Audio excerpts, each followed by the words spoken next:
Okay, every time I come on social media to make videos, I have made it very clear. At least one thing I have consistently done on this page is not to be pretensive about my narrative. It's not to be pretensive about my standpoint. I don't like Tinubu. I certainly don't like him. And I don't like the fact that he's my president. Take me anywhere, DSS, hold me, MIA, call me, CIA, DIS, everything, FBI. I don't like Tinubu. Read my lips. I don't like him. And now, that I don't like him has nothing to do with any preconceived sentiments of whether I hate Yoruba, so I don't like people from the Southwest. I just don't like criminality. First and foremost, I have said in previous video that I am attracted to what is good. If you are not good, I can't be attracted to you. So the fact that I'm not attracted to Tinubu means he's a bad person. When I make choices, my choices are always influenced by what is good. Some people used to call me on my page and say that if Tinubu give you appointment now, I will start singing differently. Well, it's not everybody you know. You don't know me. Trust me, you don't know me at all. If I was moved by what I will get, I certainly will not be in this position. Now, in order to let you know that Tinubu is destroying this country, and this country cannot be salvaged so long as Tinubu is in power, I'll give you a very small instance. Hey, newsflash. Naira is now 1,300 Naira exchanging for $1. Now, this scenario is very dangerous for a country that is heavily dependent on imports. In case you don't know, we have so many brand products. Detergents, we have about thousands of brands, oil, we have, in fact, just about anything is entering the country now. Just about anything. You only need to go to the market and see how. In fact, only God will help what we are consuming. Only God will help us. Don't forget that as soon as we have a National Drug Law Enforcement Agency, NAFDAC, that is not effective as when we had Dora Okunyele, you should know that the life expectancy of Nigerians is short because only God knows what we are consuming. Now, for a country heavily dependent on import, it simply means that whatever value of the Naira that translates to the dollar automatically affects the price of the goods you are importing. And when you begin to convert that to the Naira, it certainly means that it's going to, whatever things you are buying locally will increase in their prices.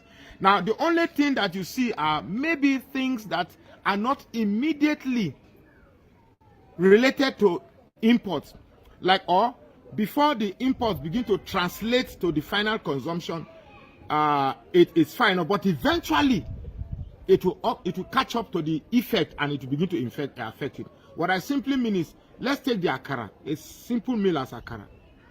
First, you have to buy beans, then grind the beans, then before it turns out to akara. Now, of course, most of the beans we buy are locally sourced, are locally produced. But when you begin to calculate the cost of fertilizer that are mostly imported, the cost of farming tools that are imported, and other farm implements that are used in farming it, you find out that over time, the importation cost that we do based on the exchange of dollars will begin to affect it. Naira again is now, as at the time of making this video, we are exchanging 1,300 Naira for $1. The country is crumbling, and yet you still go to my page and you still see some people still holding on this fantasization of the fact that Yoruba is ruling. To hell with Yoruba is ruling. This is not about Yoruba ruling or Yoruba is not ruling. The fact that Tinubu has sown a sense of entitlement that it is Yoruba turn. The fact that Tinubu in himself is ruling this country on the notion that it is the turn of Yoruba clearly shows that he is not a leader of a nation. Rather, he is a tribal leader, a tribal bigot that is only sensitive to the interests of the Yoruba people and not the interest of Nigeria. So we cannot expect anything good from him. That statement alone negates whatever intentions that he has for Nigeria, be it good, be it bad, because it can never be for the benefits of all. My name is Magnus Oraka, and I say, please follow this page and share this post now. Asked me yesterday, some Christian leaders went to Tinubu to say Nigerians, we are okay. Come out. You see, when we start abusing our bishop and co now, they will say we don't have respect. Say they came out and said Nigeria, we should give Tinubu time. We should be patient. I don't understand them. I get it. Where the mostly clerics are saying things are hard, and you are the Christians are saying things are okay. Now, okay, in what respect? That is it. That the members are not hungry, are not being affected. And Christians being killed everywhere.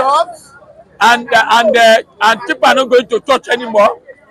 And all the prophecy they say Obi, Atiko, all this did not come to pass.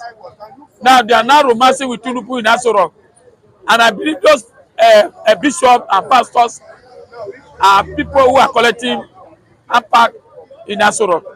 Otherwise, a real man of God, you cannot see people like Yodepo there. We believe that the government are not doing well.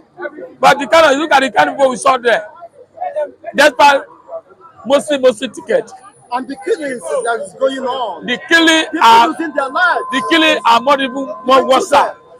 Now it's not fit to tell Tinubu the truth that hunger is the one causing kidnapping. Hunger causing corruption. I'm talking about everywhere. Hunger is what. It's not fit to tell you the truth. You are not coming to tell the Nigerians that Tinubu government are doing well. Anyway, I will not abuse them.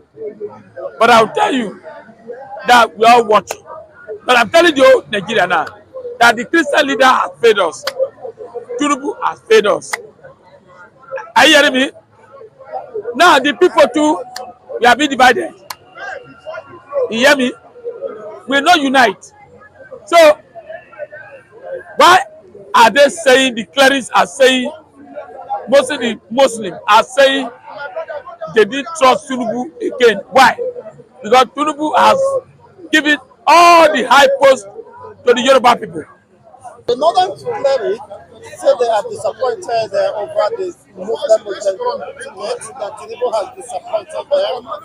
What do they mean? Institute of International Affairs, and I think maybe in Masa were returned to Lagos, and we thought it was really not a very, very well-intentioned thing to do at that time.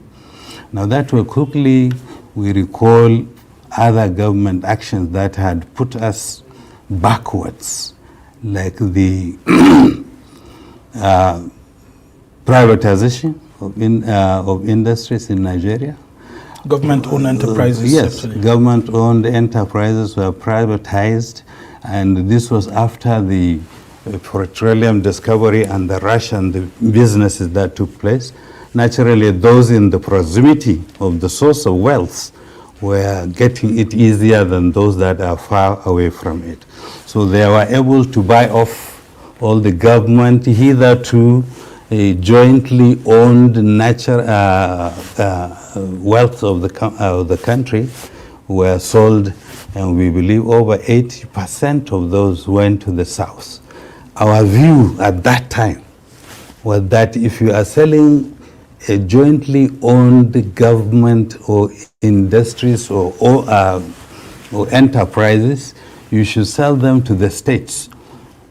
To state governments. To state governments who will now hold in trust to individuals, so that you can sell to individuals in states, and where the states cannot be able to sell all, will keep in trust. So that in the end, the ownership is still going to be, well, the enterprises will still be privatized, but the ownership will still be Nigerian. Unfortunately, that didn't happen that way.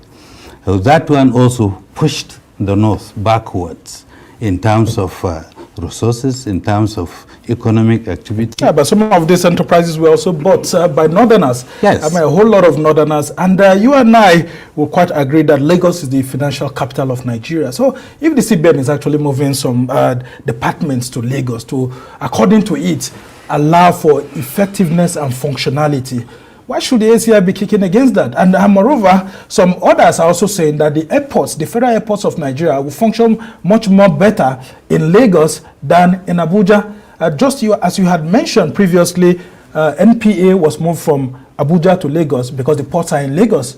And then you have NIIA, which, I mean, the foundation was in Lagos, but eventually it was taken there. So isn't the ACF considering the reality on ground and then, of course, the decisions of government? If you talk about transferring FAAN to Lagos because there are more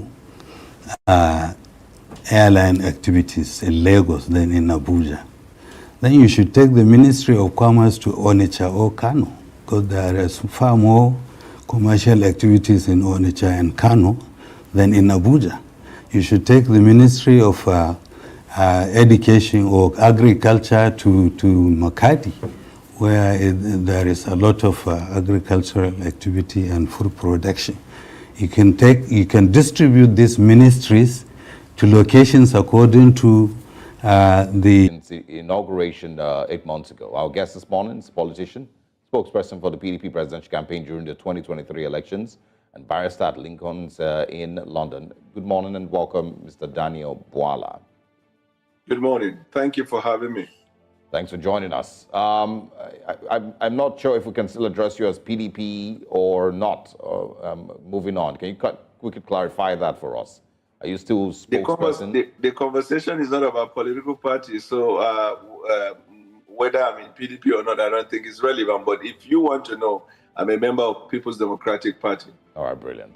Now, we might come back to that, but let's quickly get your assessment, right, on the current situation in Nigeria. For people who say that, Nigeria doesn't seem to be moving in the right direction, we don't seem to have gotten it right. The current administration still, of course, looks a little confused. Do you agree with them or not? Every time there is a transition to a new administration, usually there is the test of resolve. And that test of resolve can cut across almost every sector of life in the country. I noticed that I recall in 2007, 2011, I think, 2007, when President Yar'Adua was made president. So the breakaway from the Obasanjo administration to the Yar'Adua administration, renewed crisis, crop up. And it became so terrible that Yar'Adua had to adopt certain measures that were very unconventional to the measures that Obasanjo was, using at the time. So Yar'Adua introduced things like the amnesty program, quite a number of programs like that. He was able to bring balance. In 2015, when Jonathan was leaving and Buhari came in, again, we found out that problems and crises rear its head also in a multifaceted way. And then in 2023, when President Bwala Tinubu took over, also you see a renewed test of resolve. But in his own case, it came with the antecedent consequence of a decision, because he took a decision hitherto that was not conventional, or decision that most leaders who came before him were afraid to take, which is the removal of subsidy. And that decision he has taken affected every facet of life. So the reaction that comes from the society now began to find its dimension. Like, for example, the crisis of kidnapping, which is what has been there before, but the dimension which it has taken now, it is unprecedented. So first in context is to look at it that every new administration that comes is faced up with a renewed test of resolve, which is what the administration is facing at the moment. The next thing to see is that, is the administration doing the right thing or pressing the right buttons for the purpose of solving the problems? I would argue that although it is slow, but you will have reason to believe that some of the policies might find its course at the end of the day. There are some of the policies that are implemented by agents of the government, such as the ministers. For example, if you look at humanitarian, you in part may want to blame Bwala Tinubu for allowing a minister to do like that, but the steps he's taking will suggest to you that he doesn't tolerate that. And if that minister had deployed the resources within her ministry for the purposes of good that it was intended, there would not have been problems like that. So if you look at economics, at the time President Bwala took the government, I'm sure it is also obvious to everyone the situation that we're confronted, and added to it was the decision he has taken. So understandably, there will be this hardship. The most important thing, which is the question you have asked, and I'm asking, which is why we're looking for solution, is whether the policies in place are actually working. And if they are, whether they are working slowly, whether they are working speedily, or whether they are not even working at all. My understanding is that it is working, albeit slowly. Okay, but I'm going to quote you because not very long. All right, guys. Good morning, good afternoon, good evening to every one of you. I'm going to come to this video because I'm not going to allow this video to just fly like that without not saying anything at all. Thank you very much, my people, for your time with us today. Today is 23rd of January, 2024. I appreciate you all, my people. Please press on the like button and help us to share. God bless you all. Mother of all, Mommy Diaspora, thank you very much, Mommy. Good evening to you. Thanks for all you do. Bryce Strasser, I can see you. Thank you very much. Abu Azi, thank you very much. God bless you all. Madam Patricia Mujemi, thank you very much, Madam. I appreciate you. SO, I can see you as well. Thank you very much, my wonderful people. David Platt is right there with us as well. No Pay, No Gain, I can see you as well. Thanks for joining us. And many, many more right there. Let's just move on. Rosie Ayosh just coming in. Thank you very much for joining us. God bless you. Evie Jack, Abiajulu. Thank you, my wonderful people. Diego Sanchez, I can see you as well. Mother Blessing, Wabo Phyllis, and many others. Okay, let's just move on right now. You see, this is the third time I guess we are playing Daniel Bwala's video on this platform. He was asked, I guess you all heard him, heard the presenter, the anchor or that New Central platform, asking him if things are going well.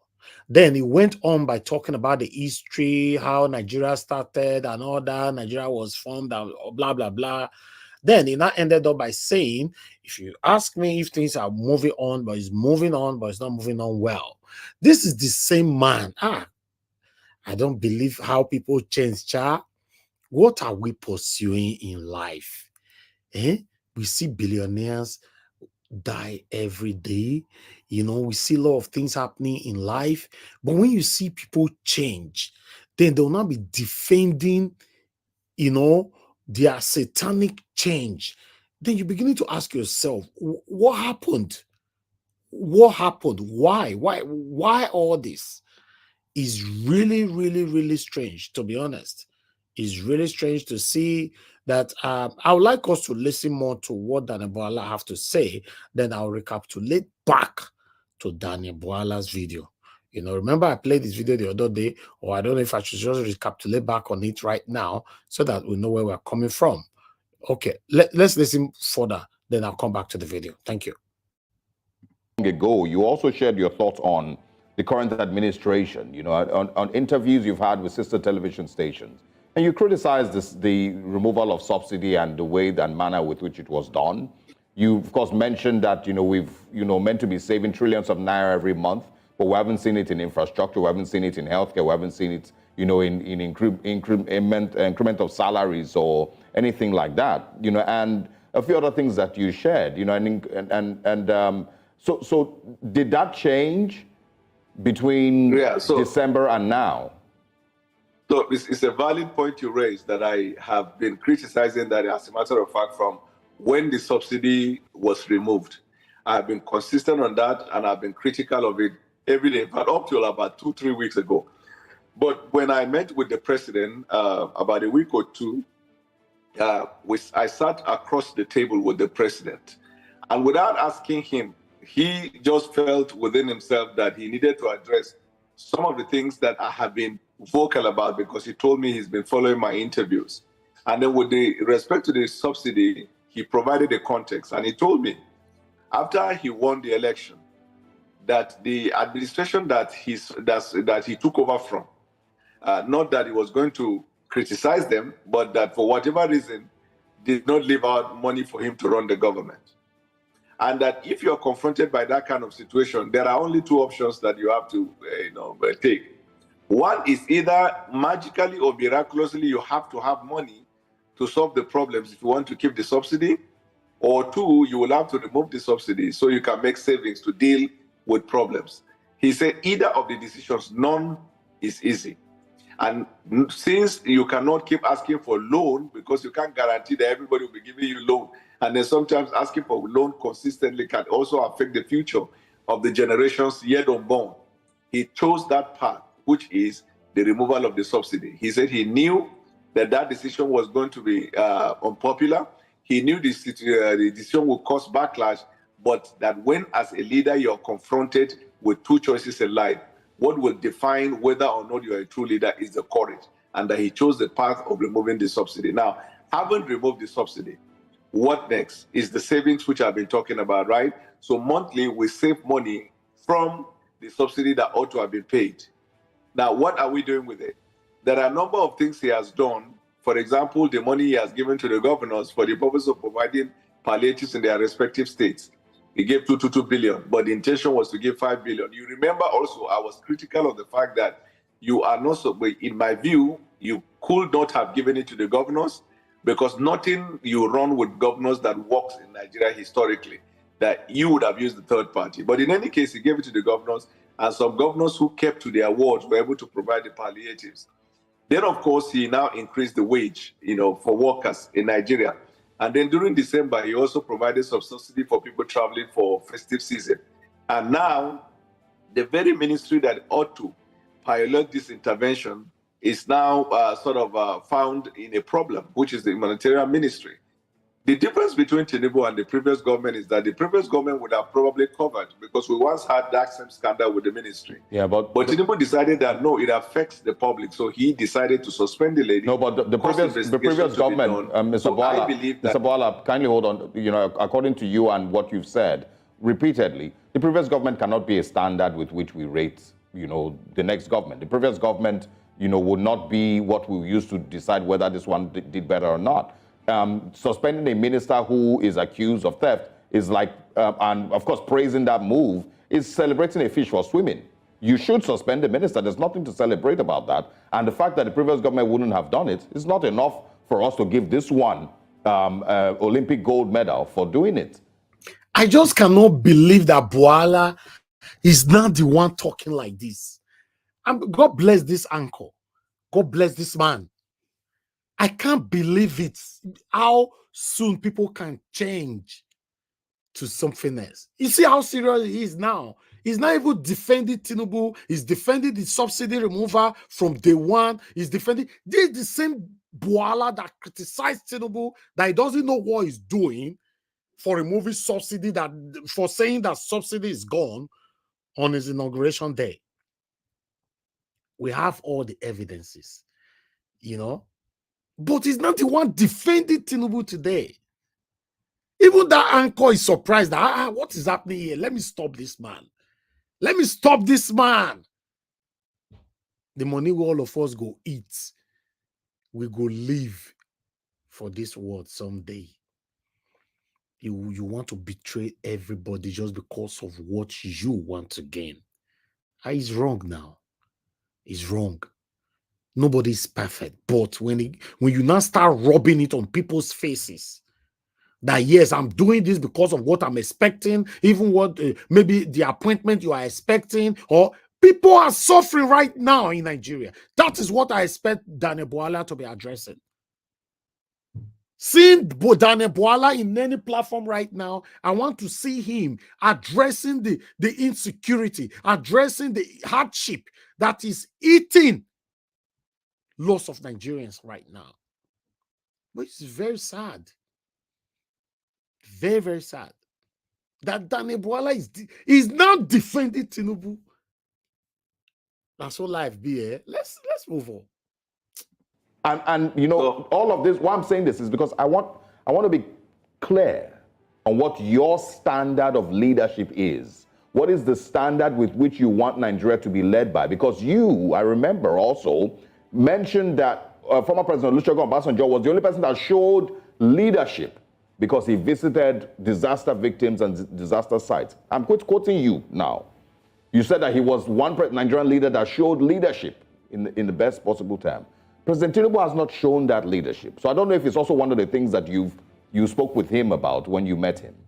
Did he explain So to the you why problem with he has not shown that leadership? You see, the problem with what you have just said is that what you have in the head and what you are asking are two different things. Help me And out. then you conjure words. Can I finish? You conjure words to make conclusion of what never existed and what I never said. Nobody talk about celebration. Nobody talk about gold medal. Nobody talked about leaving excuses. So, but you already had it in your head that you want to say. You see, that's the problem. You we have didn't with talk about journalism gold in medal, Nigeria. obviously, but I said it. I didn't say that you But said yes, we should give a gold medal. The problem we have in Nigeria is for clickbaiting. A lot of very fine and intelligent journalists, they veer off the road. You ask a question about what I criticized before and whether there is a marked difference. While I was explaining, you cut me up and took me to a different subject. Yeah, because once again, to be sure exactly what your standards of leadership are. But when I say Bwala, whether na Bwala or whatever they call him, is not getting upset right now. You see, when you are trying to capture or drag these people back to their lane, what this anchor is doing right now is what I talk about all the time. This is what I want to say from a journalist. A journalist needs to know, regardless of the intimidation, regardless of how the anger in their expression, in their facial expression, continue to drag them back. That is what this anchor is doing to Daniel Bwala, and Daniel Bwala has picked offense on that. As you all can see, in the verse now, in all joy they happy right now. Let's move on. Go ahead. So help us understand, this part. So now I want to know exactly what is the question so that when I'm answering, you don't interrupt me. Okay. So once again, the question is, the things that you've initially criticized in the past, the standard of leadership, and of course, this started with you saying that we should commend the president for suspending Better Edu. I remember that's what you said. And I'm saying that there's nothing to celebrate there. There's nothing that should be commended there, because that's... Okay, now, Daniel Bwala said we should commend the president for suspending Better Edu, a thief, Ojo Bole. We should commend. Now, this anchor is telling Bwala that, why should we? Is his duty. A thief is a thief. In fact, by now, Better Edu supposed to be in jail if Nigeria is a system that works. So, now Daniel Bwala is not picking. No, I didn't use the word celebrate. My people, tell me what is the difference between celebrate and commend? It's the same thing, the same direction. It's the same dimension. You see these people. He pay me, sha. Although somebody verse for me the other day where I talk, say, I believe so much on Bwala before I don't know, say that so it be somebody called the verse, say, no, why I go talk like that? Bwala have always been like that, jumping from left to right. But I never, to be honest, I was his fan. See Bwala now doing this, now even frowning to answer questions now. Just because of appointment. Wow. Let's move on. What is expected from a president who is, supposedly doing the right thing. Nobody uses the Buhari administration as the standard with which we rate performance. So I don't know if you agree with that. Should we celebrate? No, or should we commend the president? It's not a question, it's a point. I want to know what is the question. You want to ask. So I think the question is asking what is your standard of leadership? What is your standard with which you show leadership or you rate leadership? And I had to remind you of what you've said about former President Olusegun Obasanjo before, of course, what we are currently dealing with today. So the answer for standard for showing leadership is that you must at all times be seen to be proactive. You must at all times be seen to be on the job. In the case of the humanitarian ministry, in the previous administration, she would have been covered because the administration will need to be protected against backlash. The leadership that President Bola Tinubu has provided is that he refused to toe on that path. Whether you praise him or commend him or not, it's none of he doesn't need he's not particularly looking for your commendation. He wants to fulfill the mandate of his office. And to me, it is commendable, if not to you, but to me, that he departed from the norm and he decided to suspend her and cause an investigation to be done. In case you don't know, the money that is allegedly said to have been stolen, if these monies were deployed to the vulnerable of the society, it will have made the difference, which will not, of course, bother you because it's not important to you. Now, then, but with the point I have said before, this is one of the problems I've been criticizing. So when he did that, I told him this is commendable and I'm quite appreciative. And he now told me that this is just the beginning because there are many more reforms that will come in that light. So it's not about grandstanding. This is about point and point. If you have any point on an issue that you feel he hasn't done well and whether I'm defending that, I'll be happy to address it. If you have a point about what I said about him yesterday and then whether my departure is because there is a significant change, I'll be happy to answer it. But when you ask a question, let the person answer. Don't ask a question and make a point. There's a difference between asking a question and making a point. You have a right to use either of those, but don't confuse them in order to get this, what they call the clickbait or whatever. All right, Mr. Bwala, I'd like to ask you what your thoughts are regarding how we can translate some of these very interesting policies you've spoken about that the president has in mind to make life better for Nigerians, because a large number of the masses do not feel like the president has been very, very mindful of them. And I say this because if you check the cost of living, projections are that inflation will hit 30% by the end of first quarter. So how can he translate these policies that you've spoken about, and how soon are we expected to see a change? According to reports again, we're hearing that we're not expected to see a change until mid-2024. And I don't know how long Nigerians will be able to wait before they give in completely. So how can he translate these policies, and how soon are we expecting to see a change? Very, very, very good question. And that's why it's good to speak to facts. You know, when it comes to economics, there are indices you use in measuring whether things are going or not. I mean, I cannot come on air and try to give an impression of what it is not. Now, fundamentally, the removal of subsidy, which was done. Now, a lot of people feel it should not have been done because certain things ought to be put in place. His defense is that the things to be put in place, there is no money to do that. So you have to remove it to save money. Now, and from those decisions, I have personally studied economics such as Rilwani, budget, and some of Financial Times London too, I follow through. And they said that removal of the subsidy and the antecedent policies that were introduced will not have significant impact in the short term. It is something that will take time before the country will be able to get the right direction. And that's why if you look at the numbers in the inflation, if you look at the numbers in food inflation, if you look at the numbers in so many indices that you use in measuring economic development, you discover that they are albeit very slow because the decisions were not made to produce immediate result. And I like your point. How soon can we keep waiting?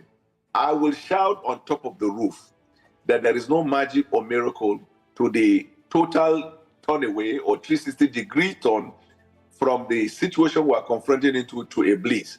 But I will tell you that at every given time when a decision is taken, I will look at what the experts are saying in the field and what the realities is on ground. I have seen that in the last, I think, 1 month or so, if you look at other indices of economy, you will see that the government is trying to redirect itself to the right path. So there will never be an instant result. There will never be an immediate. Unfortunately, the decision has to be taken. It has been taken, but it's a decision that will take a long time in order to be able to find our footing. The most important thing to me is that while this ship is being piloted, we have to be sure that public officers do not pilfer on the economy, I mean, on the common good of the people, our own common prosperity, which is money. And we are seeing that in the humanitarian and any other field. So anywhere there is a corruption in the system, we'll be happy to raise it and nobody will be defended from it.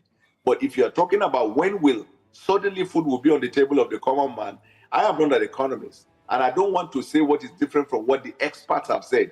It is not what you can see in the immediate. In fact, like you rightly put out, it will take the mid of this year, sometimes I think June, July, before you can begin to see a little bit of light at the end of the tunnel. It's a decision that has been taken. It's a hard one. Nigerians are to, sometimes I used to even get, I feel somehow when you have to tell Nigerians that we need to buckle up because Nigerians have been buckling up since the inception of the Republic. So now it is just to begin to see the result. And I want to assure the Nigerian people in the coming days we will see results. I will not be the type of person that will cover anything about policies of this decision if they are not going well. If the policy is not going on, I will say it because that is that is the least of my patriotism to the nation. So I will never cover. If there is any policy decision of this government that is wrong, I will say, in my view, this policy decision is wrong. But when it comes to economics, I judge what the policies are in contradistinction with what experts in the field are saying. It's not about me trying to sugarcoat what never exists. When it comes to security, I will look at it from what we are confronted by or what we are encountering to what experts in the field of security are saying, and be able to, and I think that's what the media should do. You should be able to measure what is happening with what the experts in the field are saying, and then be able to tell whether the policies are right or wrong. And I'm really glad. I'm very glad that so polarized. Yeah, I'm glad that you mentioned that you would always call out policies that do not favor the masses, and everybody knows how very vocal you are. You've amassed a large following, and your words do carry a great measure of influence, as you already know. So I think my final question to you would be your reaction to the people who have criticized your moves lately, saying that they've been suited to your own personal needs. There are people who feel that you've become, in some of the words that I have seen on social media, two-faced. What would your reaction be to those statements? And to those this is Nigeria. I have, if you go to the social media handle of anybody in Nigeria today, the incumbent president, the two candidates, there were three candidates that ran. If you jump to their Twitter page and read, you will see comments against them. The Nigerian people are very good. They are very critical. You can never stop the Nigerian person from expressing himself because he's fundamentally protected to do that. And then sometimes the content of the expression is what tells whether they are matured or not. Some people are objective, some are sentimental. And the way the problem is in the country, you can never stop somebody from saying what he wants to say. That's why even when Wole Soyinka, classify those who play around the social media in a derogatory manner, I choose not to toe on that part, even with what they said against me, because it's expression. So the content of what you say and the quality of it depends on your level of civilization, your level of knowledge, your level of rationalization. But as per the decision I've taken the decision because fundamentally, man is a free moral agent. The only thing in nature that is constant is change. 3, the Constitution guarantees the right of association. 4, unfortunately for the naysayers, I have not left PDP. I'm still in PDP. Except if their grounds is because I say I will support President Bola Tinubu, in which case I will ask them, what are they expected to do as citizens of the country? Citizens of the countries are patriotic. Patriotism means you play your part in ensuring the government works. You don't play your part in killing the government, but in making sure the government works. Thirdly, I say if the government... No, Bwala, no. You are not playing your part to make sure the government works. You are playing your part to make sure that the government gives you appointments. That's it. Say it how it is. We are the ones playing the part to make sure that the government do the right thing. We are the one doing that. We are being realistic. We are transparent overall on our advocacies. You are playing the part that will be beneficial to you and you alone. Say it how it is. Who are you deceiving? Then you went on by saying that change is constant. No, your own change, even though we all know that change is constant, your own change is satanic. Because what you are looking for from Tinubu is an appointment. It's appointment, nothing else. Because you are not fighting for us. If you were fighting for us, if you were trying to be an opposition, what you should be saying on this mainstream media is by telling Tinubu the people's plight. The current pains that the people are facing right now. That is what you should be talking about, Bwala. You are fighting for your stomach. Nothing else. It's only gullible people that will listen to you right now that will believe that, oh, this man is right. He's fighting for us. No, no. Of course, I agree with you that the job and responsibilities of the citizens is to support the government for the country to work. That is what we are doing because we are calling out the government to do the right thing. That is not what you are doing. You are looking for appointments. Government don't like people like us because we call them out. You know what that means? When you call people out, it's shameful, it's disgraceful, it's belittling to their personalities. But you are not doing that.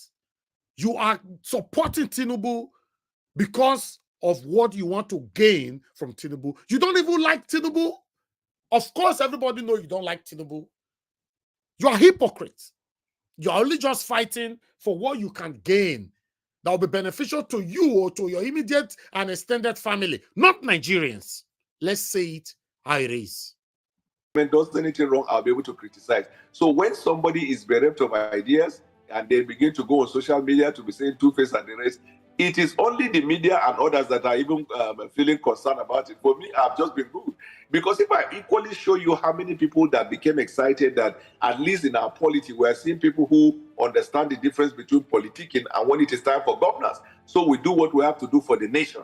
If I bring that, then it gives you the perspective of whether one-sided story is what you hold or that the nation consists of two sides of the story. I'm sure journalism, you know, they say there's danger on one side of the story, the danger of a single story. Yeah, but I think regardless of how you try to convince us or indoctrinate us, people like me and this man here on the screen, this anchor, I don't even know his name, you know, you can't deceive us. You cannot deceive him. You can't deceive me. You can't deceive many listeners right now or many Nigerians across the world right now. I just wish that Tinubu government will be listening to everybody, both Bwala, both us, and all Nigerians that is pouring out their plights across the world right now. They should not give this man any appointment. Let's see how dedicated he will be defending Tinubu. They shouldn't. Me, myself, I'm not looking for anything from you satanic people. You don't also give Bwala any appointment because he just mentioned now that change is constant. His own change is satanic. And he also said, any citizens that is not supporting the government for the country to be better and whatever, blah, blah, blah. We want the government to do what is right. And that is what Peter Obi is also doing right now. Peter Obi is putting himself as the main opposition to the current satanic government. And Peter Obi is already calling them out. That is what you should be doing. Peter Obi is calling them out because he doesn't need any appointment from them. You should have been calling them out because you talk down on Tinubu during the time of the campaign. I'm so disappointed at this man. How quick people can change. That's all life be. You just be like person we call the tell you say borrow money. He preached left and right. You know, say I don't feel you now. You know my person. I go pay you. I go do this. The time we say you want to pay and not rich. The way you can't use your mouth, ask her and I can say, wait till you give me where you know they let me get peace. But when they beg for that money, he was very loyal. This man criticized Tinubu so much, not once, not twice, not thrice, not so many times throughout the whole campaign. Now, he's not speaking against the people. He's not even using Wole Soyinka as a reference. Now wow, how quick people can change. We have a long way to go in Nigeria, though, to be honest, because the people that many of us are looking up to, they are failing us, they have failed us, they are still, they will continue to fail. I'm sorry, I just have to say how it is. Many people that, you know, I'm sorry, some of you never actually believe in Daniel Bwala.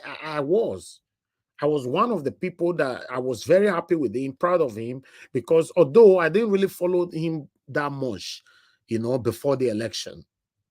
Yeah, but during the time of the election, I developed interest on this particular man now that have turned himself to become a satanic individual. It's very, very sad.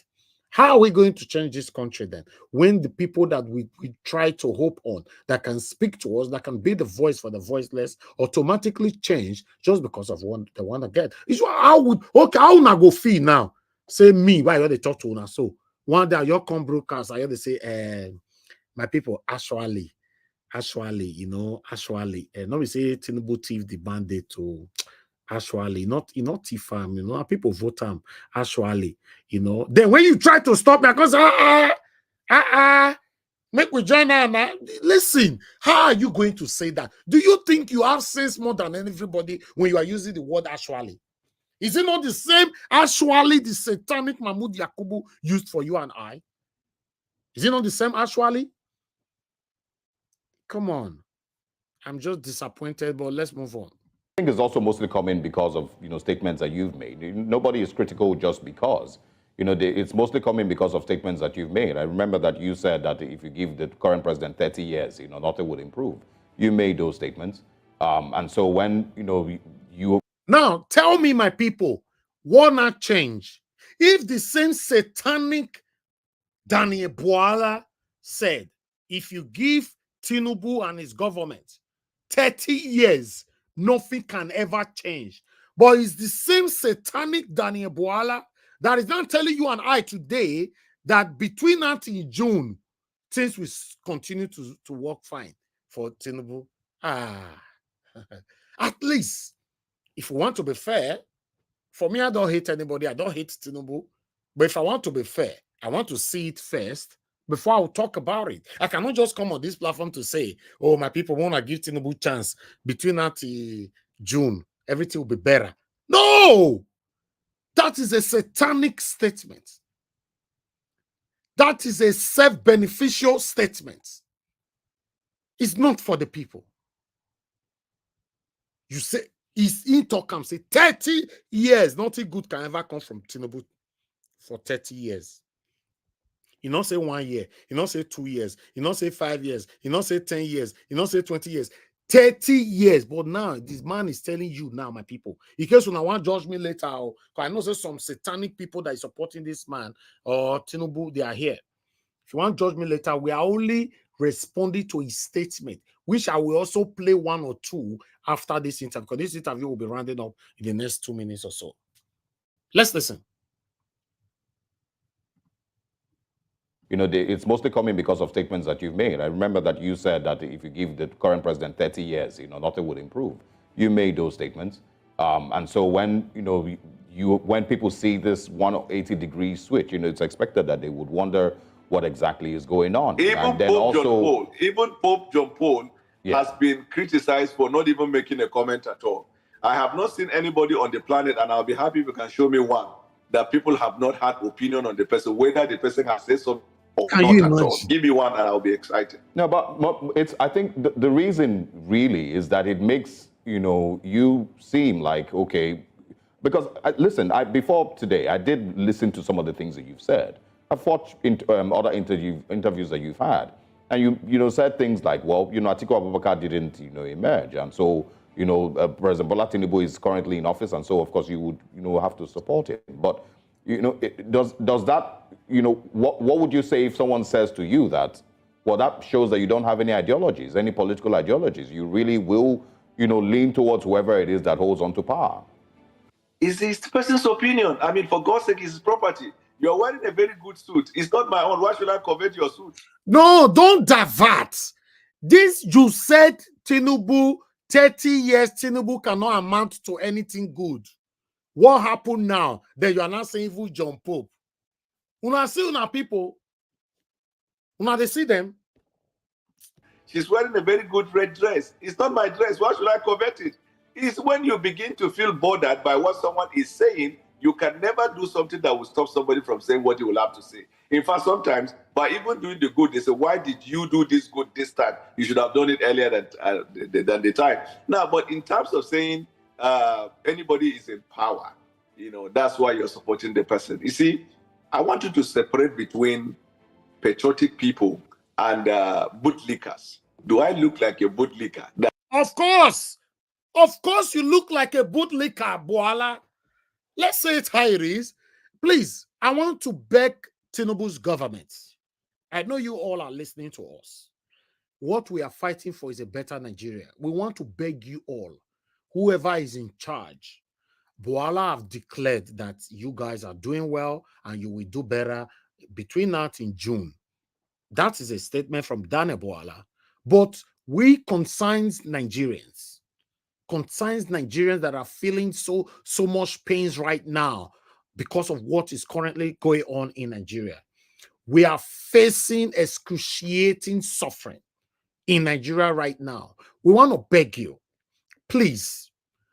I don't know how long Tinubu is going to be there for, but at any time Tinubu is going to be there for, don't give this man, Daniel Bwala, any kind of appointment. Let him demonstrate his patriotism. He said he's patriotic. Yes, let's see the level and the authenticity of his patriotism. Yes, But if you end up giving him an appointment, that means, you know, I don't know, we cannot assess his genuinity. Don't give this man anything at all.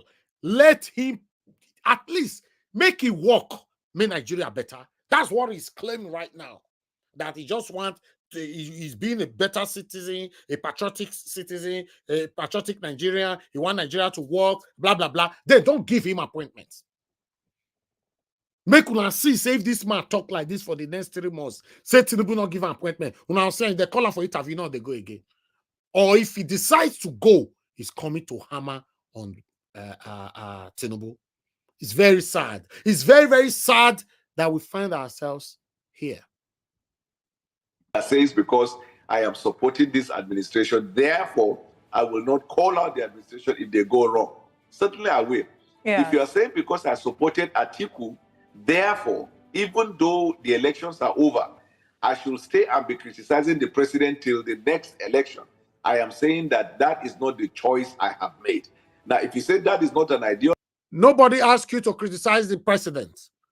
No, you should be checkmating the president. You should be calling out the president, his government, his regime to do the right thing, like Mr. Peter Obi is doing right now. Nobody, listen, don't talk, because we are so much gullible Nigerians. When these people are talking, they already know, don't get me wrong, they already know in the back of their mind that there are people that will not agree with them. But they also know in back of their mind that, oh, after all, we have more percentage of gullible Nigerians than, you know, a smart Nigerians. Yes, that's why they still come on air to talk. Yes. Nobody is asking Daniel Bwala not to speak about Tinubu or whatever he wants to do. What we are saying is criticize him, you know, with facts. Don't just come and pour hatred. Criticize him with facts. For example, Betta Edu, come on air and call Tinubu out that Betta Edu should be jailed. For example, Bajabia Mila that we're going to be talking about shortly. Come on air. That is what this man's supposed to be talking about today. Bajabia Mila, the chief of staff of Tinubu, should step down. Yes, if I see Daniel Bwala talking about things like that, I'll say, wow, that means this man is really doing the right job. That is what you should be talking about. Call out the interior minister, Olukbumi Ojo or so, that he should step down or he should be suspended. Or in fact, from what we done the talks, when I hear say Bwala talk about anything like that. When I ever hear say Bwala talk about the kidnapping, the beginning of this broadcast, the anchors talk about the insecurity, the hardship, and everything. When I hear say Bwala don't address any of these things. Who now want to deceive? Not be me. Oh, I feel tell you, I'm not the smartest person in Nigeria. I'm not, but I'm not one of the gullible ones as well. It's not possible. It's not possible. You can't fool me now. How? What I would even ask you is, what is ideology within the context of Nigerian politics? And tell me the significant difference or ideological difference between APC and PDP. Then go further and tell me the people whom we advocated for, whether they have changed political parties or not. And then finally, I will also hold it that where you are and seated there, you will forever work in News Central. And that any day you leave News Central, for whatever reason, to any other TV station, we will hold it against you that you don't have ideology and you have lost value and you're too. No, those are two different. Those are two different things. God bless you. My wonderful anchors right there at News Central. These are the kind of people that are supposed to be our channels. People that will be tackling you, even when you are trying to escape from the question. They will tackle you. They will drag you back. This is what these guys did. You see the example where Bwala they give. Just like you are working in News Central, if you leave News Central tomorrow, blah, blah, blah. What are you talking about? What kind of comparison are you talking about? This is pathetic to see people just change just like that. Listen to Bwala again. the pantophobia is experienced by all Progressives Congress and Asiwaju. That's why you see them doing that. Can Nigerian people, for the life of me, honestly ask themselves an answer that we are prepared to have a president that will appear in the United Nations, and when he stands to address, he will say, the fellow citizens of the world, here we are in the United Nations, different from Bala Blue, Blue, and blah, blah. Or that he will say he brings electricity from America and converted it into yam and beans. Or he will say he will turn 50 million people into Agbado. And you see, if you look at the candidates running for the office, for the serious-minded Nigerians, it is quite evident. People in Nigeria, their minds are made up. It's like you're going to obedient people and you are trying to blackmail Peter Obi. And you are singing hip-hop, it will not move them. The Nigerian people have made up their mind. They've looked at these political parties. APC is on the extreme, playing religious politics. Labour on the extreme, playing religious politics and all kinds of things. PDP is the only party that has national strength with a common objective for a recovered Nigeria. The Chatham House.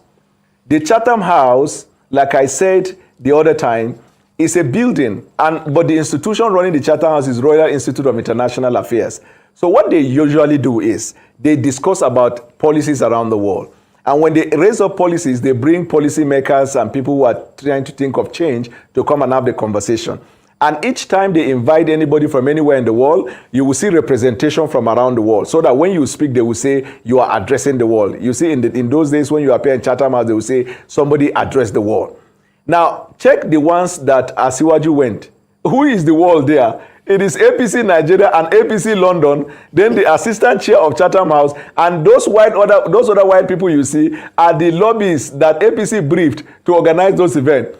They went and made a caricature of themselves. Then in the evening, they were singing Bugao, Eni, Bigao, and they're jumping. As if what they did in the morning amounted to displaying intelligence leading to what we want to change as a country. When you go to the Chatham House, what do? You speak. After you speak, one or two people will ask questions. Have Nigerians not been asking questions? Those that will vote. As most of those people, they don't come back to vote. The people that will vote in Nigeria have asked questions about electricity. They've asked questions about the economy. They have asked questions about healthcare. They even talked about insecurity in their homes. Farmers has asked, how can we go back to farm? And he has answered that. Let us stop this neo-colonialism, by thinking that entering a British Airways to land in London and speak to some people who their skin pigmentation is white, that is a conclusive proof that we've taught you what. No, speak to the government. I will be moved and appreciate if these guys will go and engage with the government of the United Kingdom, because after all is said and done, it is the government that will influence the policy and not the Chatham House people. There is an argument which the learned Sikh, Mr. Keyamo, argued yesterday on the program. He said forfeiture doesn't mean penalty. And it doesn't mean a fine, because I made reference to a portion of the Nigerian Constitution which made reference to the status of anyone who wants to seek the exalted office of the president, and whether or not such persons are being involved in any kind of indictment or convictions in the past, fine or penalty or whatsoever. But he said that forfeiture in that nature wasn't a penalty. Actually, but in law, was that a forfeiture? One. Yes, forfeiture. In law, that forfeiture, is it a penalty? Yes, it is. You are forfeiting what rightfully you would have argued as your own. Why are you forfeiting it? Because investigation proves a link between you and that item, and that the item relates to narcotics. So narcotics and money laundering is a criminal offense. Suggesting to his prosecutory mind, if the prosecutory mind is functional, these are the thoughts. How much was Bwala earning? How much he was earning, even if you multiplied it by a number of years, the prosecutor will say, is it enough to have that large sum of money around that time? So you're raising this matter on the answer that needs to be gotten from the APC and the presidential candidate on where the source of that money, isn't it? For the Nigerian people, the question is not just about the source is important, but for the Nigerian people is, there is still a cloud around drug-related offenses and drug-related activity with somebody who wants to be the #1 citizen of the country. And I will tell you why. Because if you look at opium in Nigeria, very recently you saw the massive busting of cocaine in Nigeria. This idea of drugs and narcotics is a terrible case all over the world. And if someone has that questionable character is elected as a president, what it means is that it will embolden people who are into those activities. That is why the person has to come out clean. That is point number one. Point number two, and very important, apart from the drug, if you look at part 799 and part 680, 680 is a Court of Appeal case, 799 is a Supreme Court case, where the spokesman, apart from the narcotic case, many years ago went to court and also challenged the certificates of Bola Ahmed Tinubu. In part 680, actually volume 12, Nigerian Weekly Law Report, part 680, if you look at page 200 and paragraph 10, these are the words of Festus Keyamo. He said, in a final analysis, however, then he now alluded to all the certificates that he laid out in that affidavit.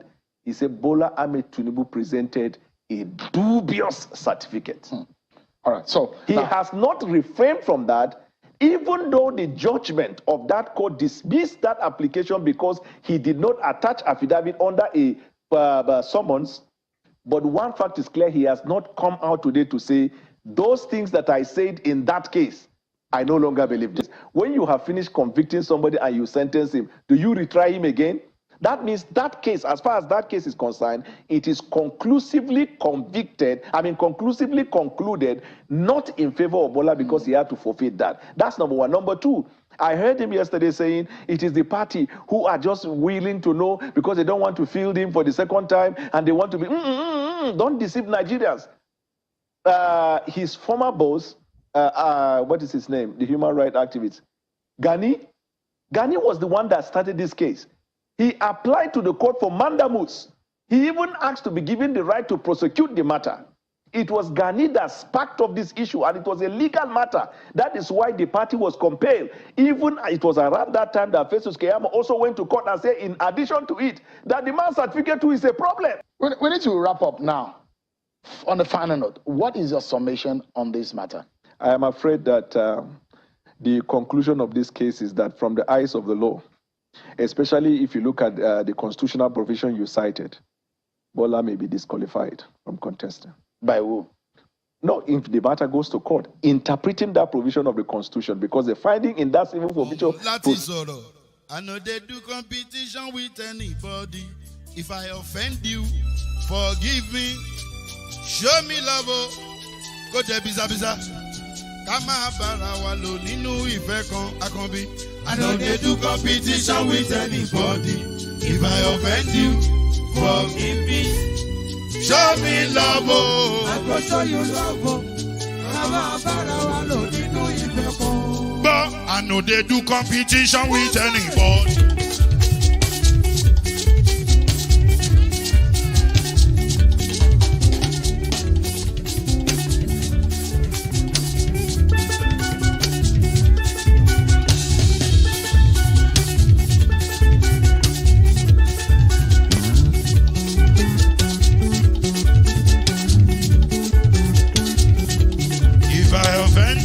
Forgive me, show me love, I go show you love.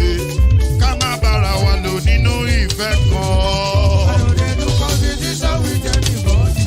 If I offend you, forgive me. Show me love, I go show you love. Kama bara wa lo ninu ife kan.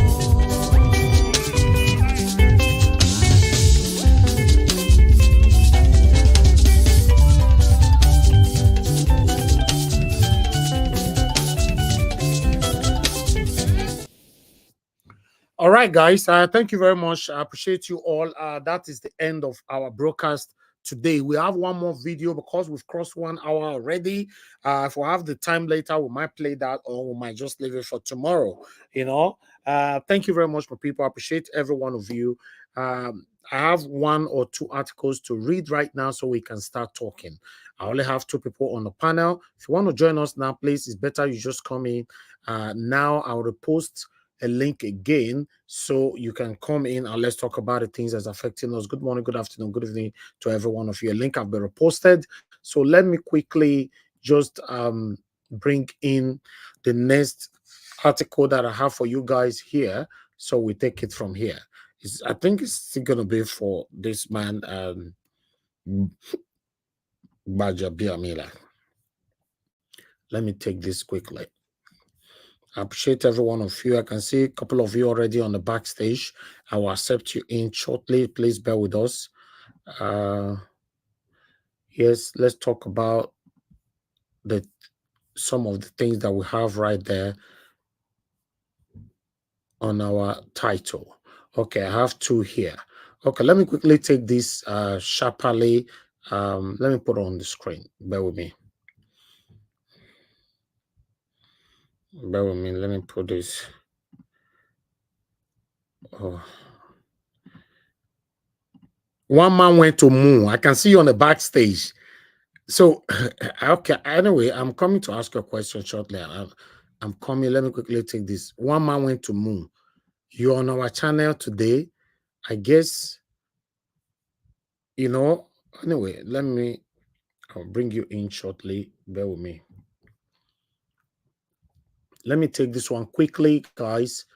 All right, as you all can see right there, although we've highlighted it already, but let me quickly just take one or two paragraphs. As you can see, exclusive in Tinubu under pressure as chief of staff. Gbajabiamila is indicted in corruption probe of ex-central bank governor Emefiele Amcon boss Kuru.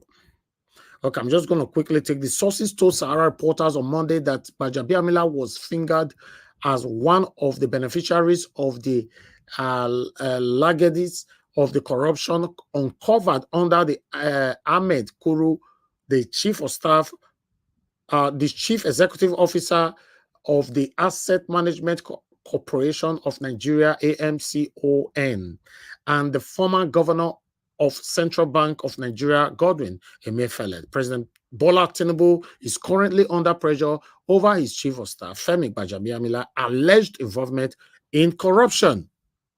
Okay, so I'm just going to leave that one there. In case you want to read further, you can go to Sarah Reporter and read that one further. But meanwhile, let me quickly take the other one. I only have one more left. Then we can move on. Thank you very much, my people. Please press on the like button and let's do this together. I have so many distractions on all these articles here, to be honest. So many distractions. That's why you see it takes me time to just bring them on screen. It's something else. Let me take some of them out.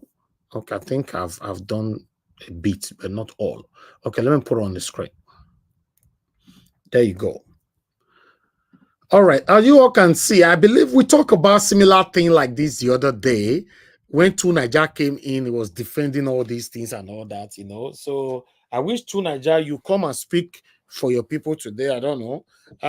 You can see over 1,900 repentant Boko Haram terrorists released back into communities. Nigerian Defense Headquarters. Now I talk this one. See them. They don't bring the hey God. While Nnamdi Kanu still there prison, no more and not forget to. The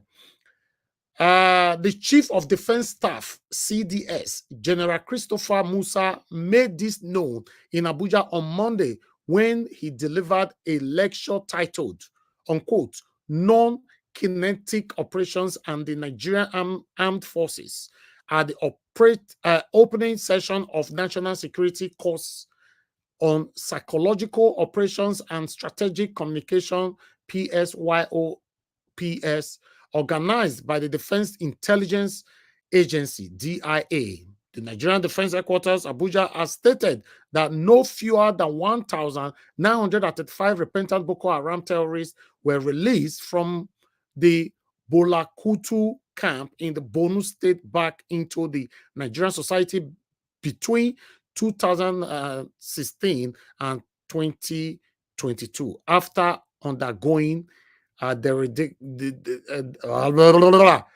radicalization. Okay, I'll stop it right there. I'll stop that one right there due to time, But meanwhile, then let me quickly take these two here. It's a short one. This is Aisha. Jonathan has been running to Villa like someone who has never seen office before. Even as SA wouldn't do what he has been doing. Let me say this if you had not heard me before. Jonathan was never a leader. He was a born follower that was made a leader by circumstances of accident and ego. Okay. Then I have this one right here. What a shame and disgusting for Professor Wole Soyinka to be addressing Nigerians on social media as barbarian. So that's the same thing that we read yesterday.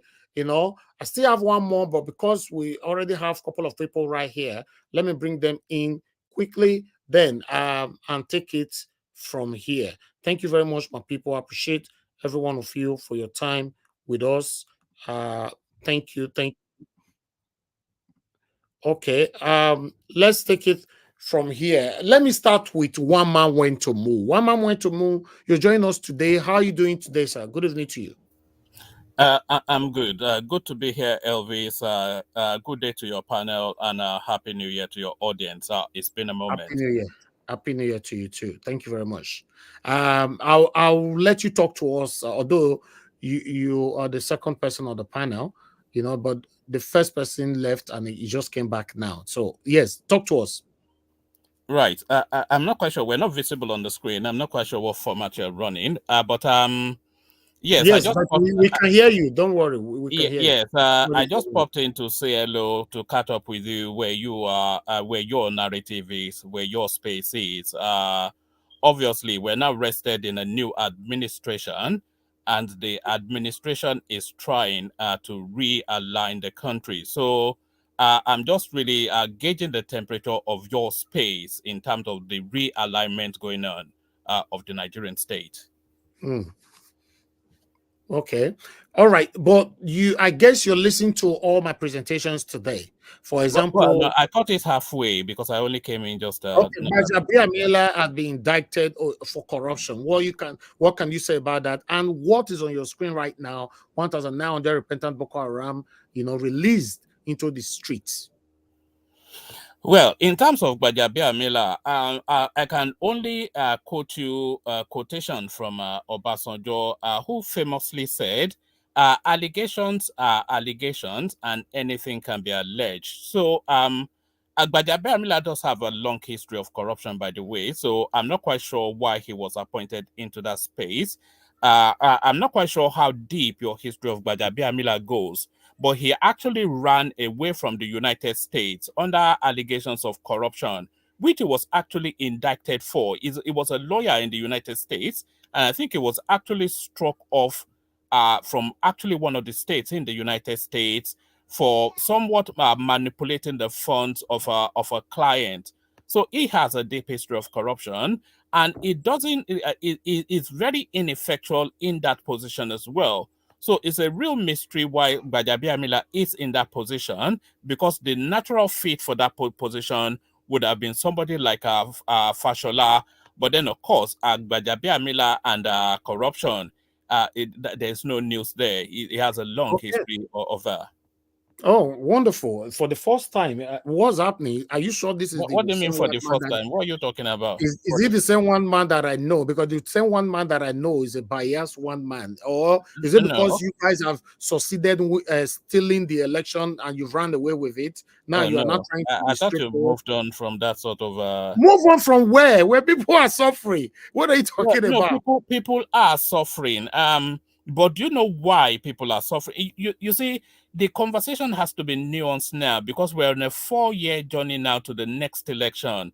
So we cannot continue to harp on, we can't hold in abeyance just staying in February 2023.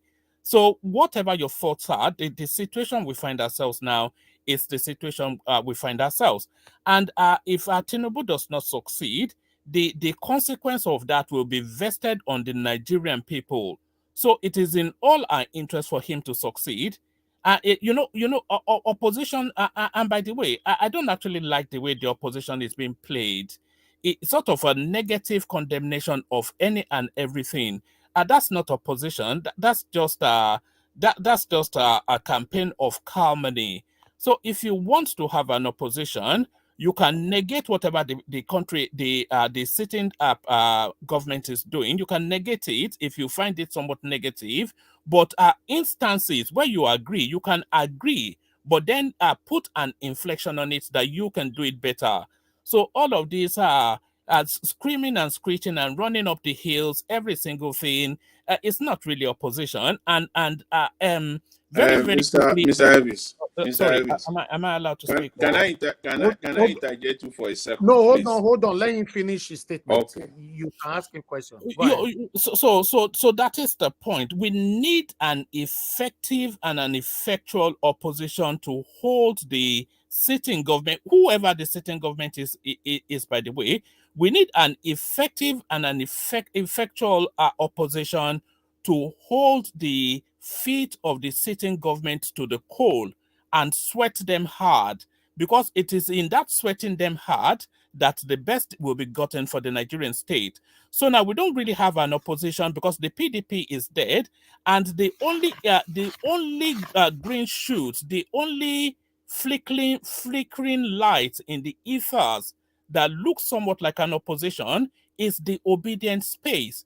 So they need to come on a national service by being an effective opposition rather than some parochial, predictable noise in the ethers.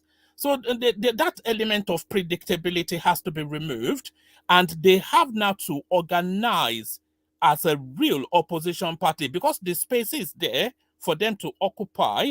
And if they're not able to occupy that until our PDP is able to recalibrate, and they will regret that to their peril. So all these flapping of the feathers and wailing and gnashing all of the time, that's very good for the, that's raw meat to the carnivores, isn't it? So it's just, you are throwing the raw meat that these people know. You have to be a bit more nuanced, not you especially, not you, but that opposition space.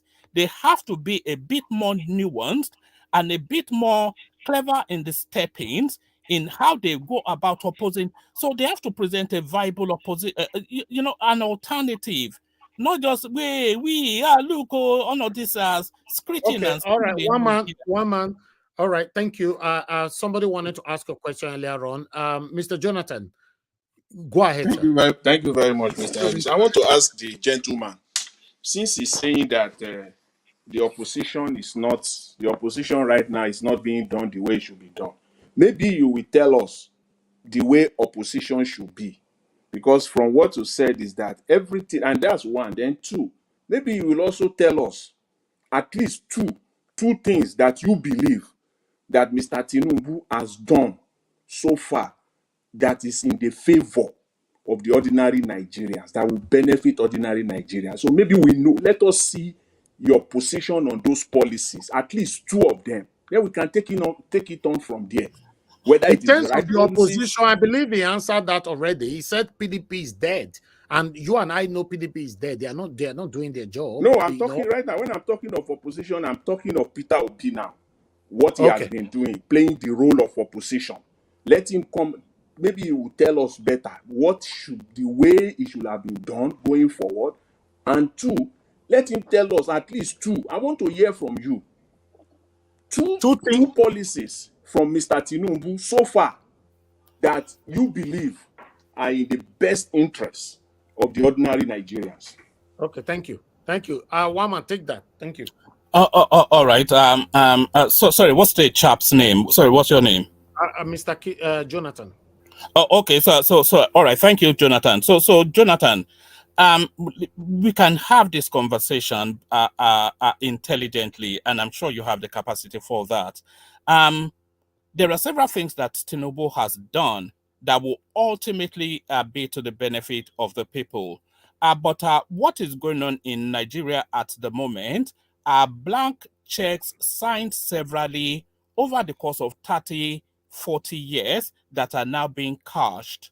This is what is going on. So blank checks that has been signed over the course of several decades are now being cashed now. So what am I talking about? That excessive looting or that extremely. Did you know that 40% of the national revenue was going towards oil subsidy for decades and decades? So those were checks.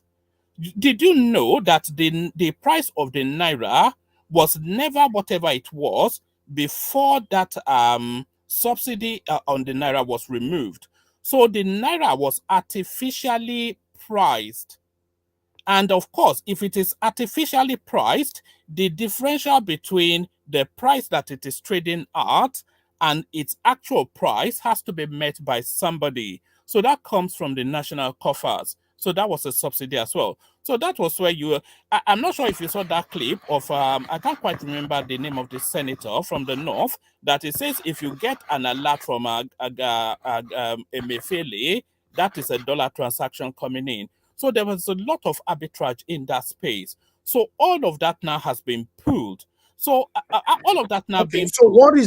what is two visible policies that Tinubu have put in that's for what the I common said. people? The removal of the Mr. subsidy. When will you No, give my hold on, tongue, let him please? finish, sir, please. Let him, Mr. Alex, let him finish. The removal of the subsidy is like is a slap on the faces of Nigerians. That is the beginning of the pains that we all No, are. no, that's your understanding of it, of course, but it's more nuanced than that. Mr. Elvis, and Yes, sir. what's your name? What's your name too? Let me address you one man appropriately. went to moon. That's what we call Well, it. okay, one man went to moon. Let me put it to you now, expressly, that subsidy has not been removed. If you want to have that conversation, maybe we can, if there is time. So you can be deceived, right? Subsidy has not been removed. Again, a typical Nigerian politician, vague. Two things Tinubu has done. You can just that a layman, a primary six child can just grab it, put it out there. None. I The gave you subsidy, two. I told you two. Let me tell you, subsidy has not been removed. How can you even say that? How can you even come out and say that lie? That subsidy okay. What is the rate of dollar now? Official rate. Sorry. No, I'm I'm not stopping asking you. you Let now. me ask you a question, and then you can follow through. What's the subsidy line in the budget? Where is that line for subsidy in the budget that was released? What the line for? What do you mean the line for subsidy? The amount of money that will be taken. Yeah, where was the budget? Because I read through the budget three The times. thing is I that never saw a line for subsidy in there. there is no line. They said they have removed subsidy, but I'm telling you, because numbers cannot lie. Subsidy has not been removed, and Yes. So where is this? Where is it budgeted for? Where? That's my question. The budget. I'm sure you've read the budget as well. Where is it budgeted for? There is no line. There is no line for subsidy on the budget. Can I come in, guys? So what I'm telling you is this. Just answer my question. At least a simple one. What is the official rate of dollar now? Official rate of US dollar to naira. Look, I don't track. Don't let us waste time. Don't let us waste time. Yes. The official rate for dollar now as of today is 892 naira. 892 naira to a dollar. And they are selling crude, they are selling petrol for 700 naira. Are they selling the petrol for dollar in Nigeria or for naira? They are selling let him the answer petrol. that so that I can move to Mr. Alex quickly. Mr. Jonathan, thank you. Yes. Thank you. You can expatiate on that later on once it's done, because we have a lot of people here already. Mr. Alex, you wanted to ask a question so they can take. No, I just want to know when is my turn. I want to talk. I don't want to engage in a Baba Gobi party with people who are sympathizers of.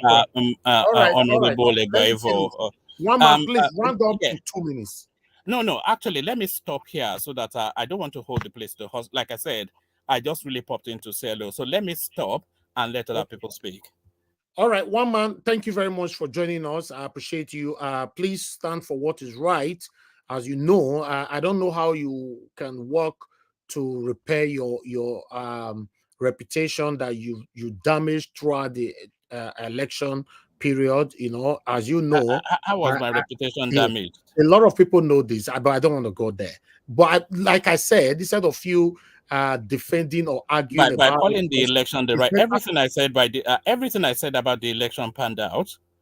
You know, everything I but said about that election panned out, a lot of people including have how the Peter same Obi will perform, how everybody will perform, what the scores will be. I singularly, in all of the states, your I got submission it right. today, Everybody else got it wrong. So how is my... Your submission today, I personally am satisfied with it. All right. You know, even though you could not give an answer to the two policies that Tinubu I did. I said removal of oil and Naira subsidy. I did give an answer. Subsidy is not removed, but don't worry, we'll be expatiating on that soon. You'll be listening. It's not removed. You know, that is what they bestowed on your head, and that is what you're carrying on your platform. Subsidy was never removed and all that, but we're going to be talking about that shortly. But nevertheless, like I said, you know, nobody's perfect. You can start working on your damaged reputation, you know, for you. You cannot damage your reputation because of one particular person, you know. So, but your submission today shows that maybe probably you are already genuinely working on it, or rather you are systematically working on it. But meanwhile, let me move on to the next person to speak to us. Mr. Alex. Thank you for having me, Elvis.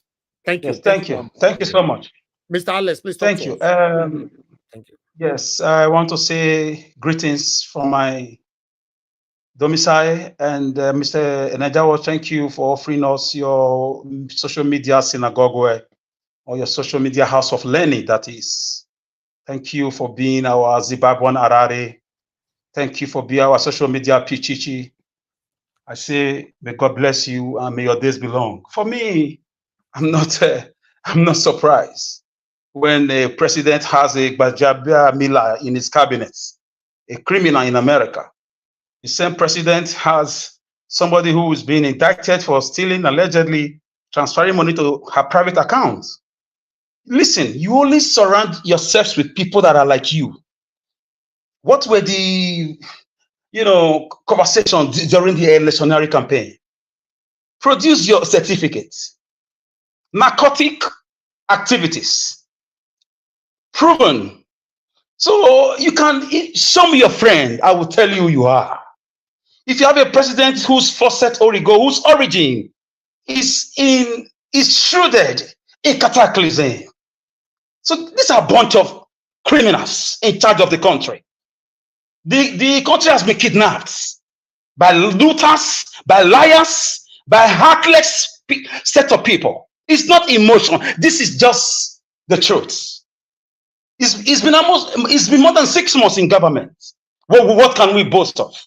Why are they not probing the previous administration? Where is Buhari and his atrocities? Amnesty International said 1,075,000 souls were lost to insecurity orchestrated by the cabal in power, APC cabal.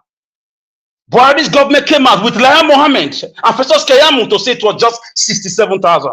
Let's assume they are right. Look at what the leader is saying. Meanwhile, the fundamental duty of every government at every strata or level is to provide security of lives and property. What a paradox.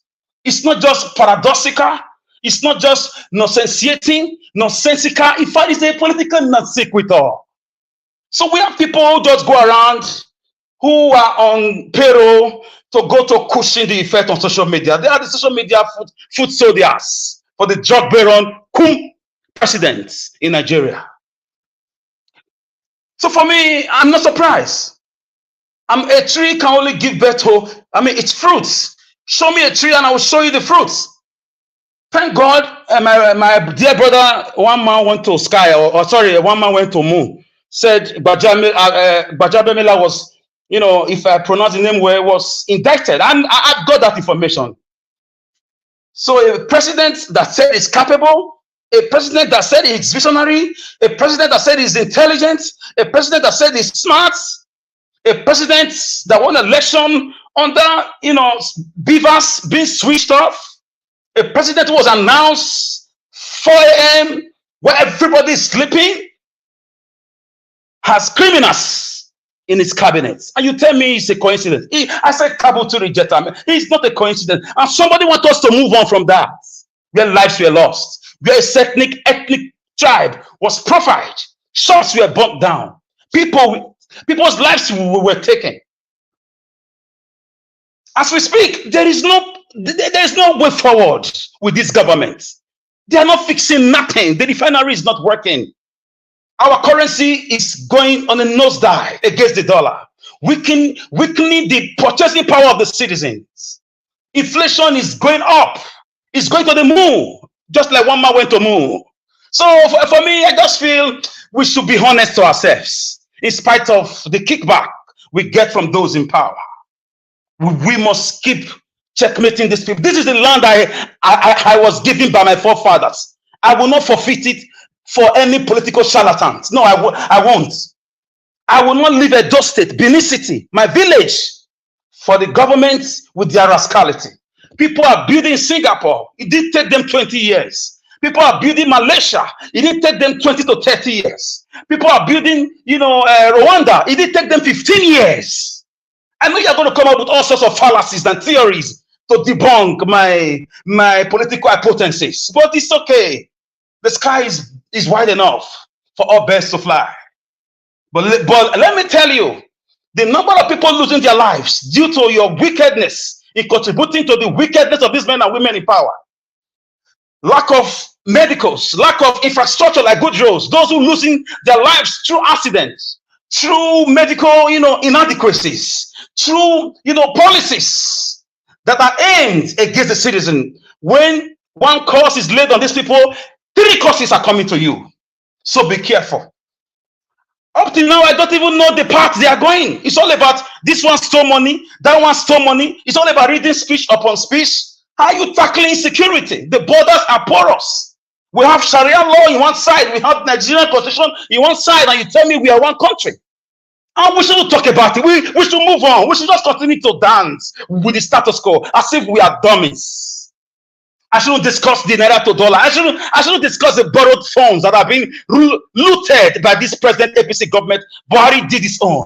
I shouldn't discuss how I can't buy a bag of rice to feed my family. I shouldn't discuss how the school fees it's been taken from the rich of the common man. And these people enjoyed free education. Meals at schools in the 70s. And I should just keep quiet. I should be a good person. I should not shout. No, I should be calm. I should be a pope. In a Catholic church. I should be, we should swallow it up. Because we are Nigerians. And you live abroad. You live abroad with a nomenclature that cannot be verified. And you are working for these people. Your reward is coming. It's just a matter of time. By now, you should have been hearing that they are declaring a state of emergency in the southeast to arrest the political restiveness there. Or you should have been hearing that they are declaring a state of emergency on electricity, on constitutional amendments, or revisiting the national confab held by Good Luck administration. You should have hearing that they are making arrests over insecurity because Dubai or the United Arab Emirates released a statement that there are people in federal government sponsoring Boko Haram and banditry. I shall be hearing that these things are become, like they are really hitting the ground running, but they are not doing anything. They are all looting money left, right, center. That's all we wake up to hear. This is in Nigeria we should give our children. For me, I say cabo to the detriment, and we keep talking. It took more than 30 years for Nelson Mandela and his friends to bring to pass the dream against oppressive, repressive, apartheid regime. It took a lot of years for Rwanda to stand up. People were talking, conversing, teaching people. What are we asking for? We're asking for the right to live, secure the country, give us electricity we will pay. Make sure the country is really on a quota system in reality. No section of the country should be, thinking they are born to rule, they are in charge of the country. If you cannot do that, let everybody go their way. Is it a crime to live a marriage where you are being abused? A marriage where you are being beaten on a daily basis? Scotland is still agitating to leave. Catalonia want to leave from Spain. So listen guys, we are being kidnapped. Our nation is being kidnapped. All we hear is borrowing, nothing more. They are not thinking of returning farmers to the farm or encouraging students to go back to school. They're not thinking about that. It's not their business. Nobody's talking about now the Kanu's case against the court's ruling. Name 2 achievements or 1. One laudable achievement of this government, apart from continuing from where Buhari started. If they are serious, Buhari should be behind bars. Lai Mohammed should be behind bars. Festus Keyamo, the disgraced son, should be behind bars. The former vice president, who is a normal citizen right now, should be answering questions just now in their role in the insecurity saga. We live in a country where a whole railway line was kidnapped. Abuja Kaduna train was kidnapped. For 6 months, citizens were paying ransom to bail themselves, and we have a commander-in-chief led by APC party. The same APC is in power. A tune of 6 billion naira was paid, and you are telling me we should not talk? No, because we are ideological dwarf. We cannot think. No, not us in Benin. Not us in Benin. For me, just like the ancient Roman kingdom, I see them falling. They will fall because it's already hitting them so hard. Peter Obi is a gentleman. If he was not a gentleman, you could have kissed this country goodbye. It would have been so bloody. Trust me. You can't try this to Bobby Wine in Uganda. You can't try this to even Showore, our own Showore in Nigeria. You can't. You can't steal their mandate, broad daylight. Thank your stars for the nature of Peter Obi. So, Mr. Najawash, I want you to know that Gbajabiamila and the president are the same. They are the same people. They came from America. They have history of criminality. One on drugs, one on fraud, and everything. And also they have a lot of them there. Where is Keyamo living today? He's in America. He posted his new house. So it's an America bandwagon of thieves, liars, heartless politicians that will never care. They don't care about you. So we should think about our history and think about defending ourselves against the insecurity they've unleashed intentionally because of the bitumen, because of the gold in Zamfara, the bitumen in Ogun State, because of the resources. Obviously, right now, researchers have gone into research that insecurity in Nigeria is not insecurity. It's orchestrated by those in power, led by the APC party. APC, PDP, they're all the same. So you can fool others, not us. You may mock us for now. Call us barbarians. Yes, we are barbarians, but remember, the barbarians were very organized. They were very disciplined. They invaded Rome, the great Roman Empire. They brought Rome to its knees. The social media barbarians are very organized. They invaded the political space and won the election for Peter Obi. It was stolen from us. We will come again. We will come again. The barbarians did not invade Rome once. It took them a lot of attempts. We will come again. We did it with the answers. We did it with the obedient movement. We need our land back. We need our life. We need our children to have water to drink, to have a better future. We need to be treated as citizens. In 2024, we are still discussing electricity, where countries are going to the moon. One man went to the moon. Brothers and sisters, there is no country. Ojukwu was right. Do we blame Ojukwu for leading that war? No. He was right. He didn't just lead the war. He called the leaders of thought. They were engaged 3 hours. Somewhere in the east. Wale Soyinka was there as a 21-year-old young man. 3 countries were formed. The Republic of Biafra, the Nigerian Republic, and the Oduduwa Nation. But there was sabotage. Why was he doing that? Let everybody exist as neighbors. Well, why are they afraid of division if you cannot give them the basics of life? Life, water to drink, security. These are the smallest things to do for your citizens.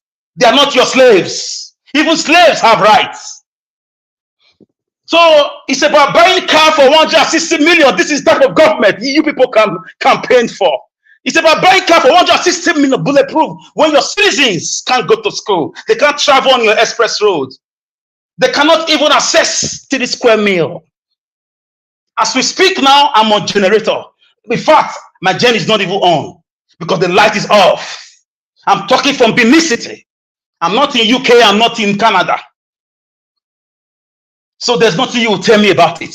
From the State House of Assembly to local government to the National Assembly, it's a background of thieves, liars, egocentric people, self-centered human beings.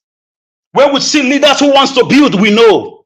We saw it in Malaysia. We saw it in Vietnam. We saw it in Cambodia. We saw it in Singapore. We saw it right now in Rwanda. We saw it in South Africa. We are still seeing it in Europe. We are seeing it in Canada. We know when leaders care for their citizens. And you expect me to believe your fallacies, your analysis, your fraudulent document brought by the APC? Please, Nigeria was. History will judge all of them. Everybody will have justice. Nature, listen, karma is a bitch. It has no respect of anybody. What you sow is what you reap. Continue spreading lies. Continue. The doom is very close. Thank you, Mr. Najawas. I leave it here. This is my humble logomaki. And as usual, my logomaki, I leave here without logo apacha. Thank you. Thank you. Thank you very much. I appreciate you, my brother. May God bless you. Okay, let me take some calls. Callers, this is the best time to call in. Grant, you try calling us. I'm going to quickly ring you back. And a lot of you called anyway already. Please, guys, help us to press on that like button as we take some calls. Okay, Grant, are you there? Mr. Grant, can you hear me, sir? Hello? We can't hear anything. Mr. Grant, I can't hear you at all. Okay, I don't know. Fortunately, I have to pick another call. I don't know what happened. Thank you very much, Madam Origin. Thanks for calling in. Good evening to you, ma'am. Please talk to us. Hello. Oh, my goodness, Mr. Alex. Thank you. You are one of the reasons why I come out to, give my support to these awesome panelists, Mr. Niger. Well, thank you. God bless you. Thank you for continuing to keep this candlelight burning.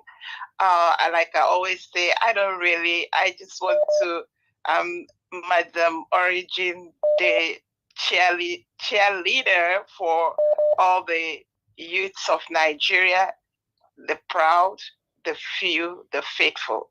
Continue to do the good work. It's working, and we continue to push this Titanic. But if we can't, we will make sure lives are saved. Lives of every Nigeria matter. There is no one Nigeria that is more or better than any other Nigeria. That is what we stand for. That's why we come here every day to teach ourselves, to speak truth to ourselves, speak truth to power. I want to say two things, just comment on two things. One was Bwala, the laundryman. This man is so good at what he does that it's like he is a coveted jewel for the criminals. He will make any devil look like an angel. And he's a mantra, a stomach infra. Let me stop it there. I'm not going to put structure there. Stomach infra, he's paid well. Why wouldn't he do? I comment on what he said. When they asked him about the standard, what his standard of leadership is, he was so truthful. I think the likes of him and Mr. Moore, the one man went to Moore, very eloquent people, but their intelligence are marred by, I think their brain goes just to their stomach and they talk from their stomach. He said, when they asked him about what his standard of leadership is, what he thinks, he said, you must at all times be seen to be proactive. At all times be seen to be on the job. I guess, it's obvious, even when it is obvious that you're not doing anything, keep acting. So he's an actor and he does it well. A lot of them are like that. You can make a full list of them. And like I always categorize them, some of them are psychopaths, some of them are megalomaniacs, some of them are kleptomaniacs, or a combination of both. And we will continue. Nigeria is suffering. and they continue to do what they are doing. But the time has come, it's over. I tell them it's over, because these youths are awake. And a few elders that are commendable, I will not, sweep all those elders. Now we have 2 buckets for elders. One for the wasted, crooked generations. The other ones that are the ones that have kept fighting. And we salute all of them. Another thing I want to say, though you didn't mention, is about this. Okay, someone was talking about anarchy,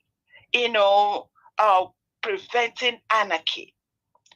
Now, this is a country that its people have been decimated, has been inundated with evil continuously.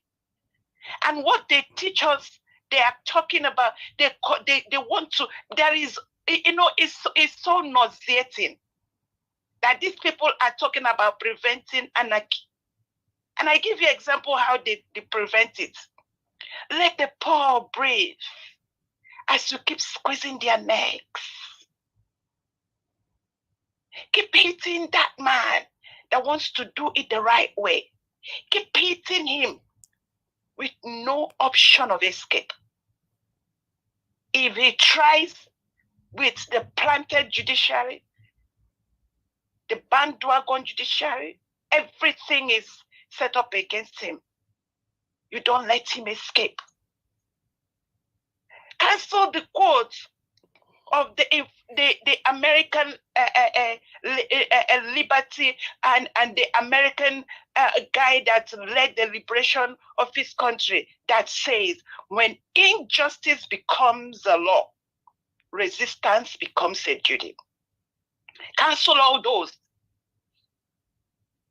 Someone was speaking this morning in the category of the Bwalas and the Autumns.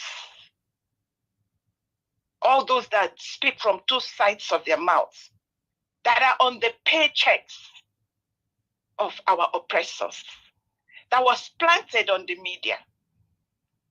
He was using the usual thing they do, reverse psychology, and all that band that they put in their mouth to speak against the people. He was gaslighting Fobara and trying to use reverse psychology on the people of Port Harcourt when he was trying to admonish them. Now, let me tell that man, you know who you are. I don't like to be calling your name anymore because it's inconsequential. It is a group, a gang that is against Nigeria people. I'm telling that man that the elders and the people of Port Harcourt are the real owners of Port Harcourt, not Fubara or Wike. God will help them to fight to resist the evil that is in their state. As every Nigerian should rise up and continue to push, as my wonderful panelists will push today. Thank you, Mr. Niger Watch. I appreciate you. God bless you, and God bless everyone, including our ninjas that are quiet but powerful. Thank you. God bless you all. Thank you, man. God bless you. Thank you so much. Okay. God Grant, I can see you caught so many times. Let's try you again. I hope your network works this time. Thank you very much, Oga Pansat. I can see right there on the comment section. Thank you, Paul. Thank you, Daughter of Zion, Tony South. Thank you, Jack Obedient, and many others right there. Oga Grant, can you hear me, sir? Finally. Your network be not clear just now. Thank you, sir. Good evening to you. Good evening, Mr. Evans. Good evening to everybody in the panel. You guys are doing a great job, man. Like you probably don't know what we are doing, but maybe we know too. But it's just a great job. And Elvis, man, I don't know. I wish I could get the kind of strength until you get, for good though. Thank you. You're always here 24/7. It's amazing. Today is surprising to me though. I guess it's surprising to you, Mr. Elvis, as well, but everybody. Mr. Wallman came on the show today, and then I was surprised. The way they talk. I'm like, are you sure it's the same person that be? You see this thing we are doing. At the end of the day, everybody will do all right though. You will realize that what you're doing is wrong. You know, so I think all of them are coming into, they are realizing now, they are trying to change their ways, but it's not easy, you know. But I think everybody will come down to where that's the resistance that you have here that is working. You might think it's not working, but people are getting it, people are looking at it and they know, you know, they know within themselves, and everybody is coming back to normal, you know. And I pray that God gives us the strength to be able to move on and keep doing the right thing. Thank you very much. Thank you. God bless. God bless you, sir. Thank you very much. All right, callers, thank you very much for your time. Please let me come back to you. Okay, Mr. Innocent, you called 7 times. Let me just call you back. I'm so sorry. Guys, please bear with me. Mr. Innocent called 7 times. That's a lot. Let me just quickly call him back. Mr. Innocent, I don't know if you're there. When we're calling you back, you need to pick on time, or maybe you're already engaged with something else. Okay, Mr. Innocent, you didn't pick, so at least I've done my part. Thank you very much, my people. I appreciate you all. Blue Shell, thank you. Sin TV, I can see you as well. Don Faye, Ray Abwa, Areomi Abdul, and many others right there. Thank you very much for your time with us. Let me quickly call on the next person to speak to us. Mr. Edubisi, thank you very much, sir, for joining us today. Good evening to you. I can see your network is throwing you out and in and all that, so I guess you can talk, right?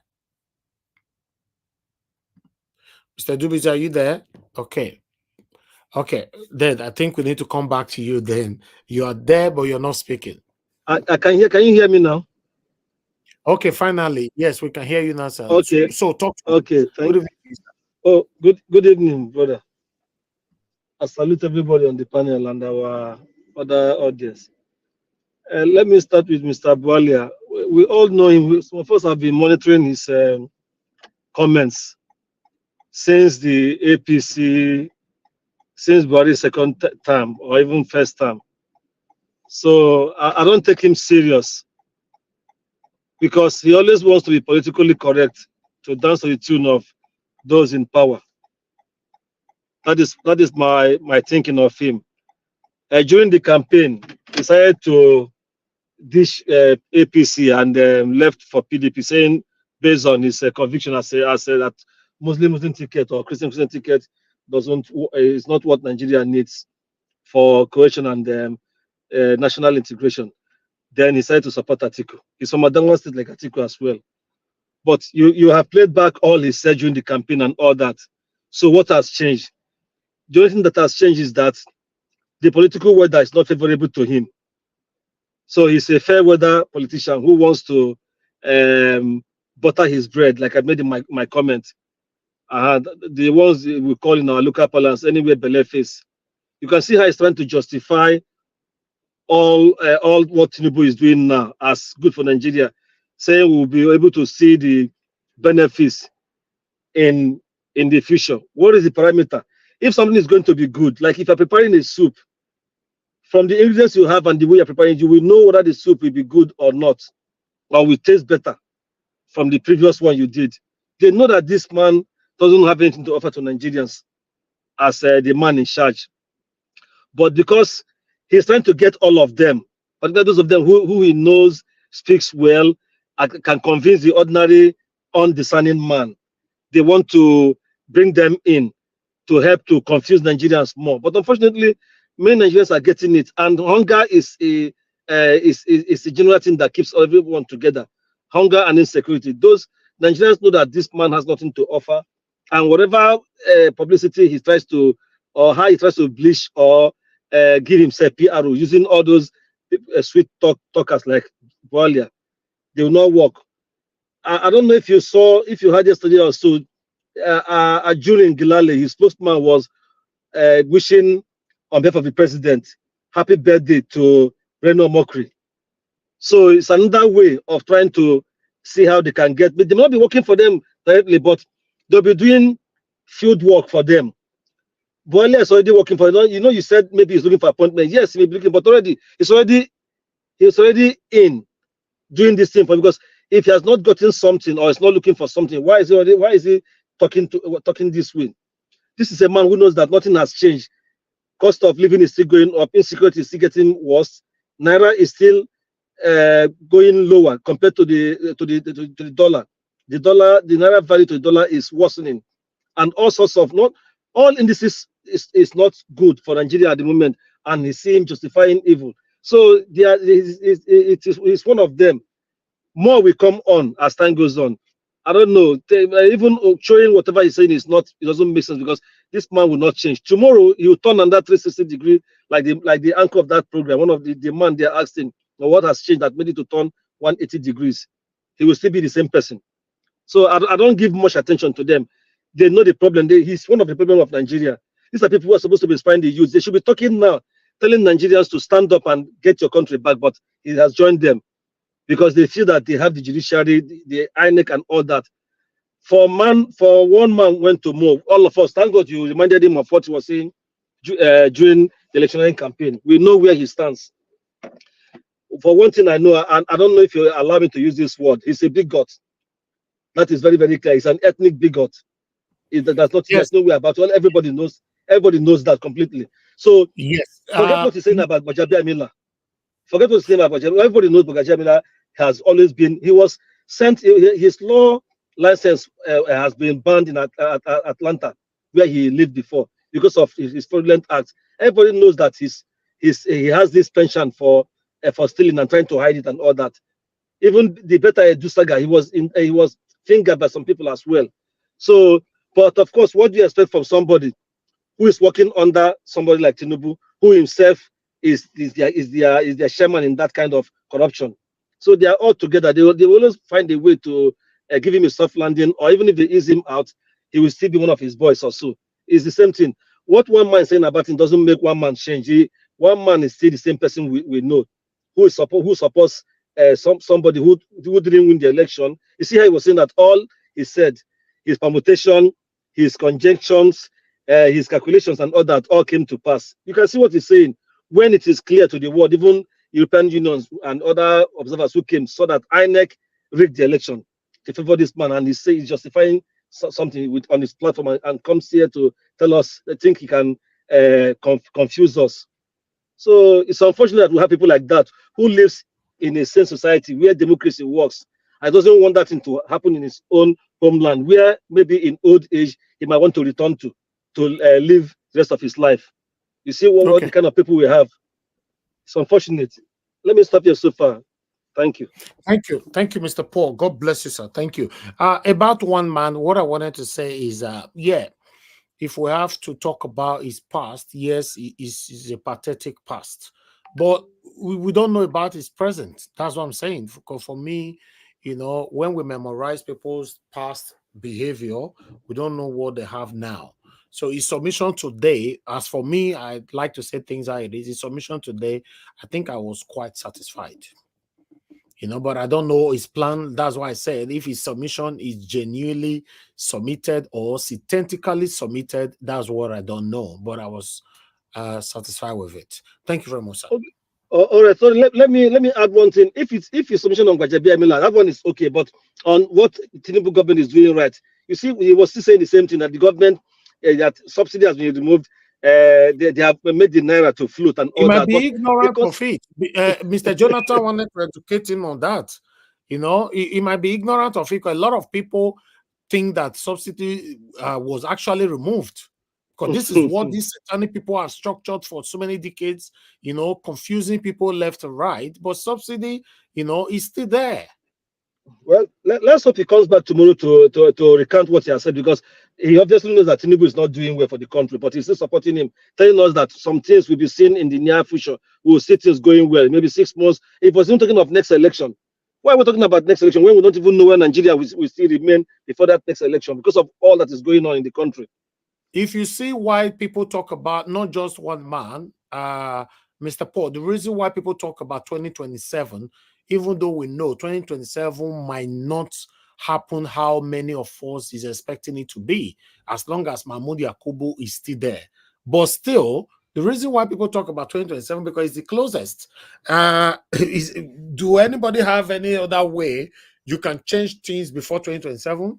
The answer is no for now, except if you have You're not talking about it. Let us know. For me, if you ask me, the answer is no. So the closest path that we can have the opportunity to change the situation is 2027, which it cannot be changed if Mahmoud Yakubu is still there. So that's it. So he talking about that's why. 2027.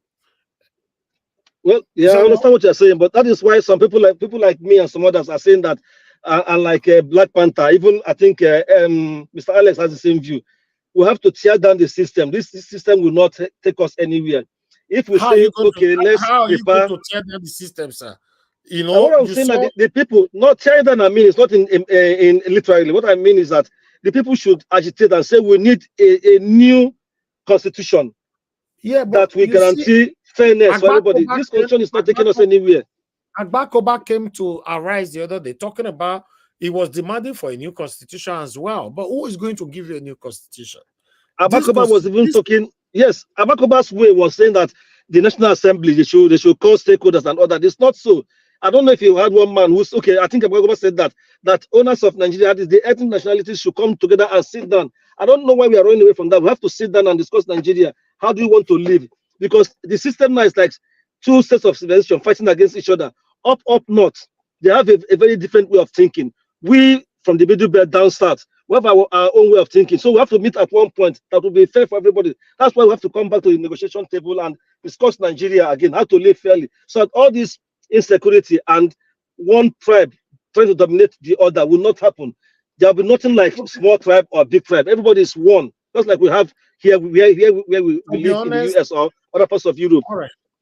All right, Mr. Paul, to be honest, that constitution that everybody is demanding to change, for me, I don't know if it happens, I'll be very happy, but I'm not sure that can happen on that Tinubu. This satanic constitution that we have today is favorable to Tinubu.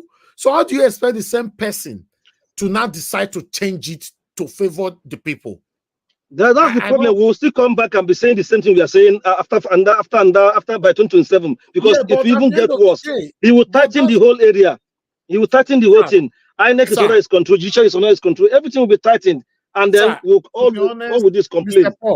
Mr. Paul, to be honest, you and I and many others that are the one putting that effort to talk now. You know, so if we continue like this with just us, unfortunately, 2027, no constitution will be amended.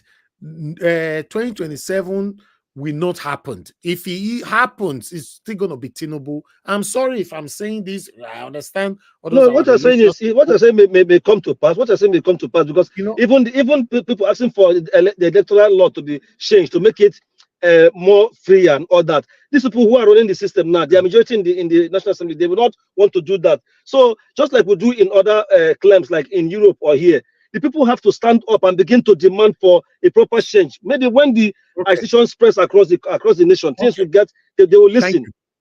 Thank you. All right, thank you. Like I said, with the way we are going, yes, we are doing our part, but I'm not sure that what we are doing is enough to change the constitution.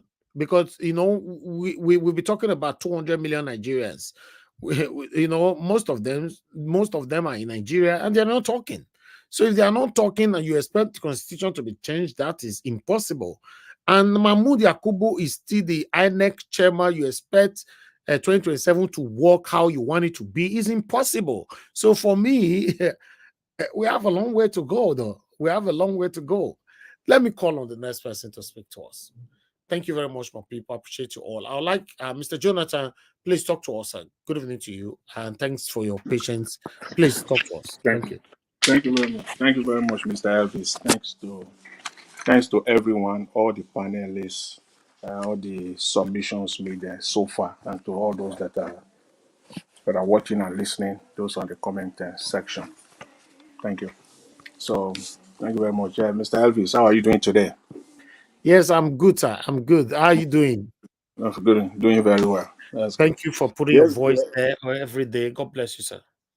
Thank you very much. Let me start by thanking Mr. Alex. He said, Mr. Alex, he said, and I quote, he said, you can fool many Nigerians, but not us. Unquote. That's what he said. So they can fool many Nigerians. But one thing is certain.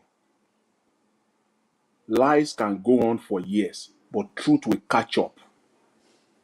Finally, it is the truth that will bring them down. What we're doing now is not a waste of time. It's actually what is actually, bringing them down.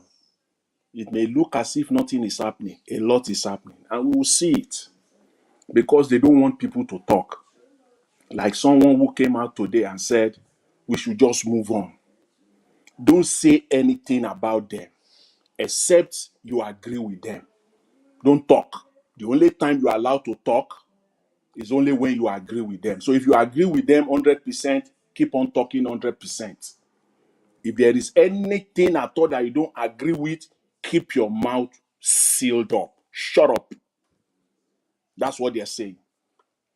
Your own country, where you all have equal stake, equal right. That's what they are telling you. That people should just be a fool. And to a very large extent, Nigerians, without being disrespectful or anything, that's just what so many Nigerians are. We're acting as if we're, the mumus. That's just the way they act. And we have so many educated people. So many of them. 2 lies that Mr. Tinubu sold to Nigeria right off the bat from May 29, 2023. 2 lies. And those who want to believe it, they are carrying it along. They believe it.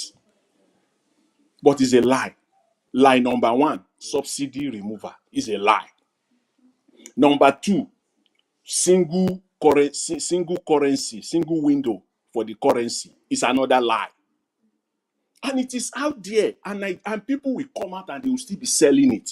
It is still say subsidy thing that the likes of Daniel Bwala is hanging on. He's still using it as a pretext, as a reason for even deciding or accepting to work with Mr. Tinubu, which he knows him. Mr. Bwala knows himself that is a lie. It's a lie. There is nothing like subsidy removal. And they continue to carry this lie all over the place. I want to start by putting it out there clearly. Nigerians, please, there is nothing like subsidy removal. First, is a lie. They continue to put it out there, and that is what will bring them down, finally. Because their numbers will never add up. Those numbers, as long as you say subsidy is removed, and we still have this state of Nigeria, their numbers will not add up. Secondly, if subsidy is actually removed, I'm trying to say it the simplest way that a 6-year-old who is just entering elementary school, we grabs it, we understood it perfectly well.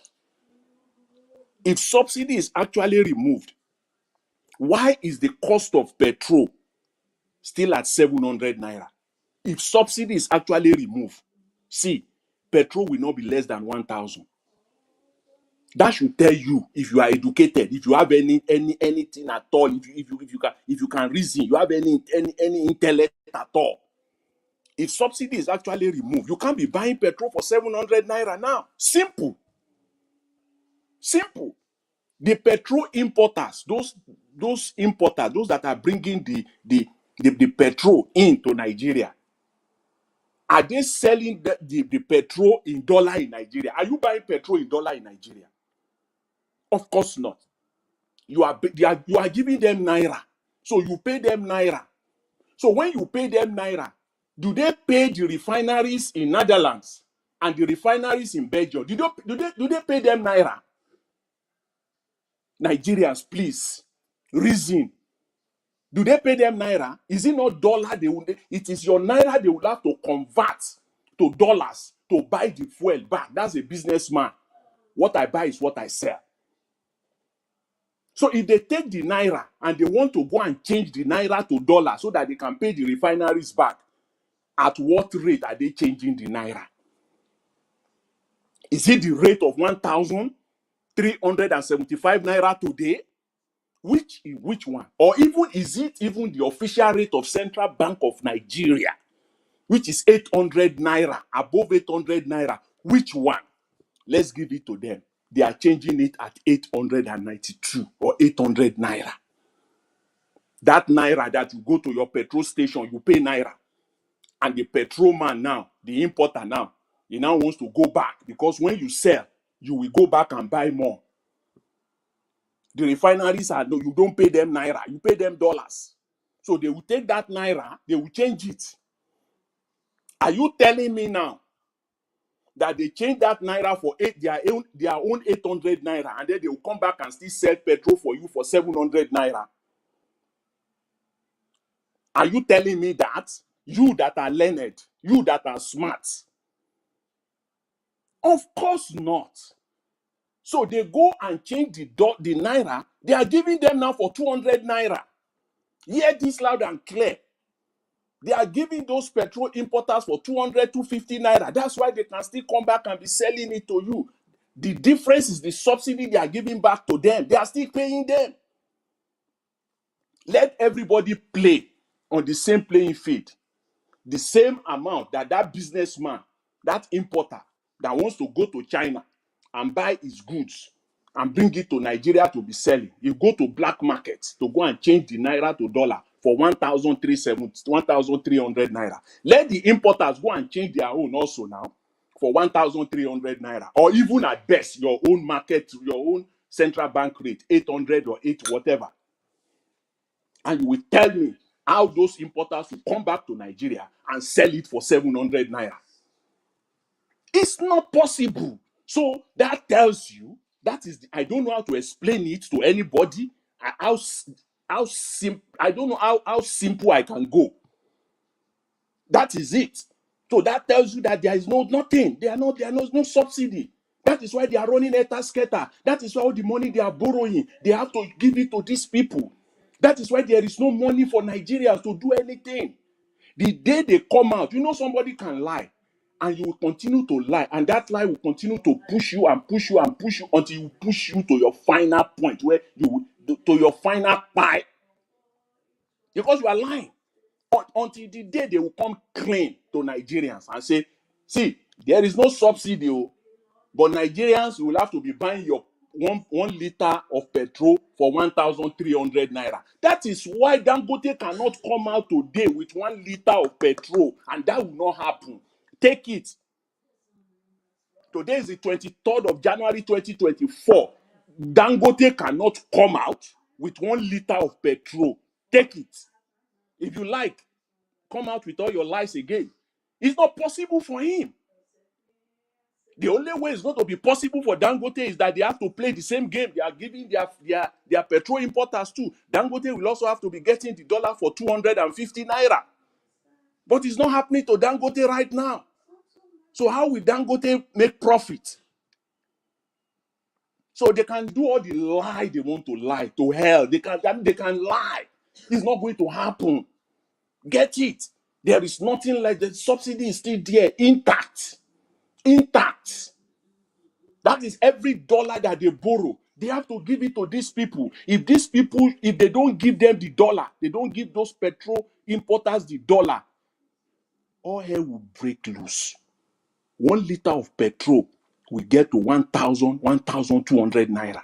That is the minimum. Even that, the petrol importers will say, okay, we just want to be taking 10 naira, 20 naira profit. Even at that.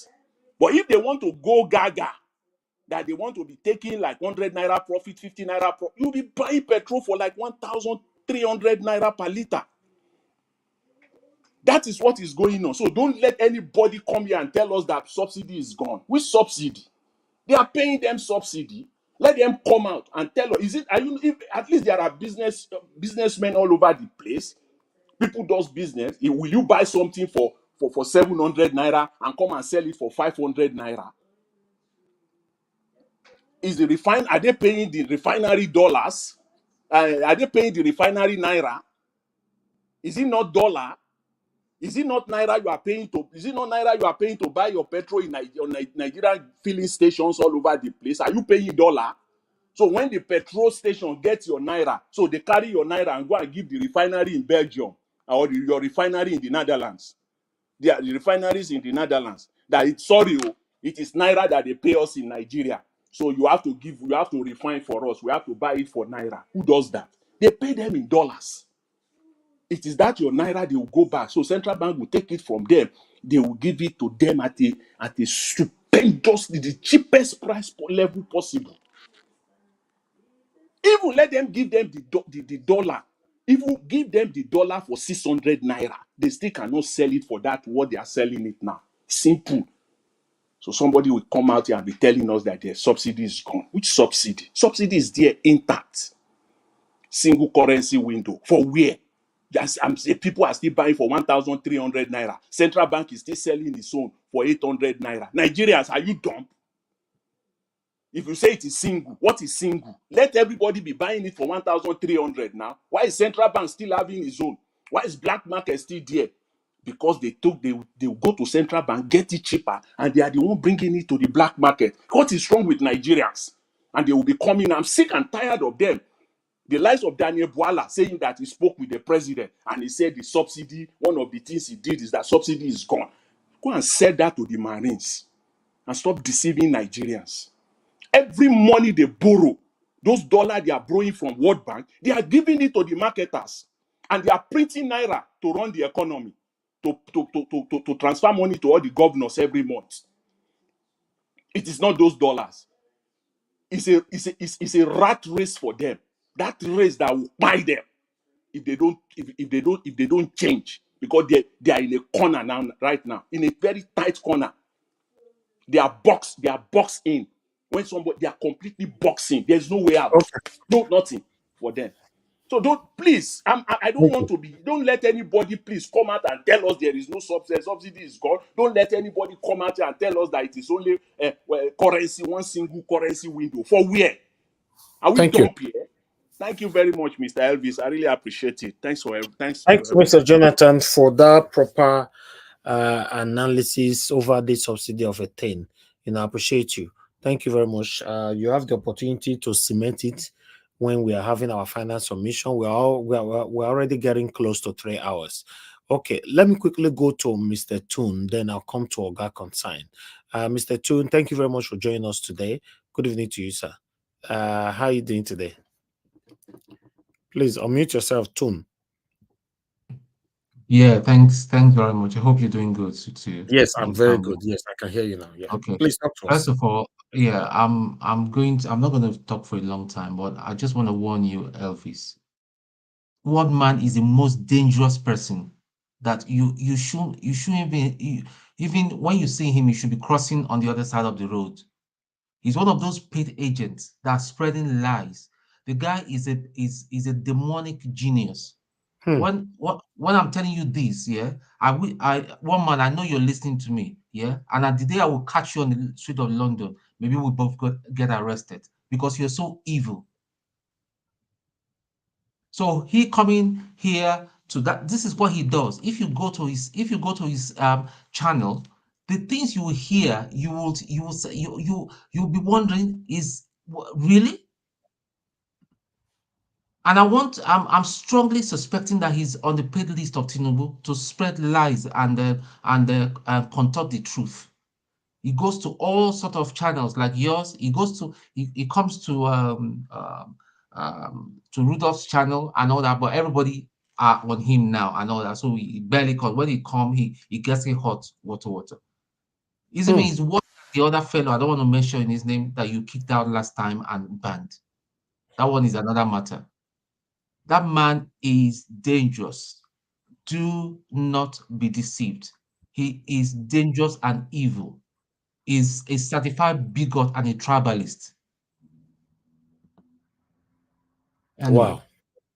That is that on the one side. What can I say?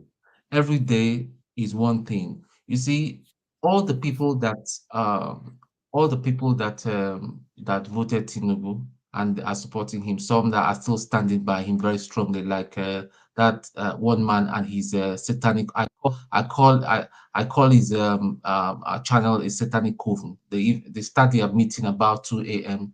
UK time. So it's only covens that do meetings at that time of the day. You know, that's why I tell him that he runs a coven of lies and wickedness. See, since this man has gotten onto power, it's all bad news upon bad news. It's just like a portal. A portal has been opened, an evil portal has opened, and all sort of bad things are just happening. He has no plan. They have no plan. See, Bajabia Mila, we knew it was going to happen. They have no plan. This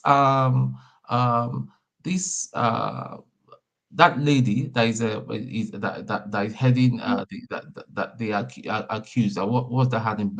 Beta Edo or Betty, whatever she calls her name. Nothing is going to happen to them. It's all a gang. It's all criminal gang.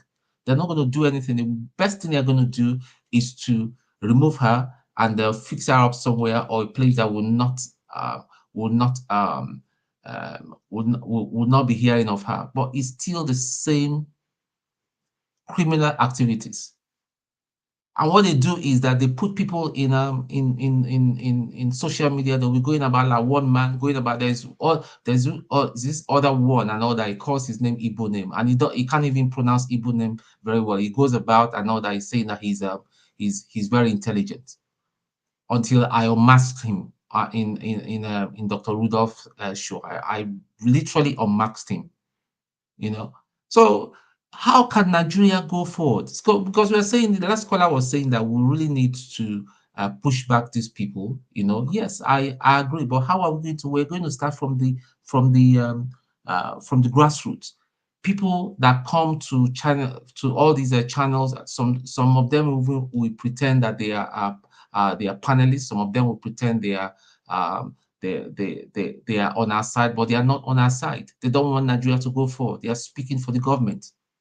Except you're so stupid and so dim that you cannot read between the lines. So that is one of the problems we have. Tinubu is not coming down. That man has nothing to offer Nigeria. Even if he drops dead today, people, I want you to remember, we still have the Boko Haram guy there. He's vice. How are we going to deal with the whole lot? The whole lot needs to be kicked out. The whole lot needs to end up in prison. A revelation came out yesterday how they planned to take out Nnamdi Kanu because they bribed Nnamdi Kanu with an oil block and with a lot of money. The man refused. Imagine, because the man was just asking for his people to go, his people to be treated fairly. You want to take out a Nigerian like you? Is that not a shame? Is that a country? They are kidnapping people left, right, and center. Look at the other day, the man that was kidnapped with the daughters and all that. They killed one of the daughters. Now the police came up and told us a lie that they rescued them. The police did not rescue anybody. When I heard the news, I was telling my friend that it has nothing to do with our security. Our security agents are they are not qualified enough to do nothing. It's only corruption.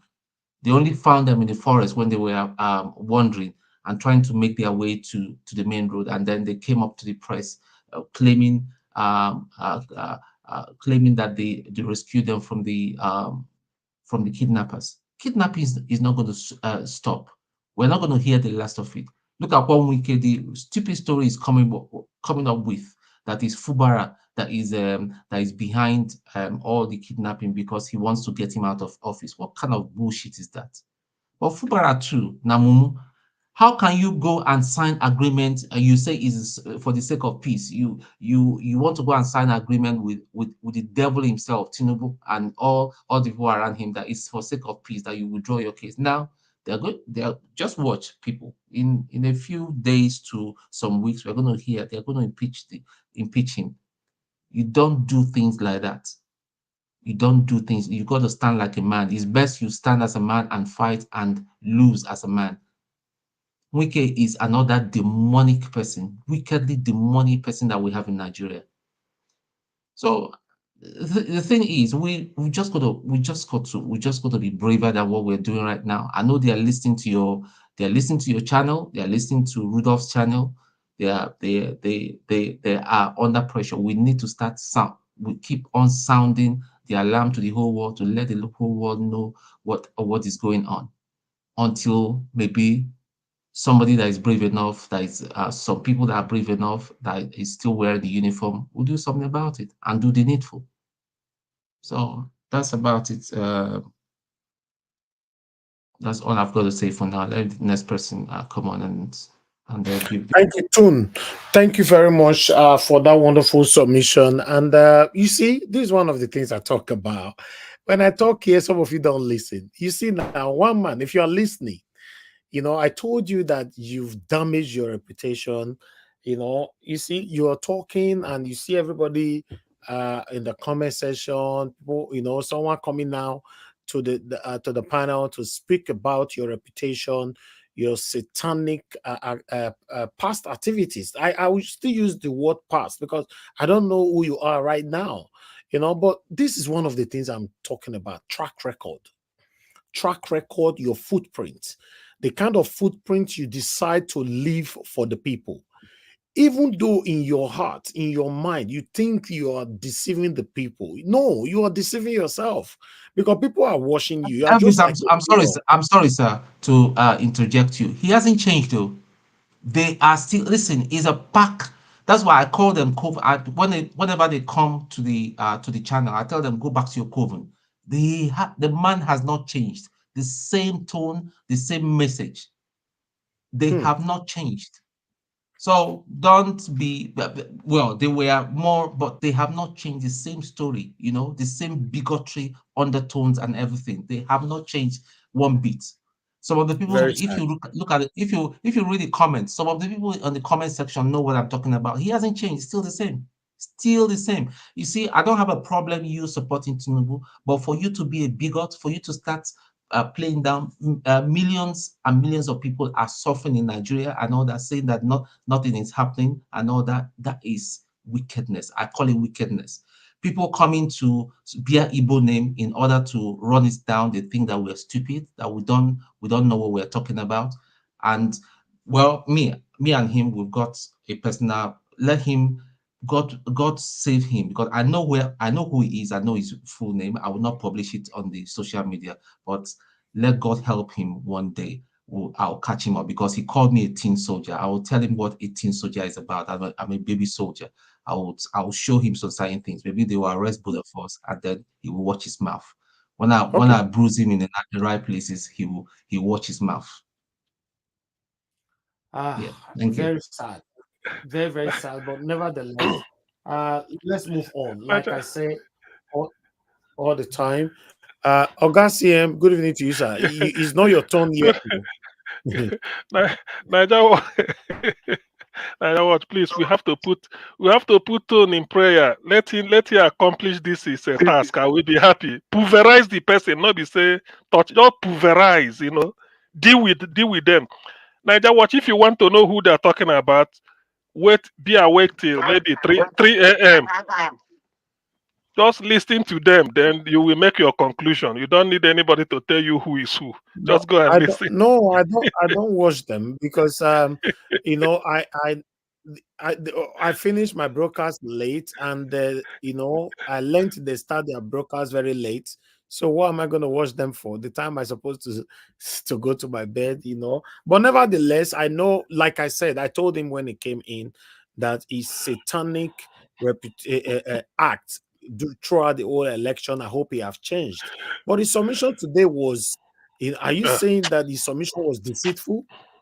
Is it my turn? Is it my turn to speak now? Mr. Elvis, his submission was his submission was full of deception.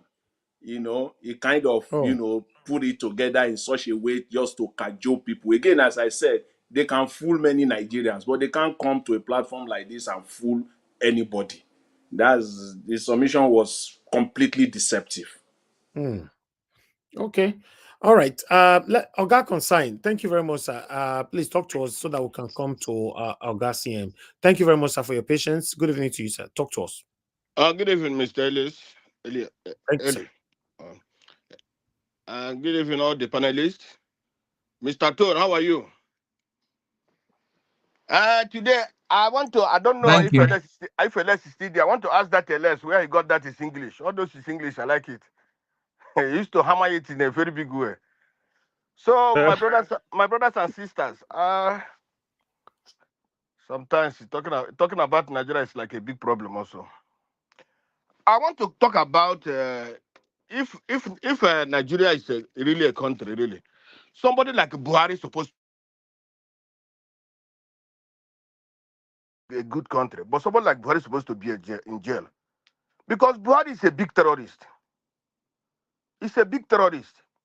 Buhari on his watch, many people were killed, and nothing happened. He didn't do anything. Buhari went and they gave money to a terrorist group, Mietiala. Billions of dollars to go and buy munition, say they're using it for another thing. They went and used that money to buy munition and they came to kill Nigerians. That was what Buhari did. Which ethnic group, which other group was the government giving money before? No group. Mietiala is not Arewa. Mietiala earlier is a terrorist group. And Buhari went and gave Nigerian money to them. And they used to buy munition and came to Nigeria and start killing Nigerians. Buhari government choose those that they are going to buy and those that they're not going to buy. Femi, that Femi, only that you say we should not insult them. But that man, I don't know whether that one is a human being. Coming to open his dirty mouth that they did favor for him by keeping him alive. So the government of Buhari was choosing those that are going to buy and those that are not going to buy. That's ridiculous. That means that is not a government. It was just a terrorist government. They spied many people. On his watch, many people were spied. And today nothing is happening to him. And that is the problem we're having in that country. What if for example, Tinubu finishes his regime and another person comes, like a Buhari, then he can do more than what Buhari did. And the life continue to go on. That's where Nigeria is a difficult country, it's very, very difficult. How can a president be buying his people, buying those that he's ruling? How many people died under Buhari's regime? For nothing. Even at a time when he was thinking of genociding the East.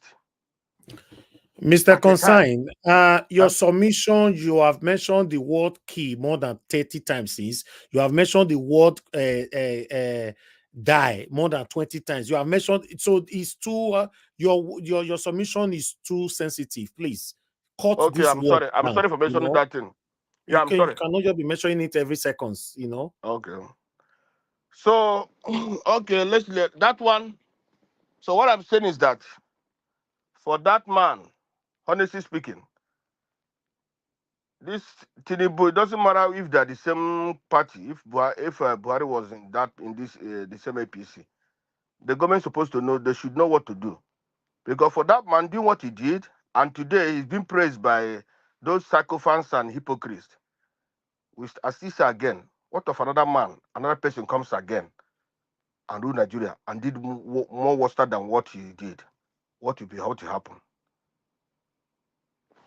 Then I want to talk about also this issue of today. I was listening to this lady and she was talking about the money being given to the for the legislators to do constant jobs, constituency projects. It's like these leaders or what, I don't know what to call them. They are unison in how to make Nigerians to suffer.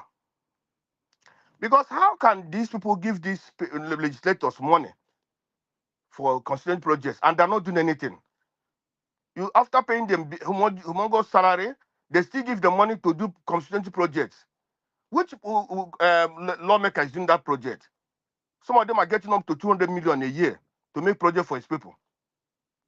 Is it not supposed? The government supposed to find a group that can be handling that, or create an agency that can be handling what problems of each state or each local government, than giving these people this money. They give them the money, they eat the money, they use the money and run after another election. They use the money and they destroy their people. That's what they're using the money for. use the money and give their girlfriends. That's what they're using this money for. Which projects are these legislators doing in their constituency? Nothing. They're doing nothing. Everyone that comes, he collect that money. Everyone that comes, he collect that money. Using it to buy different cars, like different expensive cars, and living expensive lives. No government runs in that way. They're just destroying the future of the Nigerians. Really, that's too bad. This issue of Bajabi Amala. Well, Bajabi Amala is a brother of Tinubu. They're the same brother. They are the same thing. It's like their mother. They are the same sibling. Like the other guy said, that man was in jail in America.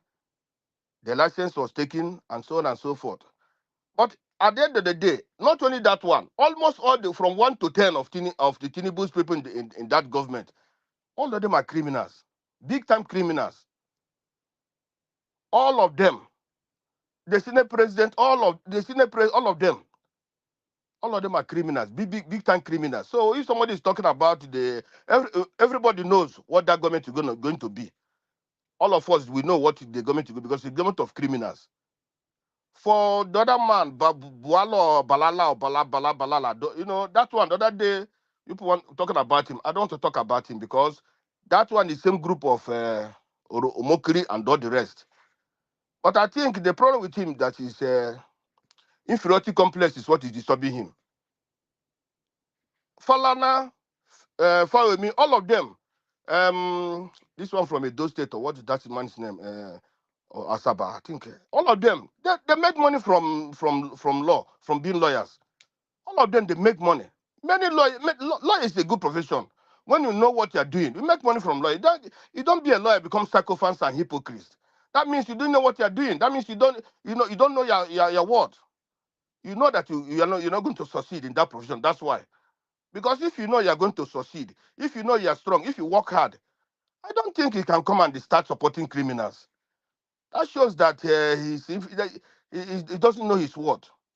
Maybe he didn't study very well, or he just want to come and eat like others. Let me go and grab my national cake. You see, that's why somebody that is doing that, nobody should be looking at him. Because even all these interviews that grant him, all these things, that make him to be big. For me, I can't, even when that man is talking, I can't listen to what he's talking. Because I know his type. I don't listen to such people. Even like Omokri is talking, I don't listen to such people. Because those people for me are roofers, honestly speaking. They're nothing to me. I can't listen to them. This and the River State and the River State problem. I look at that problem as those people are sitting on a keg of gunpowder. When it will explode, it's gonna be a problem. Because even the way they're doing it now, it will still be an ethnic problem. Because if Wike tries to remove that man, the people of Ijaw will not be happy, and it's gonna be a problem. So I'm calling on. This is not supposed to be. Let's leave them. It's their state. Let's leave them. Is their for the South. I think that all these regional leaders have to come together and speak in one voice. Even what is happening in Nigeria, they speak in one voice. Because when the day it will burn, nobody will be safe. That reverse problem, when it starts, it's going to be a big problem. Because that people will not leave that matters lying low. They won't, if this wicked removes that man. And again, they can't be looking at wicked. I don't understand, honestly speaking, what Nigeria is turning to. Now we want to be like Afghanistan, or even worse than Afghanistan. We now have mafias who control some areas, control some states. That's too bad. For somebody who is who is greedy. That man is too greedy. Upon the way he's good, I know he's a confused man. He made his in enmity article. He also angered the Obi. Now he doesn't know where to go. Near to go is to APC. The people he rejected, I know they're not working. He went to them to have a cover for the meantime. because this is a temporary relief. It's not going to be long. Because whatever happens, even Tinubu goes out today, or what happened to the regime or what, he'll still be hiding. But for now, let these regional leaders come and help the rivers people. Because if the bomb explodes, it's gonna be too much. It's gonna be problem to them and to the region entirely. For now, my brother, let me stop here because I have a customer. All right, Mr. Concern, thank you very much, sir, for your submission. Thank you. Okay, guys, I bet make una help us press on the like button, help us to share. I'd like to thank you, Julian Salami and Josh Blueshell, for the super chat earlier on. May God bless you all. Thank you very much, guys. I appreciate you all. Augustine, thank you very much for joining us this evening as usual. Please talk to us, sir. Unmute yourself. Good evening to you once again. Thank you, Niger Watch. Good evening, everybody. Though I've badged in before. All protocols, please, duly observed. Actually, I think I listened to one man went to mortuary when he came in. The first thing he was saying, he came to prescribe a role for obedience. He said there's a gap, the opposition gap. Let's do quick and then fill in the gap and be formidable opposition. If we're obedient waste time, maybe PDP will recalibrate and then get themselves and ticket. I looked at this and I shake. I said, well, woe betide those who doesn't know him. It's like from what my brother Tone said, that is a tip of the iceberg. If you can multiply it by 1 million times, that is how bad that character is. Somebody who said Peter Obi spent 11 years 1, 2, 3, 4, 5, 6, 7, 8, 9, 10, 11 years to earn a bachelor's degree from a parochial university at Oka. Number one, Peter Obi never spent 11 years to earn a bachelor's degree in philosophy. That's one. Secondly, Peter Obi did not attend any university at Oka. He studied at University of Nigeria and Nsukka between 1980 to 1984. He finished from UCKC 1980 June and then entered Nsukka after 3 months the same year. I think he did his youth service either in Edo State. I don't know. So for somebody to be, this was during the election, he was concocting all sorts of nonsense. He concocts all sorts. You just need to go and list anyway where that can't. Those that are sane can't even withstand what they mean. You just imagine, is this a human being? Anyway, as they say in As You Like, Shakespeare said in As You Like It, God has created him, so let's take him for a human being. Anyway, having said that, now, Gbajabiamila. I said something one time when Ojo Okalo was crying at the Senate, at the House of Senate, that of all the things he did to Nigeria, everything, they're marginalizing the Igbo, do this, they deserve Senate president. So he was crying. I said, look, some people were reading different meaning. I said he cried not because of the fact that he's so patriotic or he want that the reasons he was giving. No, because this is the first time since 1960 Nigeria is having a government of certified criminals. This is the first time. Under Shagari, it wasn't like this. Even under Obasanjo, it wasn't like this. Not to talk about during the Zik and Tafawa Balewa, it wasn't like this. Under Yaradua, no way. Under Jonathan, no way. This is the first time Nigeria is having a government of certified crooks. Crooks. Look at Akpabio. Off your mic. Now he's Senate president. Gbajabiamila, it's not that you can have a professional misconduct. Maybe you may present something in which you may be called to defend and then they struck you off and later you get back. But this is theft. That's what they call theft. Not stealing from American government or the state of Georgia, but from your client, somebody who came to you to represent him as a client, represent him as his counsel. If you have a case, you go to a lawyer or a solicitor. When you go to him, you are going to him as the God. Please help me. He will look into your case and say, okay, this is what the law, because he knows the law more than you. You submit. Now you have to steal from him. This is not a case of a legal fee or whatever, professional. No, you have to pay. But he stole from you. The only thing you can use to compare that is when you go to a doctor, and the doctor, you say, look, I don't know what is. The doctor will say, undress, if you're a female, this thing, and start to assault you. Because you willingly brought yourself to the doctor. Not that the doctor forced you, but you say, please help me. Look at the pain I'm going through. And the doctor take advantage of it. It's evil. You don't forgive that in any profession. You can.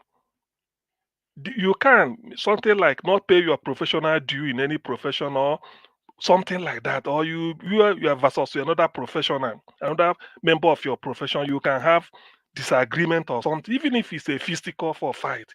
But a client coming to you is like you are going to God. Before him, you bear everything. Then you stole his money. Now, somebody who did that now came home.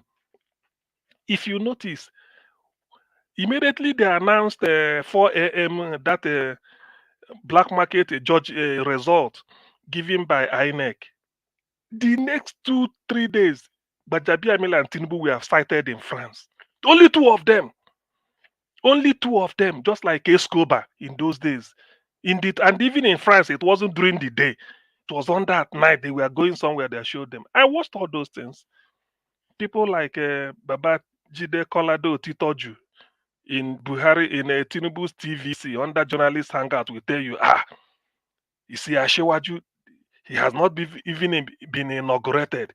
He's already in France, closing deal, discussing with investors. Oh, na lie. He went to take different concoctions of steroids so that hand, the way they shake before, they shake again with Gbajabiamila. These are the crooks. These are them. And this is a government somebody should want me to have hope. You see, Niger Watch, with every daily development, I now know why they can never allow P2B to be praised, because P2B, this is what P2B will stop. Under P2B, I can bet my life this type of thing won't happen. I can. It's not easy to say you swift, but under P2B, this type of theft, it can't happen now. He will approve what you will steal, so he won't do it. And that is why those people that feel that they can feed off the government, they must do everything possible to stop him. They know if P2B is in power 7-8 months after, Nigerians will be sleeping. At least they will having hope. They will be issue of petrol oil theft will be a thing of the immediately, because he knows what to do. He's not interested, but they know that if this man comes in, it's like taking oxygen, taking out just taking a fish out of water. That's what they are doing. Nigeria is in a complete mess. And then before you know it, sugar attracts ants, which brings me to Daniel Bwala. Daniel Bwala said he left Tinubu and the APC because of Muslim ticket. Tinubu is still a Muslim. The Boko Haram apologist number 2 is still a Muslim till tomorrow. So what changed? He now went there. Look at the way. Thank God Nigeria has good journalists, at least intelligent people. Look at the way he couldn't even defend this guy self. He couldn't even regulate out of his own hole. When he talked, I'm happy one of the lady, one of the anchors said they are not the same. He said it's not. When he gave example, he said no, there's a different thing. They are not the same. That after working for this media, you go and work for media. This media, it doesn't mean you've changed your position. You only change the employment. This is not a case of you tell us Tinubu is this, say give Tinubu 30 years, he can't even do anything. Now that is the man you are going to beg for job. Nigeria is finished. So that is the way they come. That is their color. The next thing now you will hear about rain or mockery. will be given one position. These are the Reno who went to Chicago State University. Say yes, Tinubu attended Chicago State. He graduated from there. He did this. Where the certificate? He said he talked to them. Who did you speak to? Till today, he can't mention name. What letter he gave? Letter, no signature, no distance, no signature, no telephone, nothing. He said this was the letter he was giving. These are the characters. They are now milling around. Tomorrow they get in. Then they will start and they start to pontificate. See, I still believe in the definition given by what is his name, Dati Baba Ahmed. Democracy is government of the people who are ready by the people who are ready and for the people who are ready. The phrase "who are ready" is what I think I learned something from the chap. It doesn't just say democracy. Yeah, if you are ready, that is when you have your democracy. Nigeria is in a complete mess. The likes of one man went to the moon. They are now going around to come and talk. What is the meaning? Go and listen to one man went to the toilet. What he said about Tinubu, the greatest criminal, and now he's coming to tell us. It's on record. What I'm saying, I've gone beyond the mere talks. It's on record. He said the greatest criminal in Nigeria, maybe might be Babangida, then Tinubu. He was comparing them. Now look at what he's saying, but Bajamia Bila shouldn't have been in that space. Go and listen to what he's going to want you to hear. Then listen to him in his coven where he is. That is their prison. Then you see the gathering of vultures. The one that came here to tell us in those days that he was a chartered criminal in the UK. He left UK to go to US, became a chartered criminal, and they ended up in Canada also a chartered criminal. When you ask him, he tell you it's Igbo. Then there are other ones. You go and see all those renegades. They just go and dump there. To be honest, anyway, well, it's just that when he's speaking, you have to you give him just benefit of the doubt. After listening, you don't make anything out of it. These are the agents of darkness, the prince and princesses of midnight. That's what they do. So that is the issue. I don't see anything coming out.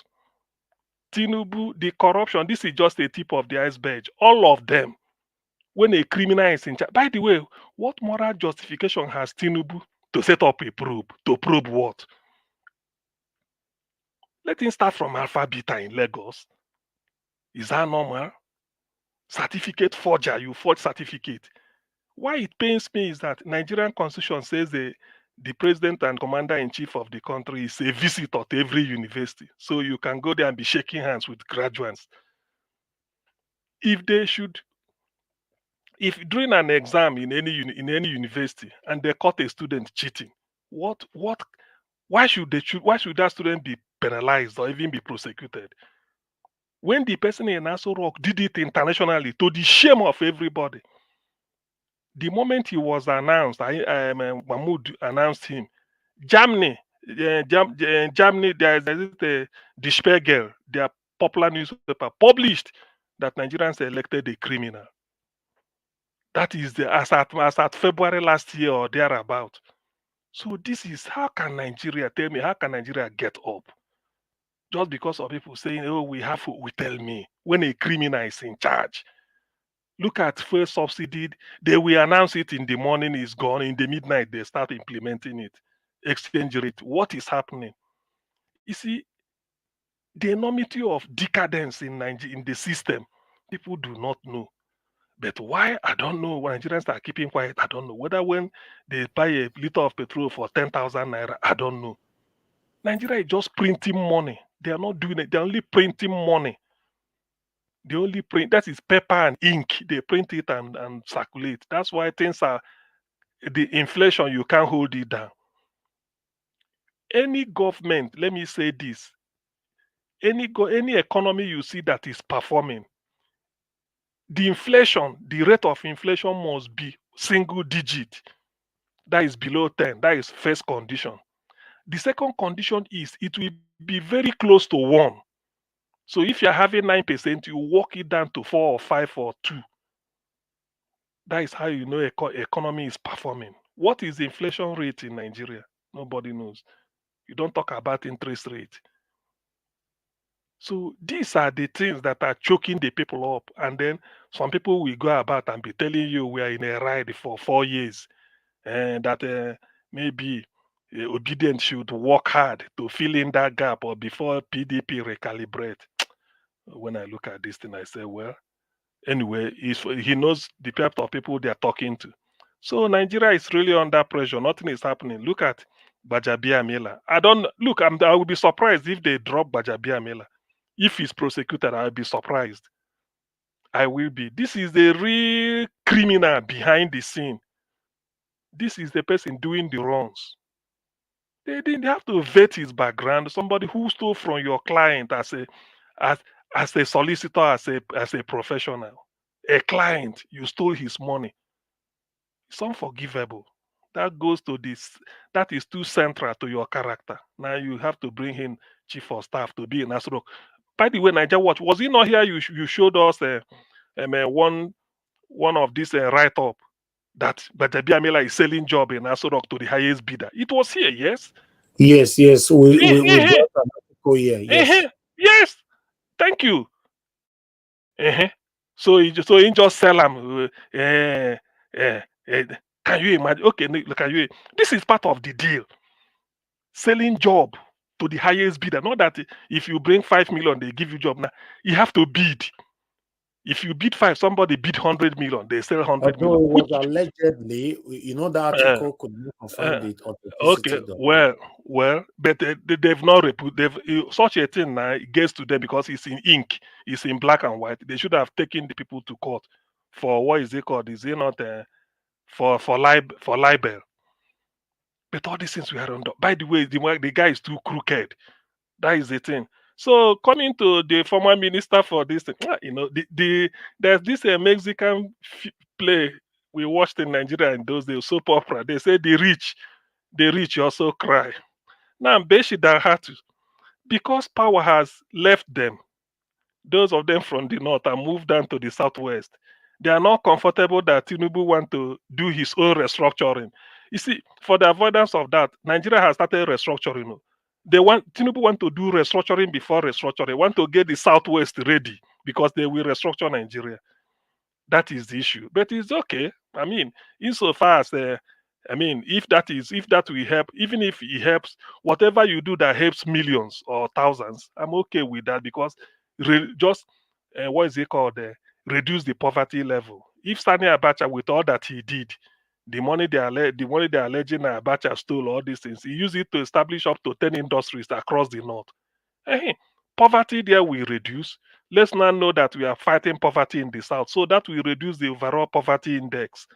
That is the thing. Atiku, the ones that all these things that it helps. So Tinubu is doing his own restructuring. Central Bank, part of it will be in Lagos. Federal Airport Authority of Nigeria is moving down to Lagos, and who knows? In that case, let me also suggest NMPC should move to Port Harcourt or Warri, or share it between Port Harcourt and Warri, NMPC, because that is where the oil is. If you want to really balance things up, Ports Authority will go to Calabar. I mean, let's even things up so that Nigeria will have a breath of fresh air. Let them restructure. If the aim is to restructure, because I know it's not because of Lagos is safe. No part of Nigeria is safe, because that thing that those people that are pursuing you in Abuja will also follow you to Lagos. After all, there's no toll gate. Anybody can move around anytime. So if the essence is just to start restructuring, I welcome it, because Nigeria is overburdened. We can't continue to concentrate power in one place, and it will be breeding corruption. If you move an NPC down to Warri or Port Harcourt, yes, it will help to open up all the after it's an oil area. So let it be there. Then if there's mining corporation that go to Jos or Enugu or maybe Kogi, let it be. Everything in the UK is not headquartered in London. There are things that are in different parts of the country. So if that is the idea of doing it, well, it's all good. It's good by me. But Beshida Hatu should start to insult us. In the interview, he was saying, like when I read it, Said they were all talking off. They were thought one Nigeria, indivisible. All right, That round up 1 minute, sir. thank you. They were taught all different types. So I just look at it, I laugh. The rich also cry. For Arewa Consultative Forum to do a meeting and then reject it. I know they are having midnight meeting, thinking about it. Simply because they don't want Igbo man to be president. They feel that they can give it to Tinubu to hold in trust for them after about some years. Maybe they will take it back, or God help them. The man may not. The man may delete himself. Then the Boko Haram apologists, they will use it to compensate him for helping them to take out Jonathan. They've forgotten that as an Igbo we have a proverb: giving a monkey water to drink is never a problem. The real problem is retrieving the cup when the monkey must have finished drinking. So that is exactly the mess Nigeria is now. Let me erase my case here. I come back later. Thank you. All right, Augustine, thank you very much, sir, for your long submission. I appreciate you. Okay, we have Mashallah, which is the last person on the panel with us. Mashallah, it's good to have you here again, sir. Good evening to you. Please talk to us. Good evening, Nigeria Watch. Good evening, Nigerians and our viewers. I didn't join early, but I joined when we had that intruder coming to talk rubbish on the air. I was surprised that Mr. Elvis even know the person in question. So, to me, it's not our topic, but as the atmosphere is now showing that they are losing ideas, that's why they are confused. They're under pressure, and they are selling their barbarians to different networks. We succeeded in chasing one out. Another one is trying to come and patch his tents in Nigeria Watch, and I believe he will not come back. It was this same panel we spoke about Nigerian Army releasing repentant Boko Haram to their community. Which community? Please, Nigerian Air Force, Nigerian Army, please specify the particular community you have taken these people to, because we are not fools. Boko Haram, I guess they are short, they are losing men, they need more men, so you decide to release to them. There is nothing as bad as somebody working so hard to finish a project. You are almost finishing this project, and then you start destroying another part of that project. That is what the Nigerian Army is doing. It is obvious that they are not interested in ending insurgency in Nigeria. What is the crime these people have committed that somebody in Kirikiri prison has not committed? Nigerian Army. Can you hear me? Yes. Hello, Nigerian. Yeah. What is the crime that these people have committed that somebody in Kirikiri or Okere prison in Wari has not done? They are releasing them, and now you have released them. Please, Nigerian Army, which community in particular are they from? That you are resettling them, and who is there in that settlement? If it's not Fulani headquarters, you are taking them back to, and then tomorrow you now tell us you have problem in Borno State. Why are we so wicked? Taking them to where? But Amila, another Tinubu is just congregations of rules around him. It was this panel I said Tinubu himself will do himself, and that's what he's doing to himself right now. Tinubu, by yourself, you will injure your government by yourself, because you have problem in your closet. You brought out so much woman, bring the problem in your closet out by yourself, because I don't know who is probing, who is in charge of the probing. But this problem will get to you, that it will probe, and you'll be linked to this probe. Continue doing it and not do the right thing by resigning as president, because Bajami Amila is there now. They will say alleged. Mr. Elvis, who is Mr. Alleged? Because it's just like my father saying something has happened, we say we don't know. Who is Mr. We don't know. So who is Mr. Alleged? Because this alleged is in covering all the things that we know. It is alleged, but it has happened. Alleged. but the thing happened. You are still in government. For there to be a minister, they had to sort you out, but they say it's alleged, as if you didn't take money. They are taking fan to Lagos, taking some of the ministry back to Lagos. When those things were in Lagos, Nigeria was working at least. But they brought them to Abuja. We have cycle fans. Someone that did not go to school is one commissioner somewhere, one chairman somewhere, but doesn't know anything about financial institution. But yet he works in CBN. CBN is just there collecting money, claiming people's bank left and right. The country is in a mess, and the painful part is the Nigerians that are just watching and just managing. I don't know when it will be enough for you people. How long can you stomach this pain? The kind of thick skin we have in Nigeria, I don't know where you got it from, and I can't blame you. If they take half of Nigeria and take to the outside world to spend 6 months, if they come back, none of these people will be in that country again because they won't be able to rule. Is it a crime for people to just try to give them the basic things of life? Basic things of life for them to just be okay. Now lie. You are suffocating them. Very soon the fuel will go to 1,000. They don't know what they want to do. But no, we're going there very soon. But our wickedness is at the highest. They have released these guys now to their community. In the next 3 or 4 months, insurgency will increase again. And they think what they are fooling us. No. Nigeria Watch, let me rest here because Nigeria matter is getting crazy every day. Every day new thing, every day new thing. Nobody comes to Nigeria Watch room and watch that rice has dropped price. Fuel is now 100 naira per liter. Which day will we come and hear such good news? Thank you, Nigeria Watch. Thank you, my brother. Thank you very much. You're asking a question, so who is alleged? Who is alleged? I don't ask that question. Who is Mr. Alleged? Because when something happens, they say it's alleged. Who is Mr. Alleged? Because the thing has happened and it keep happening, but yet they have not catch Mr. Alleged. All right. You know why the word alleged or allegedly have to be used when you are not 100% sure. When somebody is not found guilty in court yet, and you know, you are not actually allowed, you know, to convict the person by yourself. You understand? So even though you know why I'm laughing?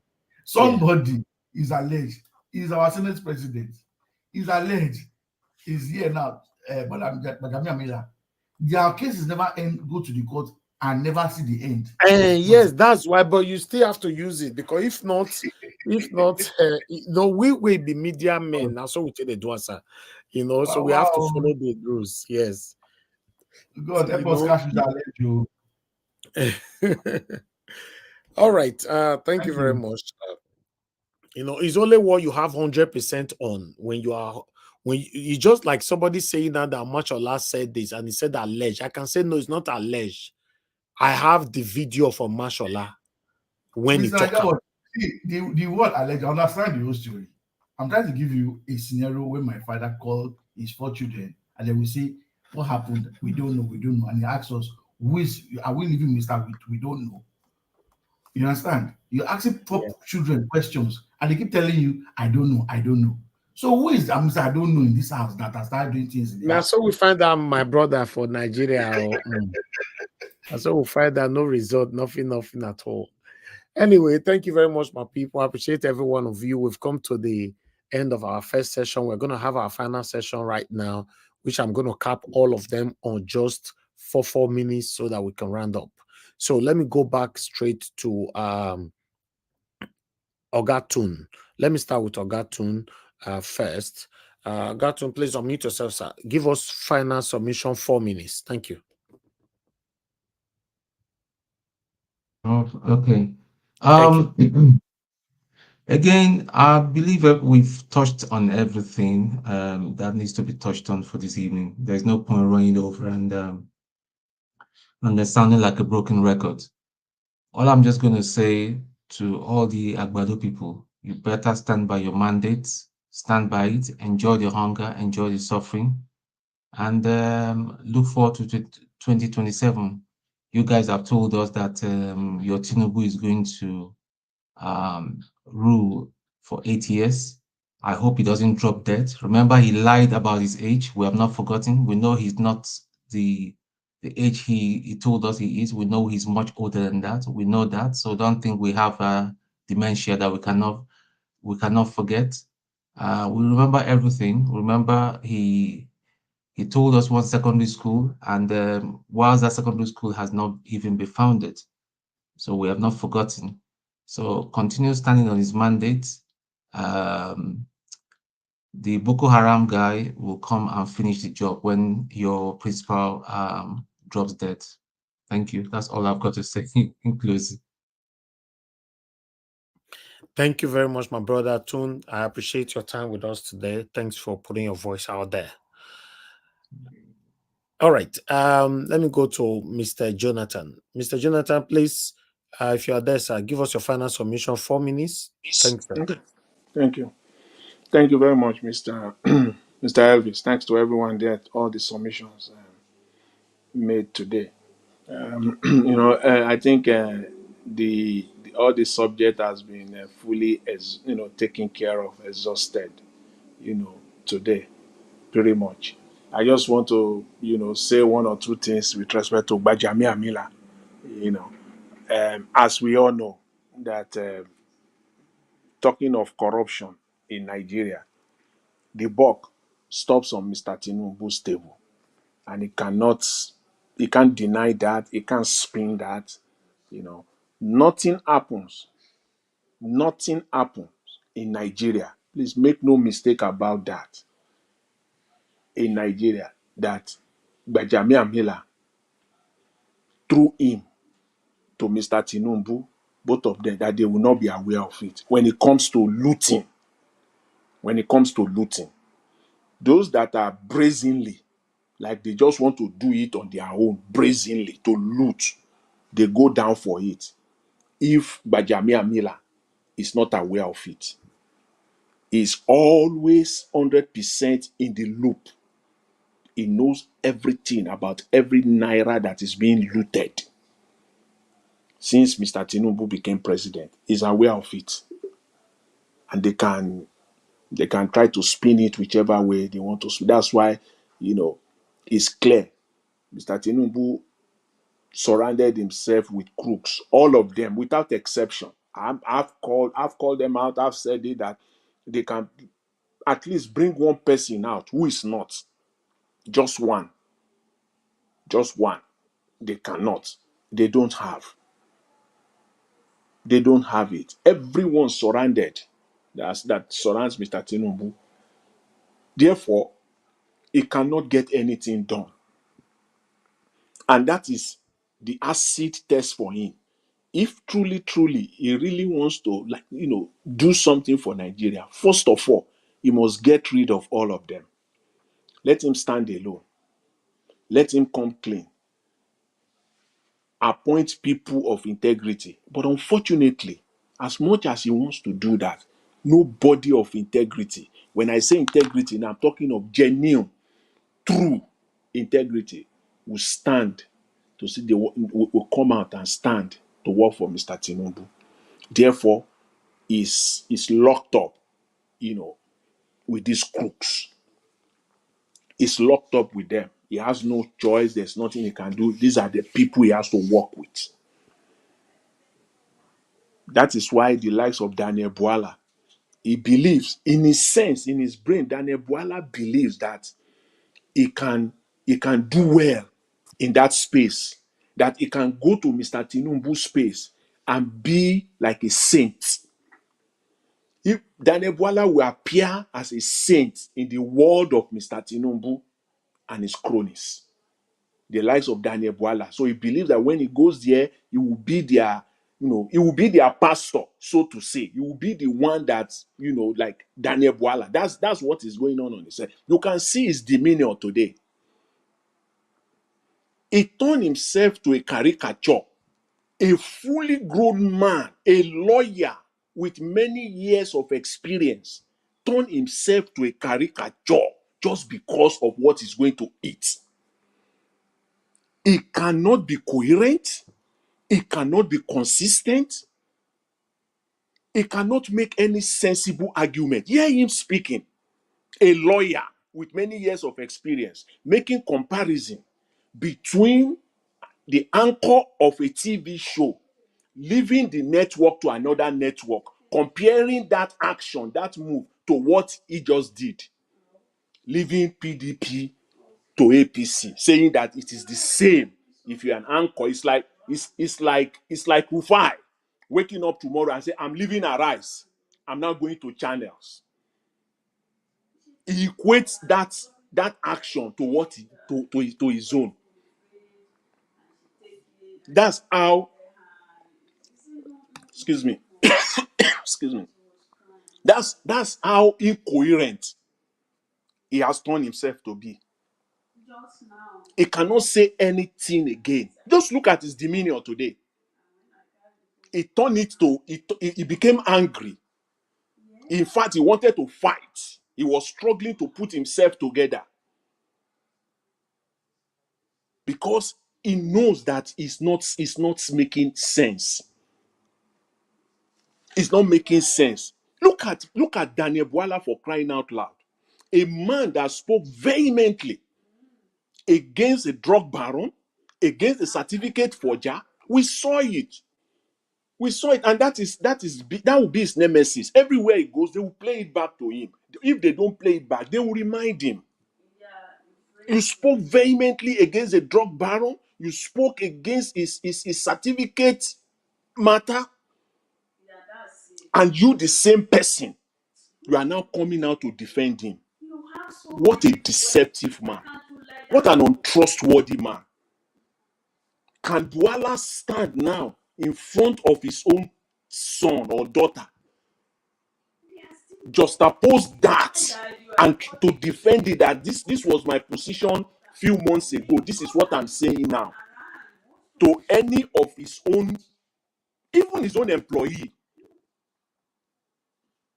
He has lost it all by that singular move. What he did, he has lost it all.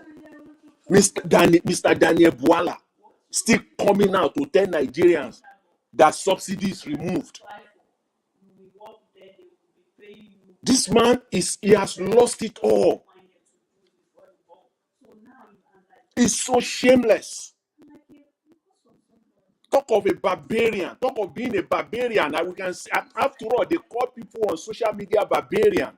One of their own that they referred so much. He called people on social media barbarian. So if I'm calling them barbarian, I'm not abusing them. I'm only using their own words back to them.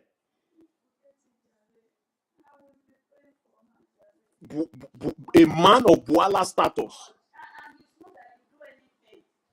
regardless of his law or legal background, he turned himself to a barbarian. Because that's what you are. How do you want to defend this? Anywhere you appear, anywhere you find yourself going forward, Mr. Daniel Bwala, you can never be coherent again. You cannot make any sense again. You can't. How do you want? You have gone too far. You have gone too far. It will have been somebody else. Somebody else will have done this and go away with it. It's not Daniel Bwala. You have gone too far. Your digital footprint is all over the place. You left it there.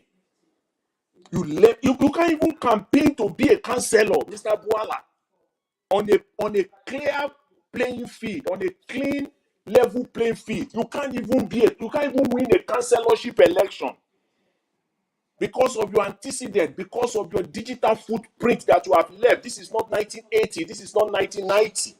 Everything you said is there, and this is not even the time when people even know. They will not say it. People will say it.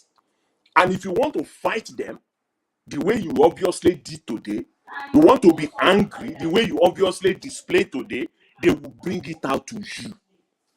They will bring it out to you. And then when you see it, you will only get angrier and angrier because you cannot make any sense. The same thing will happen to a mockery. Rhino, let him come out. How is going to make any sense to defend Mr. Tinubu? How? You can't. You cannot work with Mr. Tinubu and make sense. Don't you know that? That is elementary. That is elementary. And you are a lawyer for that matter. So what are we talking about? You can't work for him and make sense. You can't work for him and make any sensible argument. Where do you want to start from? Where? Even his staunch allies, like the one the now minister for aviation, even that one, look at him these days. He has entered house. He can't come out. He knows the only way you can be somewhat, and I carefully choose that word, somewhat successful in your role, have a minimal success working for Mr. Tinubu, is for you to enter house. You got to keep quiet. You got to keep quiet. You can't be going to the media here and there on. You can't do that. Please know this. So don't come out and be fooling Nigerians. We know. So the best bet for you is just keep quiet. If you think you are going to do this role successfully, you will appear more foolish and more stupid. So just enter and stop this nonsense. Thank you very much, Mr. Elvis. Thanks to everyone. Have a wonderful night. God bless you, Mr. Jonathan. Thank you very much for your wonderful submission. Thank you. Thank you. All right. I have Madam Origin here. Madam Origin, thanks for calling back again. Good evening to you once again. Please give us your quick final submission. Yes, please. Would you like me to talk about? I know she's not in our list today. Ruth Ogunleye. Okay. Yeah, I have reduced I have made a short list. I am talking to these people today because the whole world will ask what you did concerning this matter. Pastor Mrs. Funke Adejumo, Pastor Mrs. Ifeanyi Adefarasin, Pastor Mrs. Toyin Fajushiwe Oyemade, Pastor Mrs. Nkoye Rapu, Pastor Mrs. Mildred Kingsley, Pastor Mrs. Eno Jerry Eze. I also have, if I didn't call my friend or Pastor Mrs. Mario Eze, because I don't know if she has a platform, but if you hear me, this is also for you. Minister Victoria Orenze, Minister Mercy Chinwu Blessed, Mrs. Adesua Banki Wellington. Why I'm calling, I've done my research, it's because you all are women of substance. I did my research before I speak. I give this submission. The world is going to ask you, what did you do? Ruth Ogunleye, a soldier woman. She has given up herself. She spoke for every woman in Nigeria. You all know what I'm talking about. You know what it means to be a woman in Nigeria. And you all are women that have a platform that can save all the women that are under what she went through. We don't know where she is now. A lot of women have died because of this condition. She gave up herself by coming out. She came out for every woman abused at workplace, every woman intimidated at workplace, every woman sexually harassed at workplace. That is who Ruth Ogunleye is. My question is again, where is Ruth Ogunleye? I tell you, another reason why I called you, because I know, as all of you, I mentioned you know that every Niger woman, every African woman is an Amazon and not a sex slave.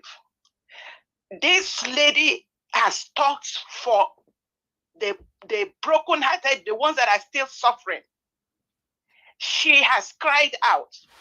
We must not let her die without knowing what happened to her. Where is Ruth Ogunleye? I rested there. Thank you, Mr. Niger Watch. Thank you. Thank you for doing this every day. God bless you, man. Thank you. Yes, because we need to know where she is. All right. Let's move on now to let me come to okay, Mashallah. You don't give us your final submission. You never give us final submission. You know, if you have any. Okay. Quick. My final submission is very simple. Nigerians, shine your eyes. Armed robbers, thieves are in government. Come out and protest. That's the only way. There is no human being who will wait for the next 3 years for another election that they are already captured already. So the only way out is for us to come out and protest. They didn't say you should carry stick. Just come out with your placard. Tinubu, you are not our president. Go. Thank you. Naija Watch, I'm through. Thank you, sir. Thank you very much, Mashallah. Yours is direct. Thank you. God bless you. All right, guys. The last person on the panel, Ogacm, please give us your final submission and let's run. Okay, in my final submission, I will remind Nigerians what time it is now. Let them remember, like Mashallah said, thieves are in charge. So you can imagine what the situation is. It's no longer that Nigerians are corrupt or corrupt. These are thieves, direct. They are stealing the money now. And it's not a case of somebody at the bus stop or in a motor park. These are people in Nassau Rock, openly indicting themselves, stealing. I said one time that when Emefiele will sing, a lot of people will go under the, how do I say it? Ought to be in prison. So, but having said this, what will Nigerians do? Do you fold your hand and continue to lament that a bag of rice is 73,000? Petrol, you can't see it. If you do see, it's up to 800 naira a liter. But your people don't stealing Ogacm, yes. Right now, £1 is 1,700 naira. Jesus Christ. Yes. Congratulations, right Nigeria. now. Congratulations, Nigeria. Like 2 minutes ago, I just said 1,700 or something. You know, in some app, it's already 118. So it's crazy. That means $1 should be 1,005 or 1,600 already. Crazy. So, see, you know, hey, yeah, I think I have to use this my last minute. Naija Watch. I want to confirm that my wife sent money to Nigeria today, 1,780 naira today. You said now 1,008 then. You know, since I not like yes, 1,800 naira. Jesus. Okay. You see, I remember. I think was it? Oh, na Chris, my friend Chris from Dublin. I answered the question. So let me keep posing it. Nigerians, with the way things are now, are we moving towards Somalia, or are we moving away from Somalia? Like I said, this question, there's no single correct answer. Anyone is the answer. Just argue your case and keep it and mark your script yourself. Are we moving towards Somalia, or are we moving away from it? Look at what they're changing Nigerian money. And yet we are the 6th largest exporter of crude oil, the 3rd largest deposit of gas in the world. They said after Russia, Qatar. The vice president went to tell them that we are not a poor country in the most arrogant way. I remember, see, that World Economic Forum in Switzerland. If you do not have opportunity of meeting any important leader in the world, just hold on January. Try and go there.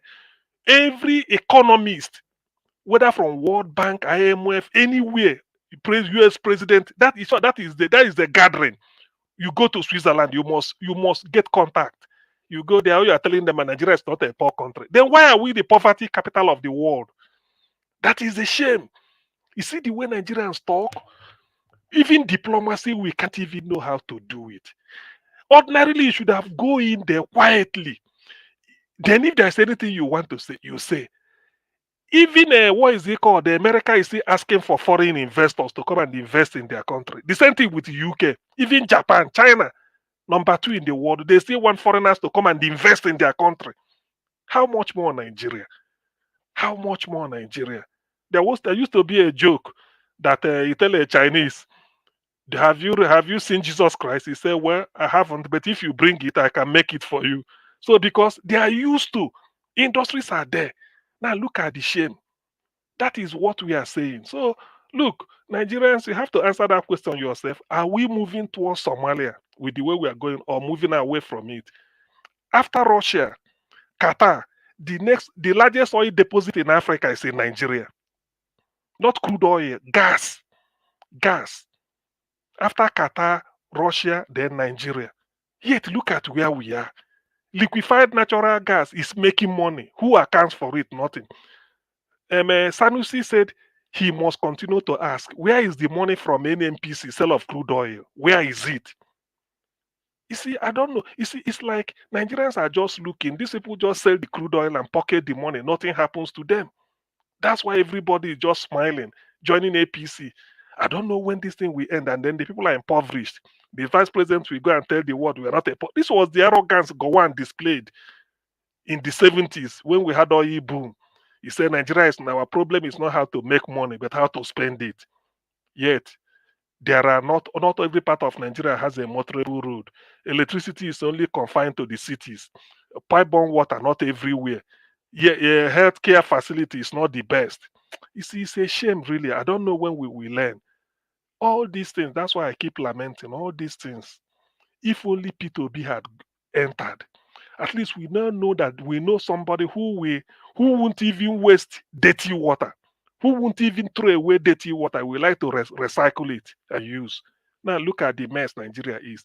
You borrow money, you don't know what you are using it for. We say crude oil at above the benchmark we used in the budget. That's what we are selling it now. No way. Abacha loot returned. No way. What is it called? You go and borrow money? No way. Which one? How? What are we doing? Still nothing. So it's a shame, really. So, Niger Watch, thank you for the opportunity. At least for those that we hear, let them hear. But the time is long overdue. We are talking of 1,700 naira for dollar or 800. By the time we get to next week or next month, it will be 2,000.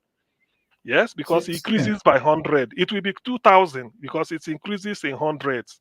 Before middle of February, it will get to here. £1 has hit 2,000, which means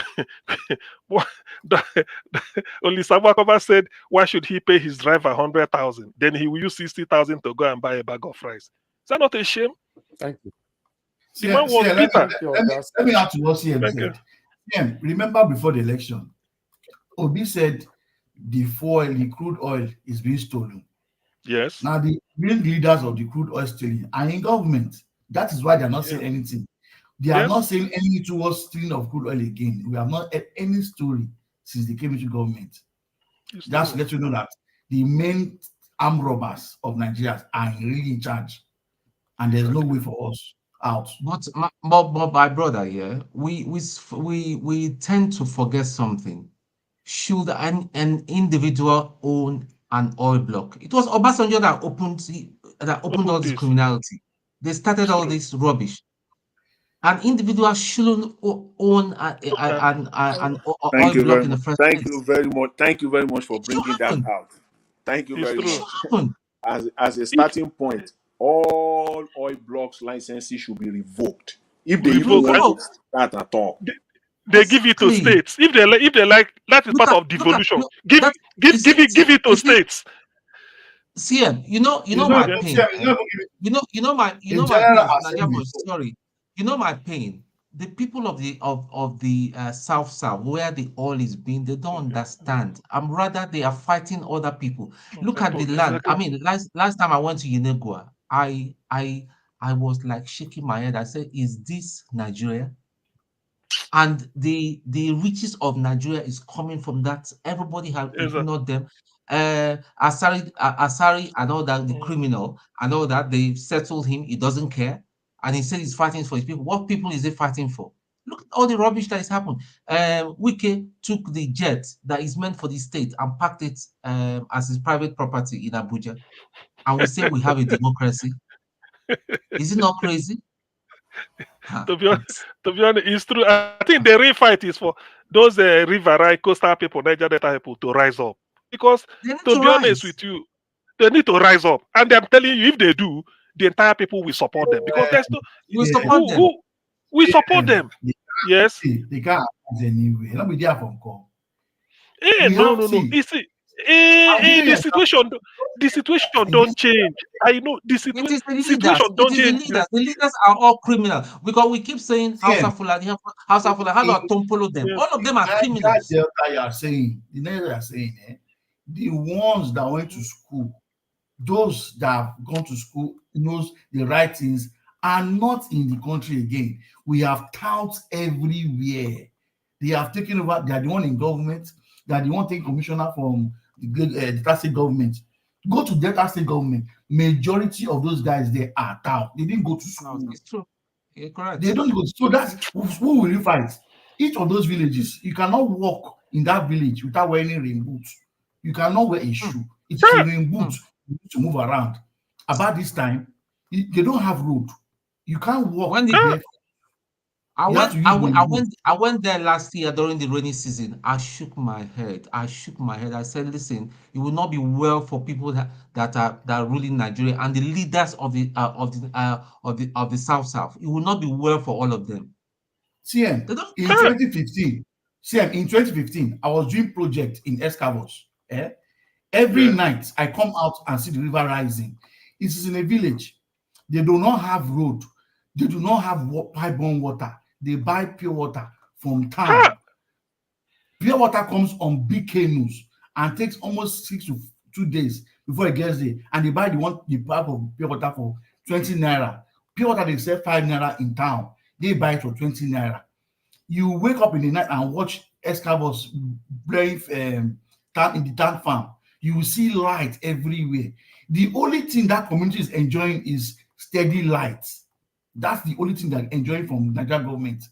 But if you see the village, if you look at the picture from the river, you will cry. See where the people stay. Brother, This is my steady you are light. taking from No, here. no, wait, And wait, see the wait. Oh. last time human being. Steady light should be a basic thing. Like Exactly. any No, developed no, country no, like no, this.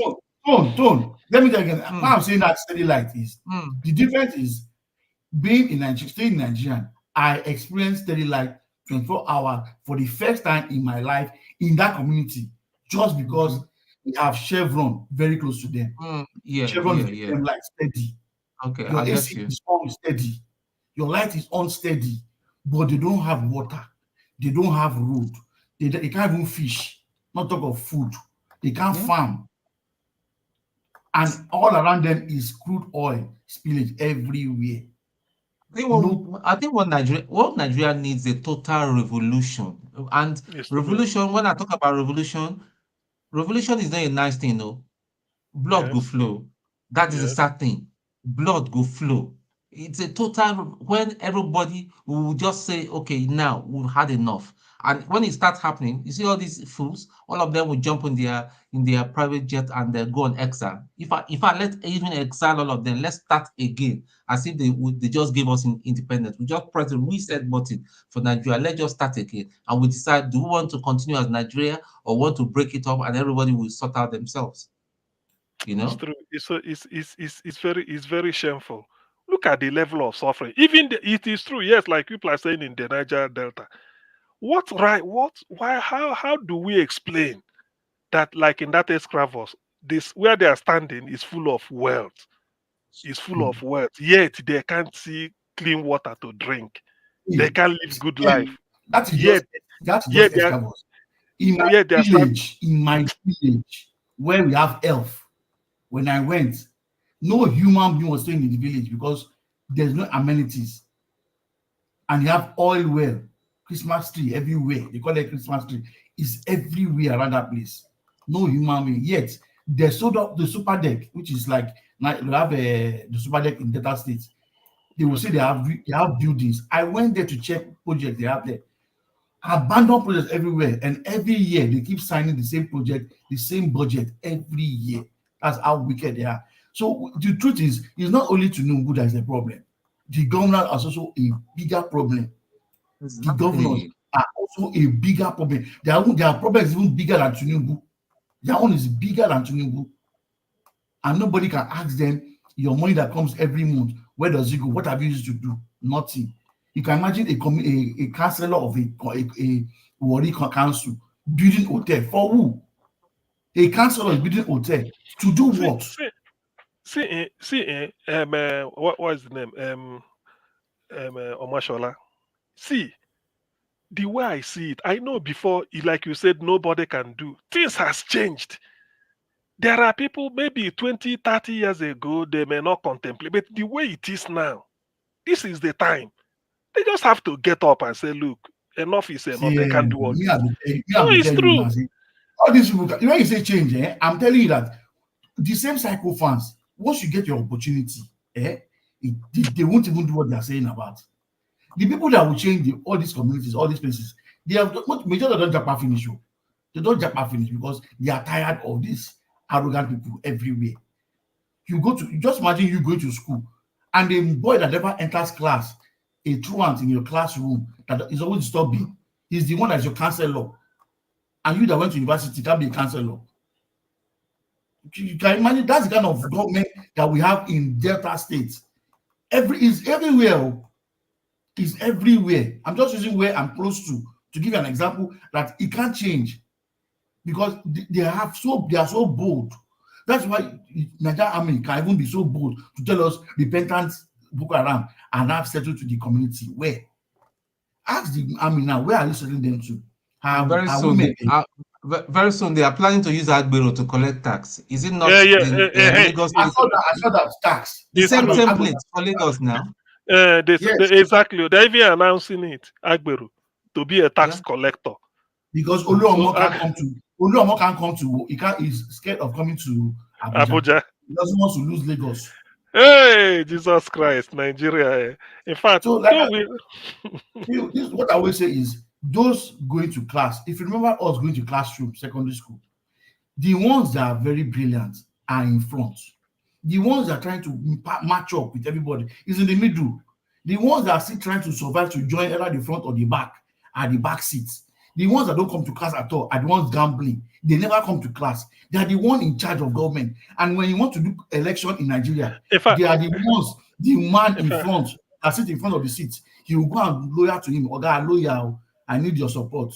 Because he's the Agbero. He's the one that will go around all the communities and say, this is my boy. Vote for him because he's teaching me mathematics in school.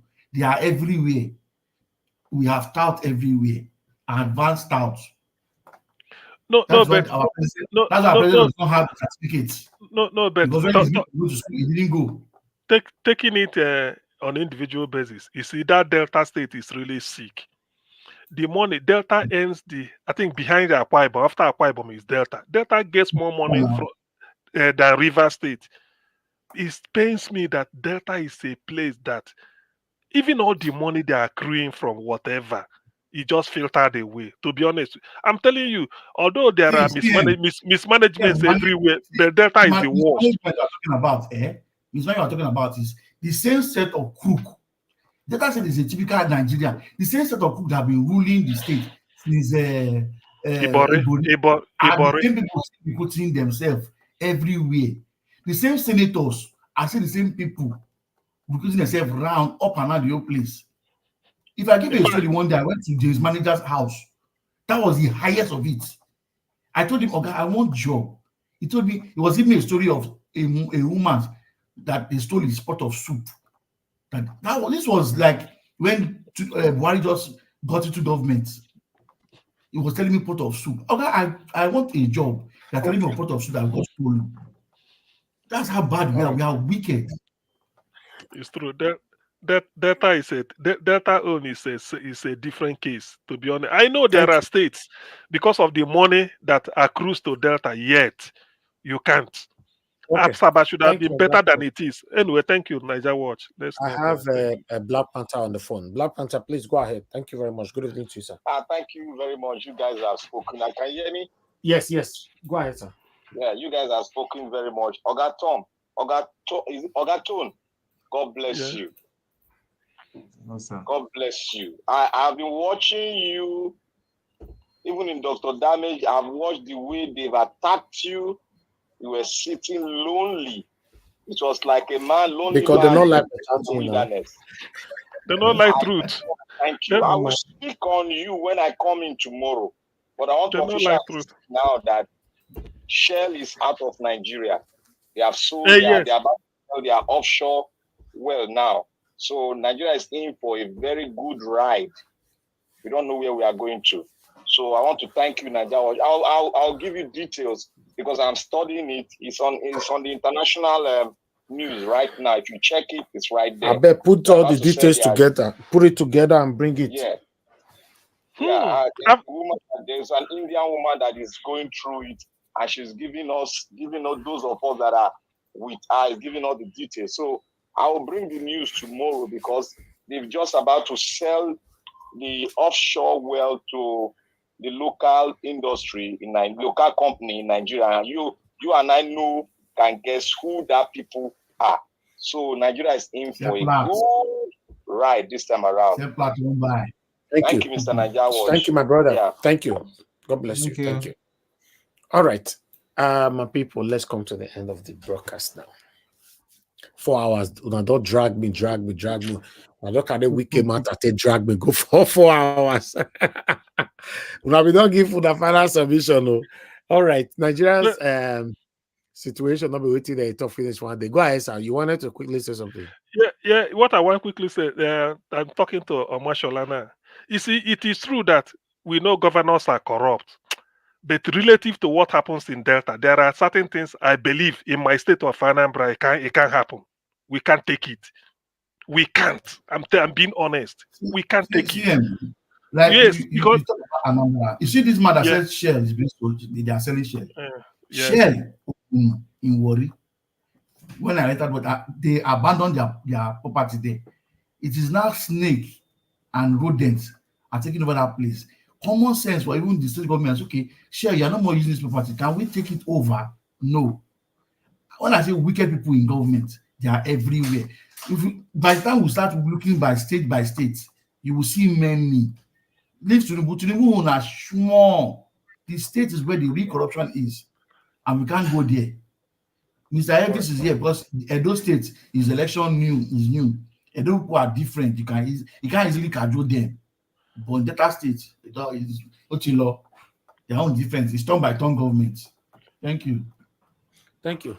Thank you very much, my people. Let's continue from where we stopped today. By tomorrow, we are here by God's grace again, tomorrow, 6 p.m. Nigerian time.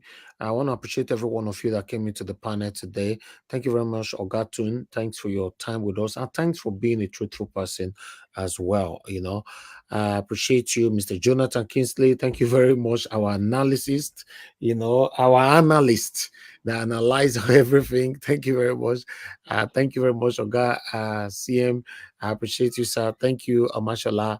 Thank you. Those of you that came that already left, Mr. Consign, Mr. Paul, and I think Mr. Alex as well. Thank you very much. Thank you, my wonderful people. People that came in through the phone, thank you, Madam Origin. Thank you very much. I appreciate you. Thank you, Black Panther, for coming in as well. And thank you, Oga Grant. You called in earlier on as well. And I missed some calls as well. So I beg, make one understand with us. It's not easy for me to cover everything.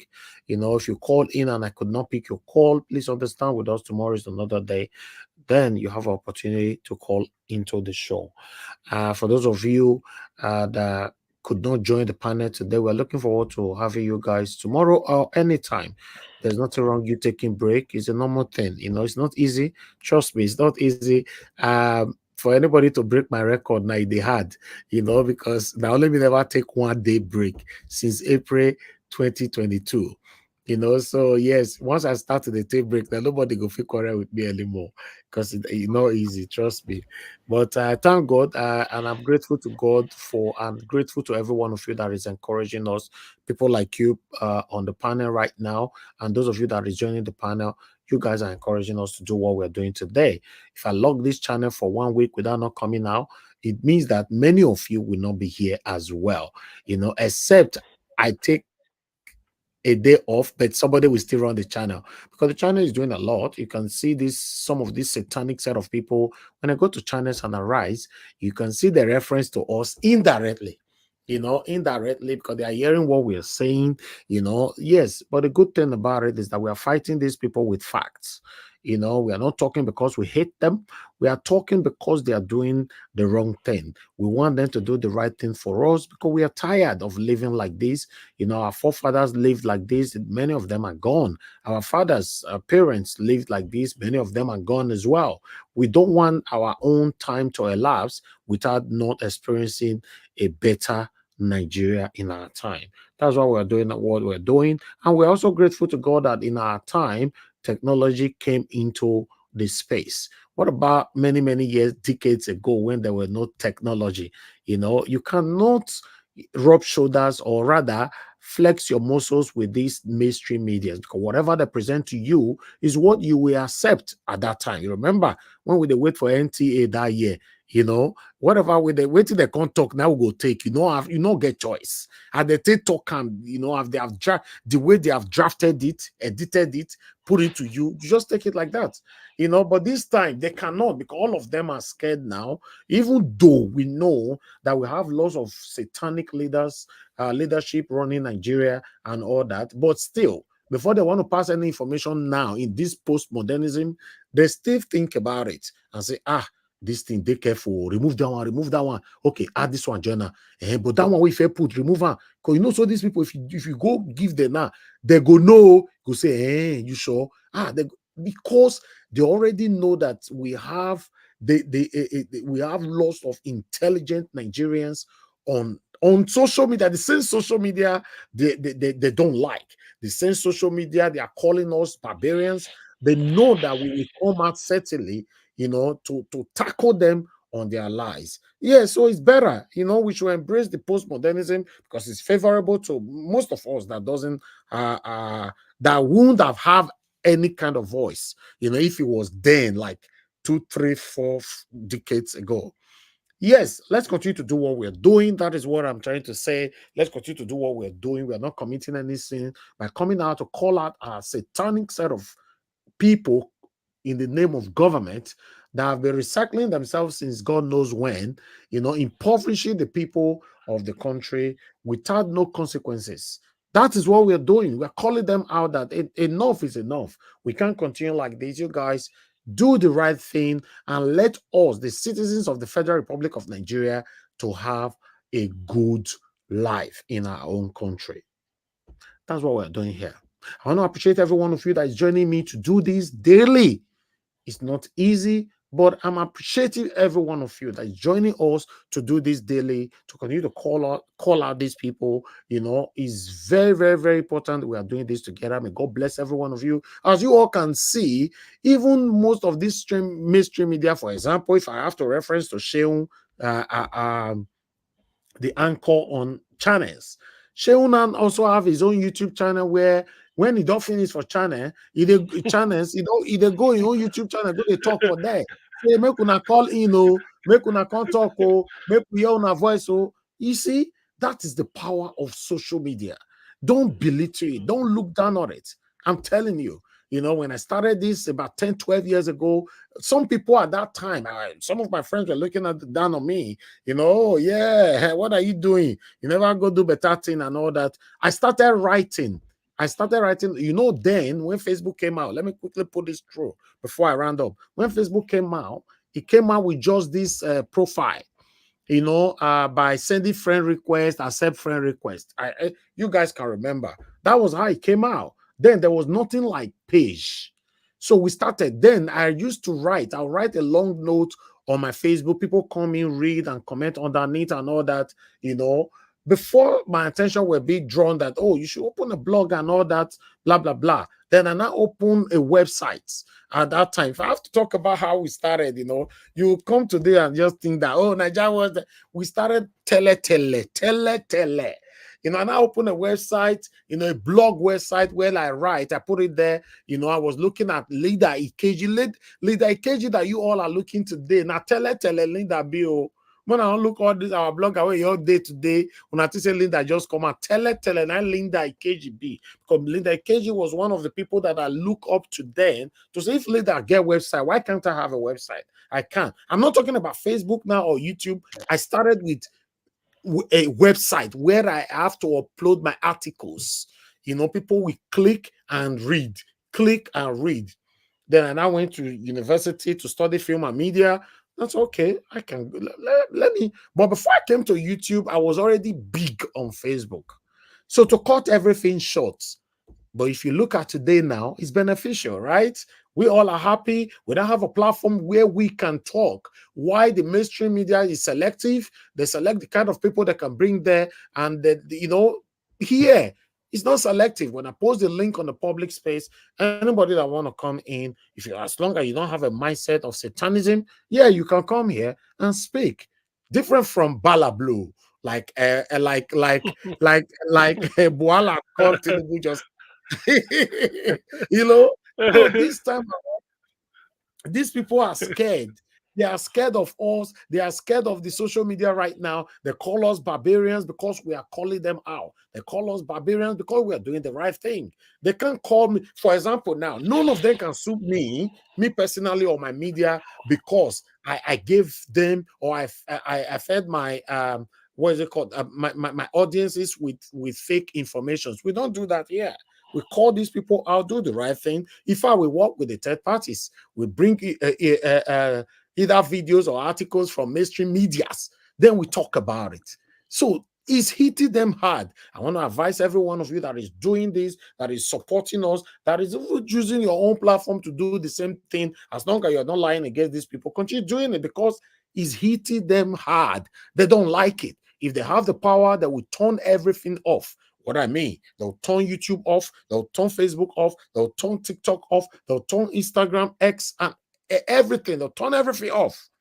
They'll say, we're beginning to have the mindset of those then, that tele mindset like our fathers were having then, you know, when they have to watch those television that have, you know, those television where you get door that time now, where you get door, you could draw from left and right. Yes, this is what these people want us to have. Go ahead, sir. No, you take key lock him. Actually, you don't draw. You know, they get exactly. key. You take key lock him. Exactly. So that key, after I just spoil the knob, you can't use the key to the corner. Wardrobe television, yes. That time we watch TV from 4 o'clock, 12 o'clock, bang. Exactly. You know, you can't get a red, blue, yellow line first before the thing go take the red. And from 4 o'clock now. From 4 o'clock. Once they play national anthem for you.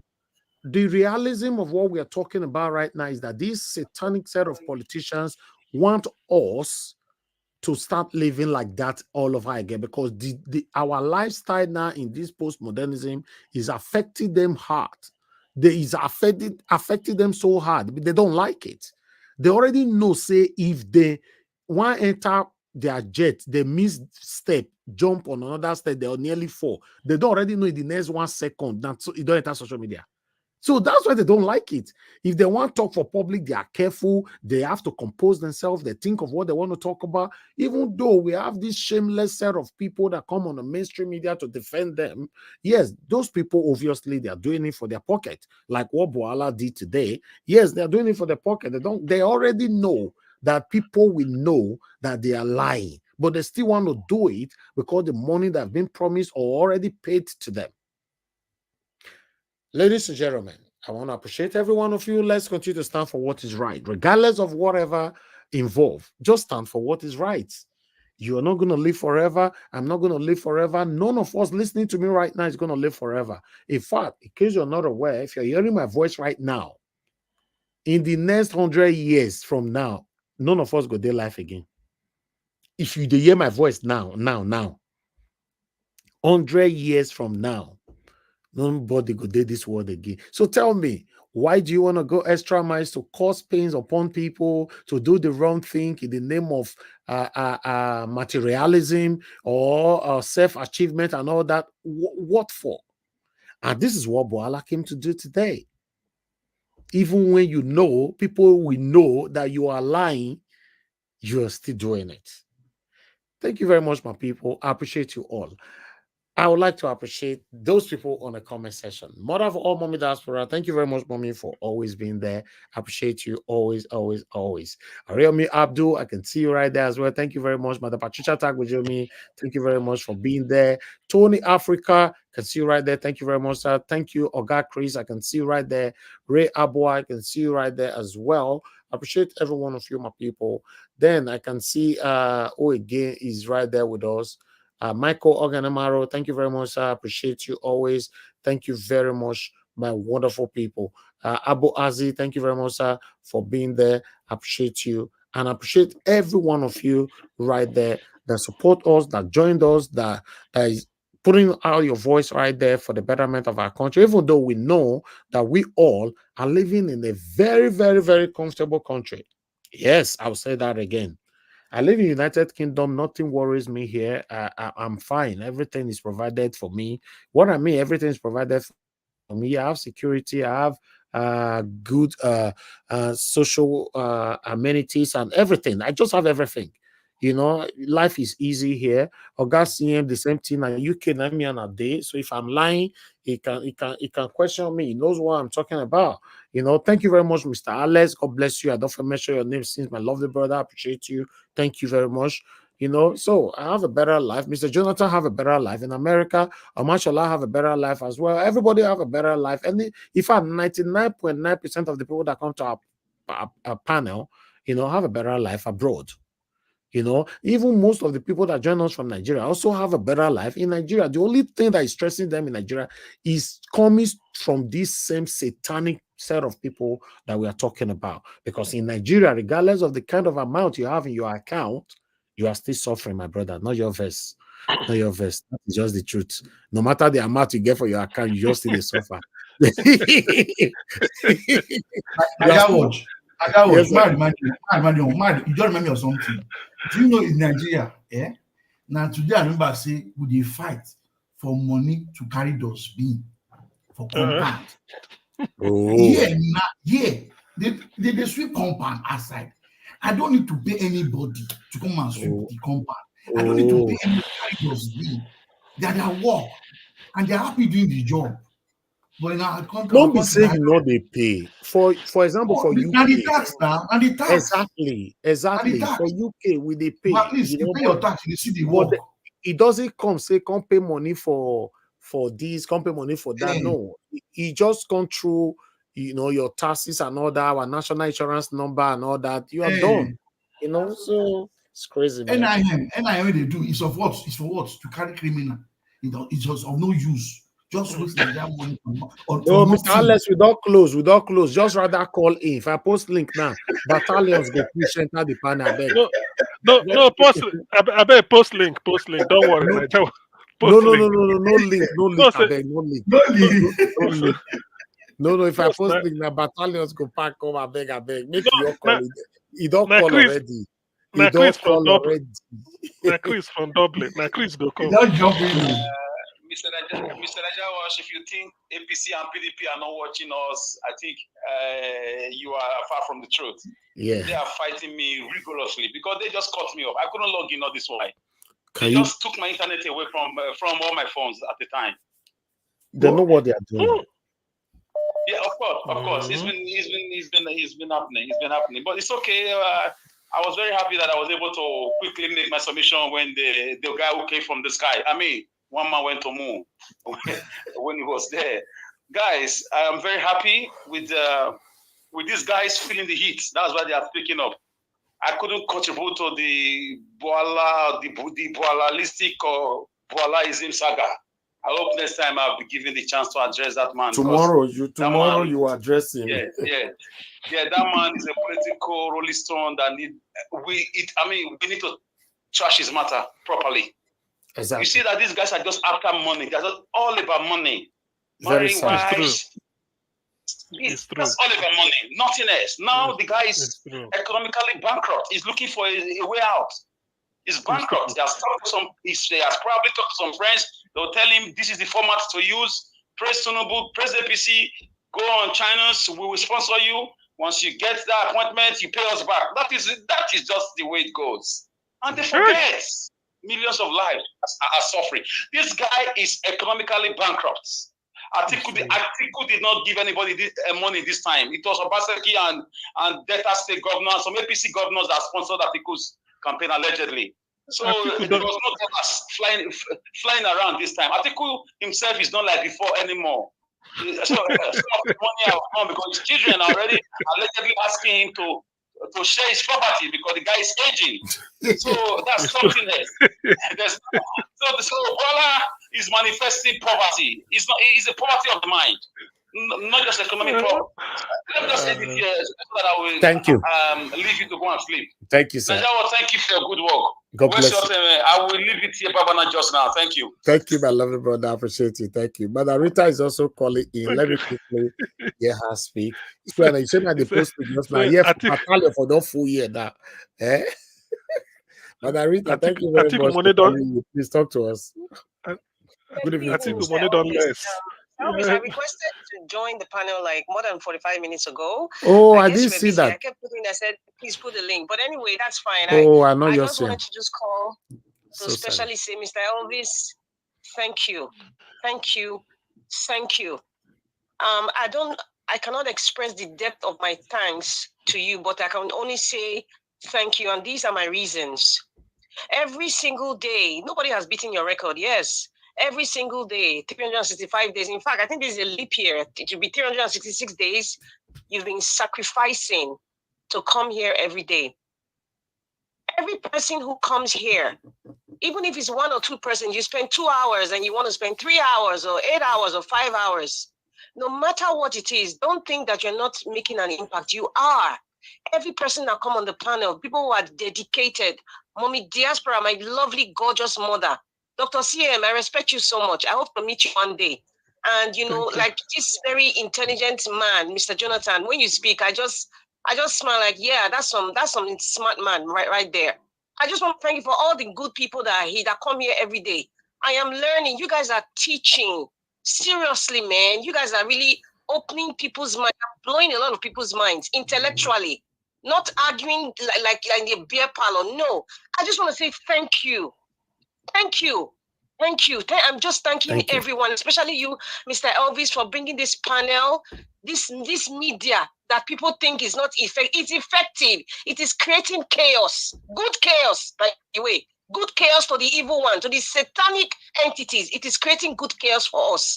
And being that everything I've said, the likes of one Mr. with all due respect to you, Mr. Elvis, because normally I have a name for that man that comes and says one man went to, whether it's the moon or the star, I don't know, but mortuary. Yeah. This is 2024. This is 2024. I'm not talking about 2027. I don't like talking about 2027 when people try to make references to that because it really irks me. This is 2024. There's no time for nonsense. We're not wait for anybody who is coming here and trying to systematically gag us or trying to indirectly tell us not to stop speaking or say, election is over. We don't want to hear that crap. That is crap. What are people talking about? Anybody that comes here, if I am in the panel and you come here to say we should stop talking, what I will say, you would not like it. I don't mind if Mr. Elvis take me out, but this is 2024. We're taking nonsense, man. We're not taking nonsense from anybody that comes here to tell us, okay, this is 2024, we need to move on. Let us support. We support who? A thief? A drug barrel? What is wrong with you people?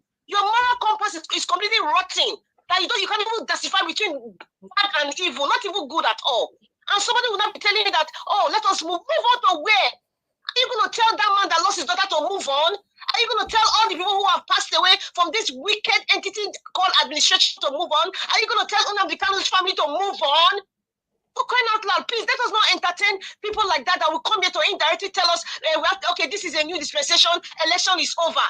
And they will not have the likes of the professor of rice and beans coming to tell us that, he's a Nigerian by birth. So if he's calling, whoever is calling his minions barbarians, he's equally one. He's even worse than the one that we have in Norway. He's worse than them. If he's calling us that and nobody is speaking, you call us fascists, all sorts of rubbish names, body shaming people. Because you have chicken hair and because you write what? Are you better than Chinua Achebe? That is an honorable man. May God rest his soul. Are you better than Chinua Achebe? All of you are taking GCON and OON. Chinua Achebe rejected it. That is a man. That is a man. Please, we're not going to tolerate nonsense. Anybody that called to come and talk rubbish that we should move on. Hey, it will not be nice for you. I will not be very nice. Thank you very much. Thank you. Marita, you're destroyed everywhere. Thank you, Marita. All right. Jamie, I don't understand though. All this one you can't go there backstage. So that means the link where we post 10 years ago, you can't go hide the link. You can't go save them in case, Tunaja, why you they join us this time now? I don't close. I don't close. Sorry, I just arrived to a place arrived from where? From where? Yeah, we have to go and hustle now. We have to go and hustle for life. Okay, that's I why. give you 2 minutes and just talk. I don't close. I beg. Nobody should interrupt. Now only 2 minutes I all give you. I they go now. I was just surprised that a married man was being called chicken head here. I don't know. Let's say God say something again.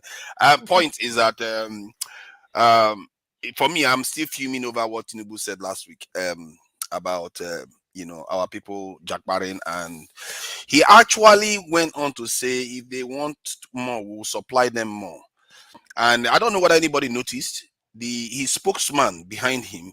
His head went down when Tinubu said that, because he knew what Tinubu was saying was atrocious stuff. And these people, I don't think Tinubu.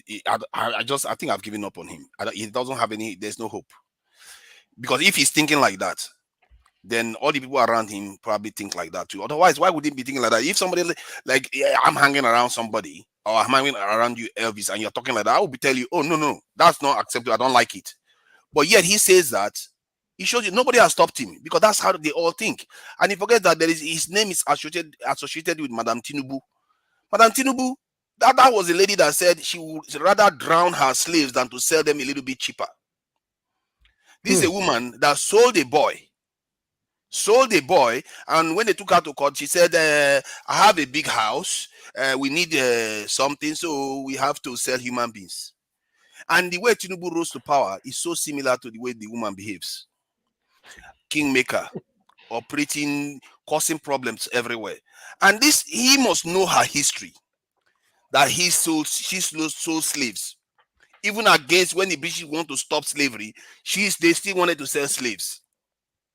And he went on to say Nigerians can jackpot, they can create more. Then you know what made it worse? That his own spokesman put his head down. He said, if they want more, we will supply them more, as if we are animals that they supply.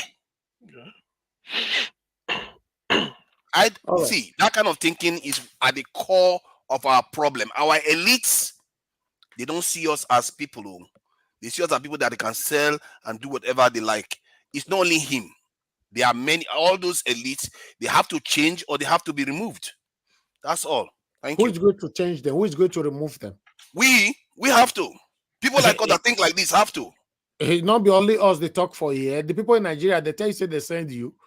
Many of them know, if you let them know these truths. Let me say, Mr. Elvis, let me say this. You see, yes, the Tinubu family historically associated with some form of slavery. But Mr. Tinubu now, the one that we know now in Nigeria, called Mr. is not from that family. Thank you. Go ahead, Mr. Oga. Yeah.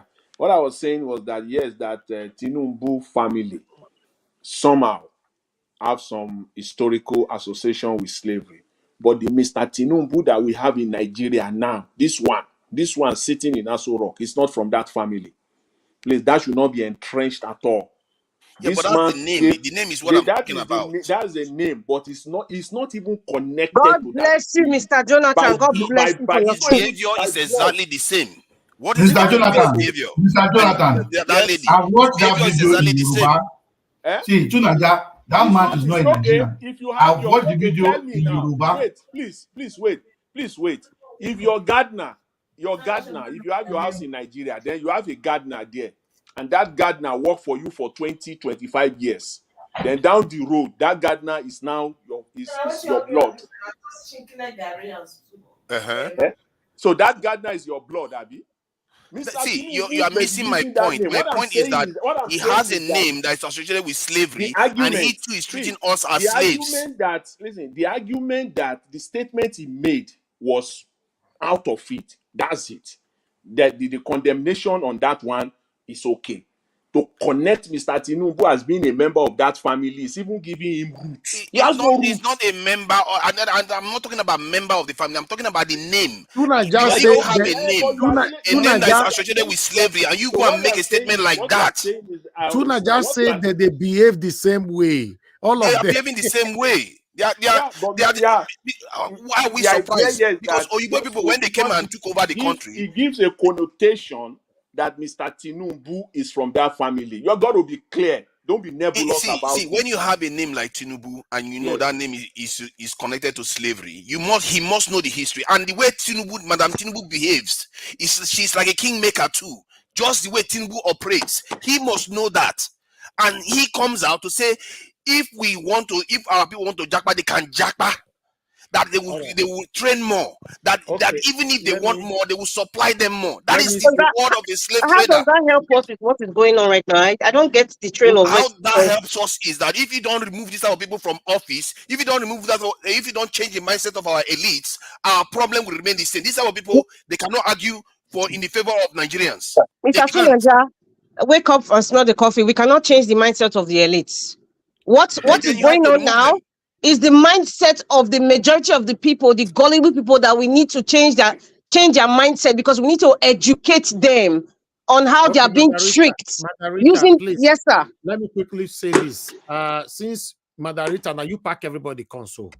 I go give una 30 minutes. Mona settle this matter. Only 30 minutes. So I want time everybody. That's fine. Mona settle this matter. You know, after I don't settle, I'll come close my show. I know the talk put again. Okay, go ahead. Thank you. I donate my own time. Join. I don't know why people are. This is for me. There are certain things people say. I find it very, very offensive. And on that moment, I almost literally declared Tinubu my enemy. The only reason why I didn't do it is because of the office of the president. Because what he did there was the same. You guys don't know how evil it is. He doesn't care about the people. He was willing to supply those people more. He doesn't have anything to do to help those people do better at home. How can this person be able to negotiate on behalf of Nigeria? No wonder Nigeria's trade is with foreigners, not within Africa. Mr. Tinubu is only clueless, right? That is a fact. It's established. He's only clueless. And then he just go out the script. Go off script rather. So he's only clueless. He's speaking his mind. He's speaking his mind. Look, that is not even. Look, do you want to tell me that Mr. Tinubu was speaking his mind when he said subsidy is gone? Yeah. Is it not gone? Is he not gone? See, let me tell you something. When somebody is speaking his mind. Listen. When somebody is speaking his mind, it means that it's premeditated. First of all, it means that you already know what you are saying. It means that you already know what you are going to do thereafter. No, not necessarily. I'm speaking my mind. It's not premeditated. I'm speaking my mind right now. We're talking of national issues here. So you don't just come out and run your mouth for the sake of running Mr. Jonathan, good morning, sir. Hold on for a minute. You I want to ask him I want to ask him a question. Thank you very much. Thank you for giving me this opportunity to just dive in. I want to ask you, Naija. You know I'm on your case. To Naija, which of the Tinubu are you talking about? Madam Tinubu and this Which Tinubu. of the Tinubu family are you talking about? What do you mean, which of the Tinubu family? I'm talking about Madam Yes. Tinubu, the renowned Madam Tinubu of Lagos. Can you give us a brief history that you read in Google? What history are you looking for? Let me tell you one thing, to Naija. You cannot score or change narrative for people to accept you and accept your analogy. You see what you are trying to say, TikTok here, is far from what is the national question. Are you defending Tinubu or what? What are you talking about? Look, when it comes to this talk, slavery does not have any part in this thing we are discussing about Nigeria. Oh, somebody slavery, tell me. Look, to Naija, hold on now. Let me ask you now. You have you want to ask a question, but you're not asking any question. I thought you wanted to ask a question. I will land my question. I will Please, land my question. 30 minutes, so please, we have 30 minutes. Sir. We have 30 minutes. Just keep going on. Naija, when you are talking about slavery issue, I think you don't know nothing about slavery issue. Can you just don't bring slavery? You don't bring slavery issue into the kind of issue Nigeria have now. Nigeria have a political problem and economy problem. That does not, you cannot juxtapose it with slavery, my brother. So we have the right to speak forward. We have the right to fight. Don't juxtapose it, please.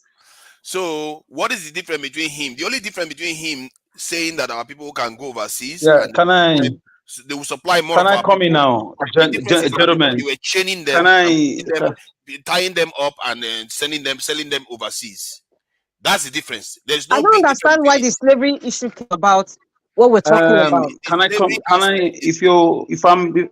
Okay, go ahead. Mr. Tunaja, my take on this matter is this. There's no need embellishing this saga. For me, I just feel our political, I won't call them elite. We are just respecting them. These are a bunch of criminals that has hijacked the system. This guy need to be served their own meal. Their meal of wickedness. Their meal, listen. Come again? Professional criminals. Yes, thank you. These guys right now, listen, we've exhausted all means of civility. We've been civil enough. The only solution is just what Kwame Nkrumah was doing. Educating people, letting them, the day Nigerians, more Nigerians, a lot of them, millions are already aware. The day more millions get aware of what is going on, the day they catch the fire of education about the wickedness and evil these men have been doing with insecurity, medical, with your fraudulent Nigerian arrangement, we will go on a collusion course with them, and it won't be funny. They may not live to tell the story. They don't deserve to be alive, if I can use that on the platform. They don't deserve. These guys are not humans. For God's sake, leaders are building Singapore, Vietnam, Rwanda. Exactly. And these ones are looking to sell our people overseas. Yes, these guys, we just need to keep talking the way the ANC and Mandela group spoke about their own problem. It may not be necessarily the same, but we have to keep doing it. This is why I give kudos to Nigeria Watch and others, platforms. You are hitting these guys. And our youths, a lot of them are watching. Those that have 100 naira data, they work 5 minutes, 10 minutes. It could be your voice. It could be my voice. It could be Madam Rita. It could be Black Panther. You pass the message. You think they don't know, and they see the song. And once you tell somebody something in Nigeria, you've told 10 people. He will tell the people around his influence. How did obedient movement gain that fire and momentum that shook the foundations of the political corrupt system? That beat them to the extent of switching off shamelessly. You understand the nature of the beast, because what these people are doing is that it tells you their mindset, and maybe Nigerians have that mindset. That's why some of them seem to be acting as if I'm attacking him too much. Because how can you not see the correlation between sending our people, instead of using our people to develop your country, you send them to foreign lands to go and work and die there, and maybe send a little bit of change back here? What is different between now when you why do you go to World Economic Forum to invite them to invest? Are you defending in your Tinubu country? now? Something No, that no, even his own spokesman, finish now, his head please. went down when Tinubu said that, because he knew what Tinubu just said was horrible. He was willing. He said, we are going to supply them more. How about using them to develop your country? This is exactly the mistake our forefathers made. We kept selling our people instead of using them to develop our country, our own plans. Please. See, whatever Tinubu said is not news, because his elder brother Bwala said Nigerians are lazy. It is in their character. Lazy, at least that one is not saying he's going to sell our people overseas. Tunaja, we need to wake up and embrace this guy. And he was with there is no way. He was with Uzodinma that said he was going to send his state citizens to overseas to go and work. These are the same Tunaja, you have spoken enough about this issue. Let me tell you, Tunaja. Oh, stop it, man! I don't know whether are you the one defending them now? Tunaja, you have spoken too much about this issue. Stop it. Let me tell you. Look, Tunaja, this guy is defending them or something. You know, Black Panther is against APC, and you know that. There's a serious elite problem in Don't Nigeria. call them elite. Don't call them. Don't call them elite. Call them whatever you want to call them. There is a serious problem in Nigeria of our elites. We are not interested in the elites. We are not interested in their problems. So you're not interested in removing them. We are not interested in what he said. In the context of where we are driving at to Nigeria, in the context of where I'm not interested in their level of morality or how they are rating their moral. I'm not interested in that part. Fine, we're interested in taking them out, but say we want to change their mindset. That ain't gonna change. And please stop behaving like a greenhorn, like you don't know. We need to start educating Nigeria. What I expect you to do is to start educating. Excuse me. What we should be what you should be pinpointing out is educating the gullible Nigerians about these people, not investing so much intelligence about the elites. It doesn't. What do you think I'm doing right now? So then you not deflect and start talking about China and Taiwan. Come back home. Let me tell you what you are doing now. Mr. Sitarita. Okay, let me tell you what you are doing now. Let me tell you what you are doing. Tunaja, you asked a question. Now let me tell you what you are doing. Tunaja, let me tell you what you are doing. Tell me. You are trying to, let me tell you one thing. Let me tell you, information, we are in the era of information, and information is like a weapon of warfare. Look, what you are trying to do here is to divert the attention of the listener. They are not gullible. They are intelligent out there. From what? Look, to Nigeria, you don't know the history of Nigeria, and I bet to stand here that you are googling it, you are just using it. Oh my God! From you what don't know what? any damn thing about history. What am I diverting the listeners from? You are diverting it. Tinubu is a traitor that is going to sell them for Wait. We already know they are all traitors. No, you don't, because you are here defending me. You are here fighting me because I'm saying that. Let me tell you, to Nigeria, I schooled in Nigeria. I schooled in one of the. Wait. If you don't believe me, go and Google it. To pretend as if you are fighting them, but you're not actually fighting them. To Nigeria, let me go tell you now. I schooled in one of the best schools. Wait. Go and verify. I schooled in Lagos. I schooled in Ikeja High School. Wait now, let me tell you. I schooled is not a controversial point at all. Let me tell you one thing. I schooled in IHS. Ikeja High School. I don't know. Ikeja High School. I went to Omole Grammar School in Ogun State, where I was proud because my father is movement. I now look. Let me tell you one thing. I'm a full Benin man and I'm a full Nigerian. I come from the background where history is being told when you are a young child. I don't understand you people. When they tell you, when they are trying to show you people what the kind of mindset your leaders have, the reason why they don't care about your country, the reason why they don't invest in healthcare, the reason why they don't invest in our own people, they invest in them enough so that they can go and work for their masters. That is what they are doing. We know all those ones. Why can't you go? You go back to Nigeria now. You go back. Are you not to this? Are you not to the slave master country? You go back. You go back. You go back now. You go back to the. You know what you don't like about what I said? Because I talked about Tinubu telling our people to the masters that you love, isn't it? Look, let me tell you one Isn't that, thing. Let me tell you. the problem you have? Look. I made. The master that you love is what you are angry about that I said Tinubu is See. telling our Let me tell you one thing. Let me tell you one thing. So what part of what I said is what you have a problem with? See, the problem I have with you, when we were talking about the military here, you stood your ground, you were maneuvering until I told you I'm going to unmask you. Anything. I told you I'm going to unmask you. I asked you a fundamental question which gave birth to a lot of issues. You exposed yourself right there.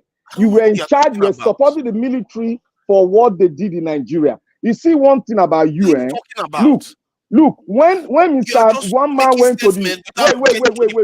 The viewers who know what you are talking about. Let me tell you what you are doing. What you are doing here, I understand what you are doing. What am I doing? Let me tell you. One man went to the mortuary, came here. Immediately came here, you were on the background. Look, I know you attended very well. It gave you was he here just now? Was he here just now? Your colleague was here. I didn't watch you. Your colleague was here. You planned it. You not came in early, so not to change the trajectory. Look. Let me tell you one thing. Let me tell you, I belong to the School of Intelligence right here in the United States. You don't know. I will soon unveil myself to you, and I will expose you. If you are intelligent, if you are attending School of Intelligence, you know what I will call the school you are attending. You are attending the School of Counterintelligence. In other words, trying to block our people from understanding the nature of the problem we face. Wait. Nobody's paying me, I can assure you. Wait. The simple principle to understand a con man. You look at the word it brings out. You just hear this guy. This is crazy. It's literally coming after the principle of understanding people like you who are cunning. You don't need to understand. You don't need to understand your narrative. Your narrative matters. You guys, you don't know what you people are doing. If you don't want to hear the truth, if somebody is doing something that our own people, we sold our own human beings. They are all there in America right now. They are there in Brazil. They are there in this is Central America, and we pretend as if we don't know our history. Don't take us back there. Don't take us back there. Don't take us back there. Are you scared? Don't take us back there. Don't take us back there. You are not authorized. Why should you be worried about that? That is in the past. Forget the past. It's not in the past. You don't get that liver to take us back there. See, you don't get that liver. Look, what school of thought do you belong to? No. Before you speak on the history, what school of thought do you belong to? Have hindsight. You have hindsight, but you are still making no. Before you speak on history, what school of thought do you belong to? What school? What is the school of thought? There are so many schools of thought. You see, there are simple things. There are simple. You see, there are simple things. You know, I asked you that question. If I ask somebody, if I ask Alex the question, you can't engage in a wait. I don't need to engage. I don't need to engage a con man now. Just let me talk. I know a con man. Let me talk. I know a con man. Let the viewers let me tell you one thing. Don't worry about. Let me tell you one thing. If I ask Alex, sorry, Black Panther, both of you cannot be talking like that. That means nobody can understand what you guys are saying now. And let one finish. He's not getting to any point. He's just waffling. He's saying stuff. He's not getting to the point. It's not right. Nigeria was telling him to close his mouth. Don't use that word. No. He doesn't want me to talk. That is rude. You have to ask yourself why he wants to prevent me from talking about these things. You don't tell. Why You don't does tell Black Panther want me to stop? Please let me speak, please. You don't tell an adult on this platform to close his mouth. Is he your child? That is rude. Mr. Naija, you know one thing. Look, Mr. Naija Watch. Let me tell you one thing. You see that man that came in here that is called One Man Went to the Moon. When you were talking about his idea, when Tone speak, he said that he has not changed. I thank God that Tone spoke about it. Yeah, but people like that, like this one, like this my brother that is speaking here. It can never change because it does not want you to say anything bad about those people on that floor. If one man went to Moon was on this platform now, you still don't have right to insult him. I am not insulting him. I am not insulting him. I am calling him who he is. If a grown-up man cannot tell me his name and where he comes from, what school he went to, he doesn't have the right to speak in your channel. No, to me, I don't have problem with that as long as it's not breaking the rules. I have people like you and others that can tackle him whenever he's passing information that is not aligning, But apart from that, I don't think I have. He has integrity. He's an integrity. He has a man. He's a man that has integrity. Let him prove his integrity. I asked him a question last week that you prove to us who he is. He has not been able to say it. Oga Black Panther, you speak now. Let Tunaja speak. Since we have more people here now, so that they can have time to speak before we close. Oga Panther, I am not going to speak with him on his issue because his issue that he's speaking is the tongue of a con man. As the Mr. Man went to the moon. But what I want to say here, I want to applaud Tone for speaking very vocally the truth and how it is. And I knew when they were attacking him concerning the war about the military, and people were saying, "Oh, you have to oblige the rule of law, where you're fighting war." Mr. Tone, thank you very much for saying and standing by it, because they were abusing it that it's a stupid army over there. So thank you, Mr. Tone. I'll pay you. Thank you for service in Nigeria. That part I'm a bit to the hot. Tunaja, you watched today's program. You asked for evidence. We saw evidence. Nigerian army have released repentant Boko Haram. Please, do you know the village they are taking them to? Because you know so much about them.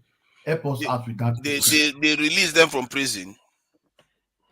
Are you not aware they've been released? How am I supposed to know? They said they trained them. The last time we came here, you said you don't have evidence. No, the last time you came here, that we had serious argument. You said there's no evidence anywhere showing that they are recruiting them. Now they are finished training them. I don't know what they trained them. They said they are recruiting them. I don't know what you're going on about. Tunaja cannot continue to answer any question. He's been talking for so long. We have other people here. So give other people a chance to speak. Let me just round up, respond to what Black Panther has been blocking. You only have 30 seconds, Tunaja. 30 seconds. Why now? He had more than 1 minute. Please. Okay, we have other people here. Do you want to pause first? 1 minute. Okay, 1 minute, quickly.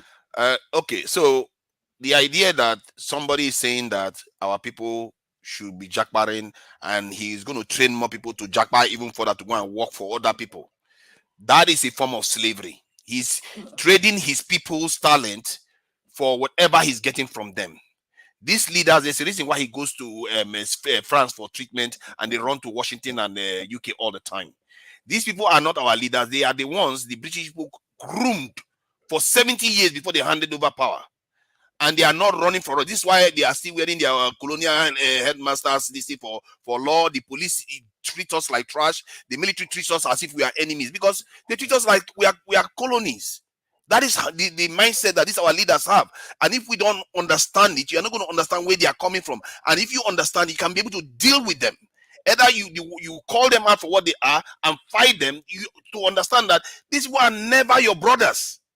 They are never your sister. They are there to trade you as slaves, period. Because he literally said it. And given that his name is associated with Tinubu, and he still went on to say something like that, that is atrocious. You've spoken for a minute. Fine. See, first of all, Mr. Tinubu cannot train a chicken. A chicken. He can't even train a chicken. So the idea that Mr. Tinubu is saying that he will train people, who are those people he will train in the first place? Tell me. All from those where? went overseas were not trained. So the people that are going overseas, those people who is training them?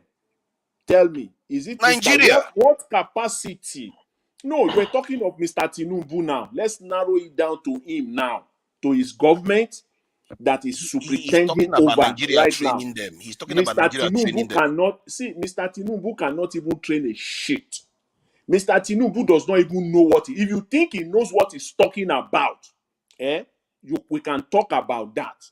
Mr. Tinubu cannot train a shit. Everything he does, he just defending him. See, Mr. Tinubu can train Agberos, and Agberos are not what UK is looking for. Agbero are not what United States is looking for. Agbero, they are not what he's talking about Nigeria. He's not talking about himself. He's talking about he said we will train more. Tinubu cannot train Nigerians that will leave Nigeria. So you just have to read between the lines to know that is what he's saying is Then not even who coming trained the from his head. 141,000 that went to Mr. the UK last Tinubu year? was not speaking. He wasn't speaking from his head. If you say something, you will have a plan in place to bring it Jonathan, out can to you answer fruition. me this question then? Who trained the 141,000 that went to the UK last year? Who trained them? What are you talking about? I'm talking about 141,000 Nigerians went to Mr. the UK Tinubu last now. year. Let's narrow it down to Mr. Tinubu. Please, let's narrow it It's down not to him. Mr. I'm Tinubu that telling is you training that them. He's talking this about man, Nigeria. Nigerians are living because of the situation in Nigeria. And he's That saying is he's going to that is make it what that is more. the fact. So He's not going to if you fix want it. to He's going to look to so send you more. agree. Listen, you agree then that everything that is happening in Nigeria right now is caused by the likes of Mr. Tinubu Of himself course. and his predecessors. You Yes. agree with that? You agree with that entirely. Yes. So we are on the same page with that. We are on the same page that everything that is happening in Nigeria presently, today, they are responsible for It it. has always been like that since 1960. These people have never freed themselves. Fela has been talking about it when he talking about colonial mentality. These people have never freed themselves from Western powers. See, Mr. Tinubu is not talking from his head. Can't you get that? He's not talking from his head. He said subsidy is gone. He's just speaking. He's not speaking from. You want to relate with someone who is speaking from his head that you can connect, and then he will come out with an He's not speaking articulated from his way. head. The subsidies went. That He's shows you he not was speaking speaking from from his his head. head. Tell me now going forward. Tell me now going forward how Mr. Tinubu is going to assemble those that he want to sell as slaves outside. How he's going? All he has to do is make them suffer. All right. So the strategy Please is hold that on. the strategy Hold on, Mr. guys. Tinubu Hold has. on. Hold on, Yeah. please. Mr. Richard, are you just joining us? Because I've not seen this name before. Is it your first time joining this panel, sir? Where you joining us from, sir? I'm from North Carolina, US. And it's your first time joining the panel? Correct. All right, okay, that's fine. But how long have you been watching us? Well, occasionally it depends on my schedule. Most of the time you are on when I'm at work, so it makes it not possible for me to join you. So it depends on my schedule. But for today, I joined you like 30 minutes ago, and I don't like the discussion at all. All I right. don't like the contribution at all. As I've said, yeah, it's not good, my brother. It's not good because why? Okay, This please. is You let me people just have round up, Mr. limited Elvis. time. Let other people just talk round now. up. Mr. Jonathan, Mr. let Elvis. other people talk. Yeah, just let me round up for 10 seconds. See, this is just a diversionary discussion. It is senseless, it is uncalled for, it is not intellectual. So for anybody engaging in this idea that Mr. Tinubu is talking about slavery or anything, you have other things to talk about. Please, the person can run his mouth. He can say whatever he wants to say. Everybody has right to say whatever they want to say. But you also have the right not to engage. So the talk can just go. That's just the way I see it. So that we can be serious here and talk about things that really matters. This is diversionary. This is just uncalled for, irrelevant. Thank you. All right. Mr. Richard, please talk to us, sir. Okay, thank you so much for the opportunity. I greet everybody on the panel and those who are watching from around the globe. I decided to join. I'm off today. I was sleeping. I got up to eat my dinner and I started watching, and I joined from where they were discussing the issue about a leader saying, I'm going to supply more. Well, okay, let me start by saying, you might hear a contrary opinion to what you have today from me. I don't want you to judge me. I want you to reflect on it, sleep over it, and wake up and then think about it before you say, was I making sense or I was just running my mouth? So this is the deal. We thank God for the opportunity we have. We were born, raised in Nigeria before we came here. And we joined them, we continue life. And I don't intend to live and die here. Sooner or later, I'll go back to where I came from. But for people to now be condemning a president because he said, you know what, we'll give them more. That word, that statement is accurate and it is correct. If you look at other countries, for instance, if you are a footballer, you want to play in Europe, not because your country is now rich. If you are a basketballer, you want to play in the NBA. That is the way it is. Now, America has more research institutes. It attracts scholars from around the world. China is a well-advanced country. Chinese government spend billions of dollars annually sending their citizens to learn, either as students, as graduate fellow, as a fellows, teaching fellows, everything. Some of them will stay. And then they will share the knowledge they learn. It is not slavery. Slavery is when you work for somebody and you are not paid.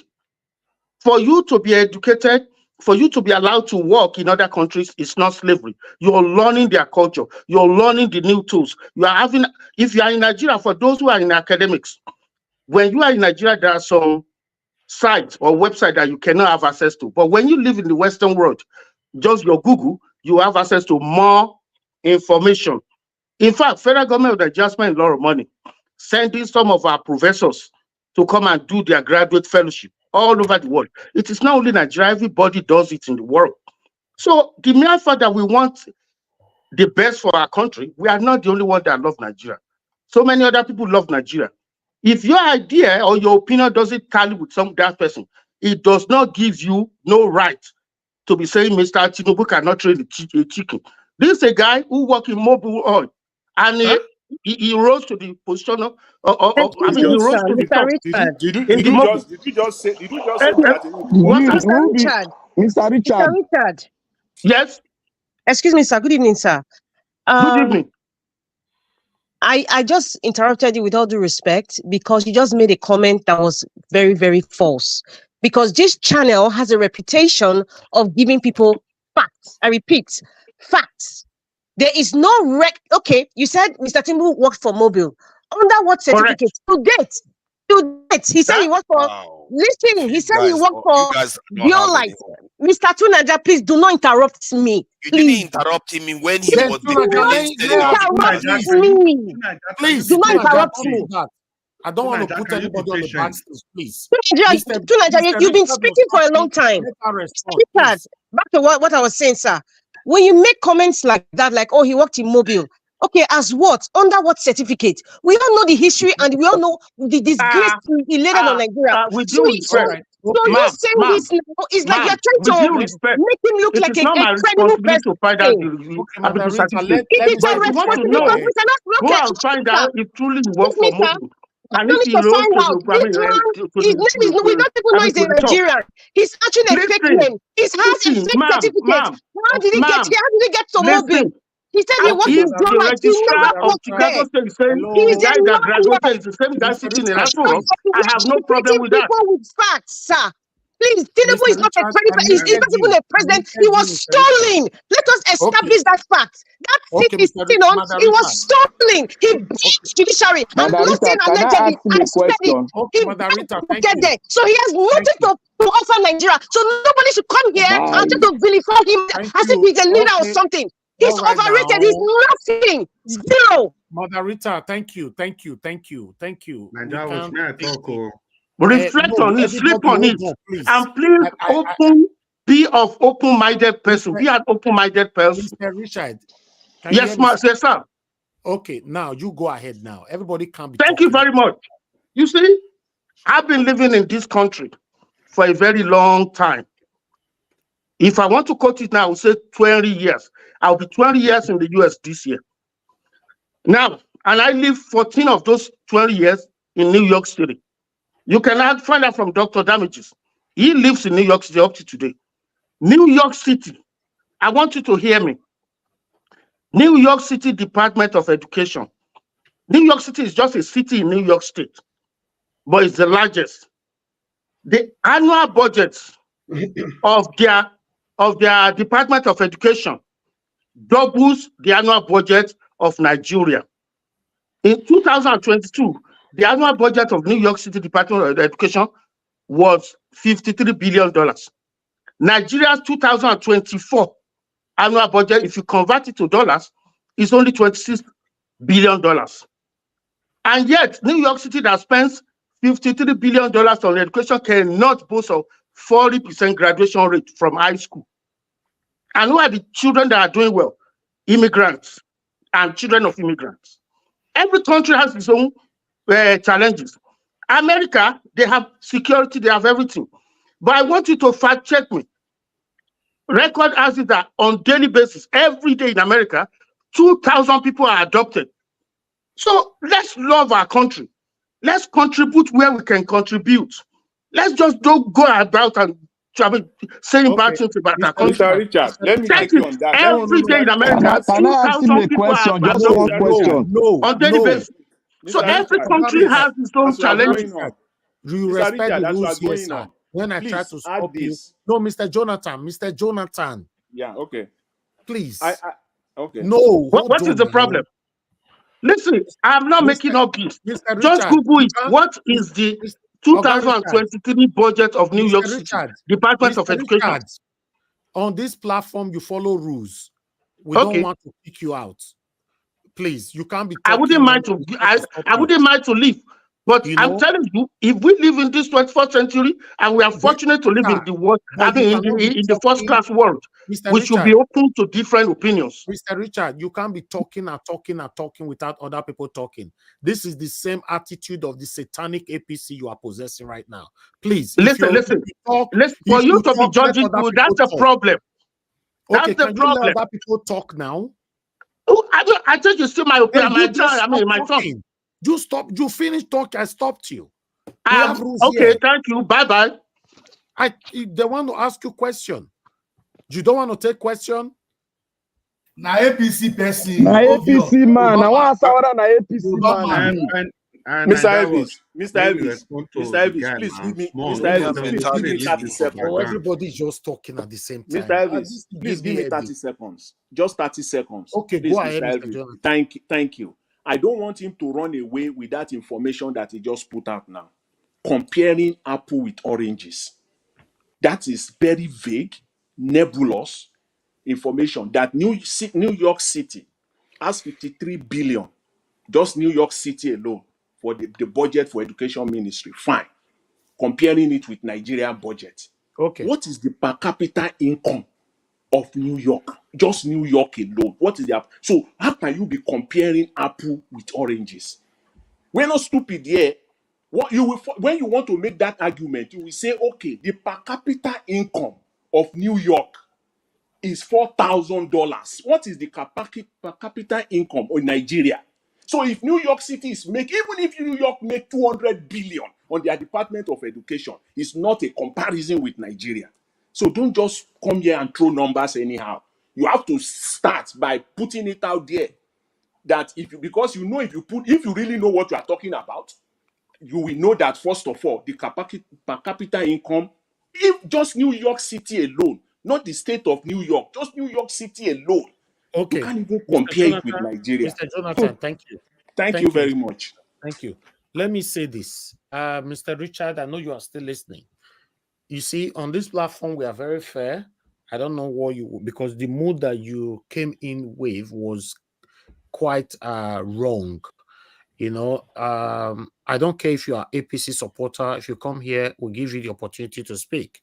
For me, I don't mind at all.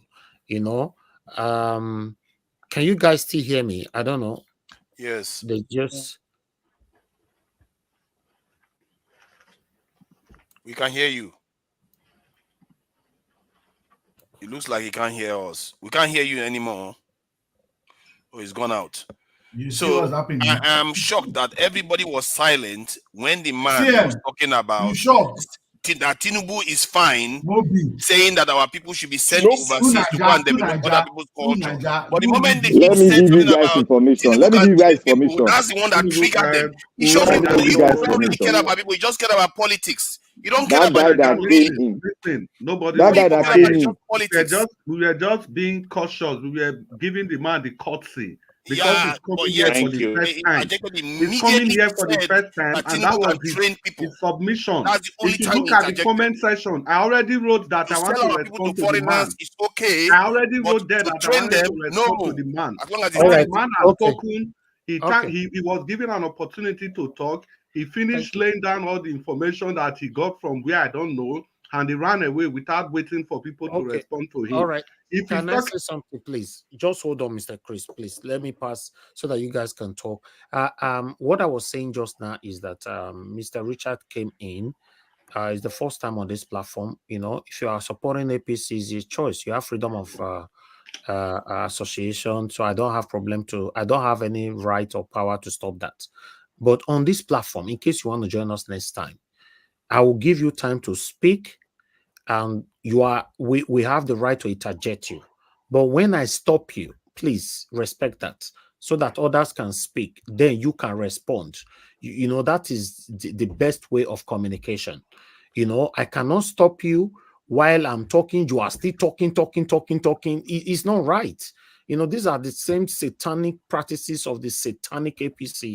That's what you were demonstrating just now, and it's wrong.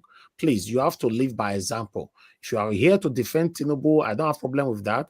We're also going to ask you questions. But what I'm saying is that when I stop you, just stop. I call on the next person. But the way it was going, you are talking, the other one is talking, everybody is talking at the same time. That was not a better communication anymore. So unfortunately, you left because most of them wanted to ask a question, but you left. But that's fine. Thank you very much for coming round. Okay, please, you know, let's give opportunity for people we never talk to talk, please. Thank you very much. Let's go to Oga, Mr. Chris. Mr. Chris, thanks for joining us. I beg, make your this just 5 minutes, because if I not manage them, when I not manage this time, I don't see them. When they allow one person talk for 300 minutes, when they look there, it doesn't work like that. Nobody want to sleep here. So let's work with this time now. 5 minutes, sir. Thank you. okay, Mr. Nanjarosh, thank you very much for the opportunity. Good evening, everybody in the panel. And you see, I wanted to talk about some other things, but because of this Mr. Richard guy, I just have to stay on this topic so that we debunk and throw into the trash all the allegations that he has made here. And first of all, even if it is a good thing that people, government encourages their citizens to go to other countries, like China also do, and India, China do the same thing, India does the same thing, but it doesn't come from the mouth of the president.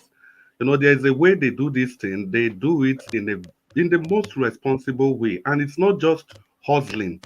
It's not hustling. People don't just wake up by themselves and start hustling on how to go like this jackpot thing we talk about. It doesn't work like that. In these other countries that they refer to, you know, these things are organized. They are organized. People are sent abroad. They obtain training. They transfer this knowledge back to their country. It's not a survival thing. Because this is the problem I always talk about. We just copy other people and do everything as if we are the first person we are the first people that are going through the same process and procedures. Like I keep saying, we were colonized also, but how are we not why are we not turning our colonialism to the benefit of our own people? We were colonized like Indians. Today, an Indian man is the prime minister of the UK. How can you be comparing the kind of jackpine that people, like Mr. Jonathan said, is just comparing apples with oranges? People, the kind of jackpine people are jackpine from Nigeria is hustling. People just want to survive. The other countries he's talking about, they are doing it systematically to build their economy. And moreover, if people have to jackpine, must it come from the mouth of the president? And this GDP, this man was also saying, why did he not tell us that the GDP of Lagos State is bigger than the GDP of Ghana as a country? The budget of Lagos State as a state is bigger than the budget of Ghana as a country. For example, why did not? Do you know how many states the budget of Lagos State is bigger than in the how many countries is bigger than in Africa? But where are we? Is that how you measure the prosperity of a nation? Those are not the way you do that. And also, you know, the guy was just jumping. All he did was just trying to support Tinubu, support it. But the problem is that these people, they are not able to come out boldly to say that this is what they want to say. They always portray it as if they are speaking for the country. And that's where I have a problem with them. They come with half-truth and outright lies in order to deceive the people. It's not fair. You came to a panel and you were given the utmost courtesy to speak. You confirmed that it was your first time. The moderator and the owner of the channel, he gave you the opportunity to talk. You met people. He gave you the opportunity to talk and you finish expressing yourself. Then the next thing, you are off from the scene. And Mr. Chris, normally, in case you are listening, Mr. Richard, normally, if I wanted to follow the rules, like you just came in, you're supposed to wait because we're having more than 4 people ahead of you. You're supposed to wait until all of them have given their submission. Mr. Pansat is here. Mr. Chris was here. Madam Rita was here. All of them were here before you. But we prioritize you. You were just talking, stepping on people's... It's not right now. It's not right. I'm not interested who you are supporting. I just wanted to follow the rules here.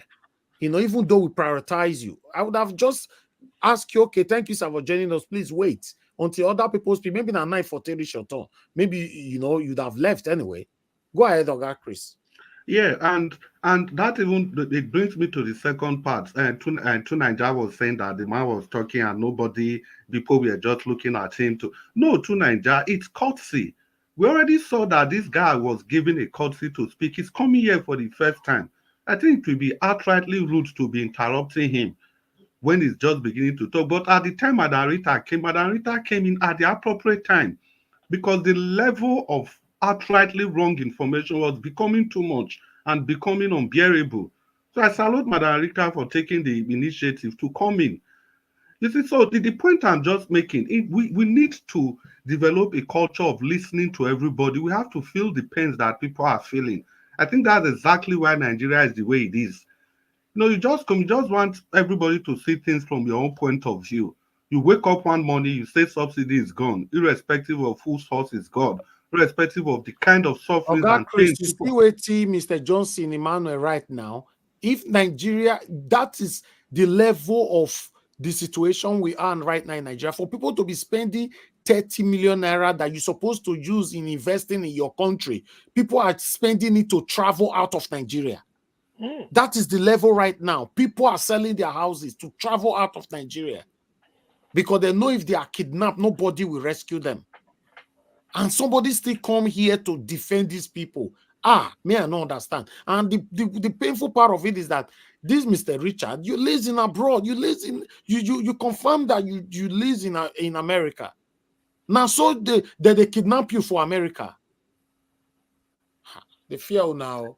Go ahead, And the guy even missed the point. It's not even the budget of New York. The budget of California Fire Service Department is more than the budget of Nigeria as a country. If he wants to be talking about things like that, but those are not the things we are talking about. Those are not the things they have a way of using information to deceive the people. That is the trademark and the hallmark of APC and their supporters. That is just their hallmark. Okay, now the problem is not Indians are doing it like the man said, but it is systemic. You don't see people selling their houses. People are not running away because of poverty. People are not running away because of kidnapping. People, if the government supports people to travel out, it's systematically. People do these things systematically, and the government support them, and tabs are kept on these people. They develop their country. They go there for knowledge, not just because of hunger or because of the things we are running away from here in our country. This is slavery in all its ramifications, because this is how they usually start. Then in 50 years, in 100 years time, we'll start crying. Today, it is happening right in our eyes. The same thing that happened 200 years ago is also the same thing that is repeating itself again. And we are here justifying everything as if it is normal. This was how they did it 200 years ago. It is repeating itself. Now we are even paying for it. We are paying for slavery this time. And somebody that has lived 20 years in New York will come to tell us that it is normal because other countries are doing that. Just comparing apples to oranges, like Mr. Jonathan said. That's all I have for the man. Thank you very much. I don't want to spend more than my 5 minutes. All right, thank you, sir. Thank you very much. Let's go to Mr. Pansa. Mr. Pansa, thanks for your patience, sir. Please, like you talk to us for 5 minutes as well. Good evening to you. Thank you very much, Mr. Niger Watch. Was listening to the show. Hello to everybody in this panel. Miss Madam Rita, thanks for your feisty spirit and your wisdom, which I've witnessed every single day that I watch this show, and the outrage you show to those who want to retire us here. And then, of course, everybody in the comment section. Now, for somebody who haven't spoken all day, I don't know where to begin, to be honest with you. But let me just say that when Tunaja came in and he was talking about Tinubu, and he went right at it and he was making sense. But what it is, though, is that Tunaja is very clever, right? He's been hosting shows. He reads a lot and he's ubiquitous on the internet. So he knows us. He knows, Tunaja, you know what we're going through. So you know that, you know how to sit in the fence. So sometime you want to give us a little bit. You want to talk about Tinubu in derogatory terms. But the people on this panel, they're not satisfied with that. They don't want to hear somebody yabbing Tinubu. That's not the issue. So, because you've done that many times. You've gone to the well many times. Or to start talking about slavery. We have a problem with slavery. We don't want it to itself. That's true. But we do have immediate problems right now that are stubborn. Inability for the Nigerian leadership to realize the evident socioeconomic potential of our country, or a rich, fertile country. So, where's that music coming from? Let me see if it's from one of my No music from here. I think it's from your end, sir. Okay, let me see. So are you good now? Niger, what I was saying is that now I was saying you should have been given the chance to conclude your remarks, but you as I was typing that out, you deviated from what you were talking about and you started talking about slavery. Now the points you were making were very important though, because coming from you, it has more mileage than myself talking about it, because there's a built-in bias with me, and you've created a persona as somebody who speaks carefully, who's not really fully obedient. You're not fully abado. You're not fully anything. Okay, so you enjoy that. So what I'm going to ask of you is to be stable, constant, right? Steady. There needs to be, you have to understand that we have a problem in our country. A lot of people are getting bite. If you say you are for the soldiers, for the military, and there's one of our female soldiers who's been jailed now for speaking out about a rape and all kinds of stuff. She's a soldier. You don't raise the issue. You don't talk about it. We have a problem with Oyibos colonizing us. I don't think there's anybody here on this comment section or in Nigeria, number one, who doesn't know that and know that that is one problem that we have and we have to do something about it. But that's not, in essence, when you come on and you're talking about those kind of things, everybody agrees. Everybody agrees that we should have security. We should have better security, better soldiers, more soldiers. It's true. But we have to walk before we crawl. There are immediate problems that we want to tackle right now. What kind of soldiers? How are the soldiers being trained? So nobody's arguing with the notion. It's just the practical terms. So I always appeal to you, as you can tell. I appeal to you because if we're able to convert you over to be stable, you're an asset.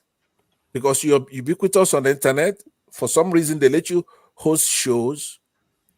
So for the last time, I'm going to appeal to you again to use your talent wisely. There's no need to come here try to talk about Tinubu in negative terms just to get our attention. We're not kids, right? We're not kids. I would end my remarks because I've come in because of you.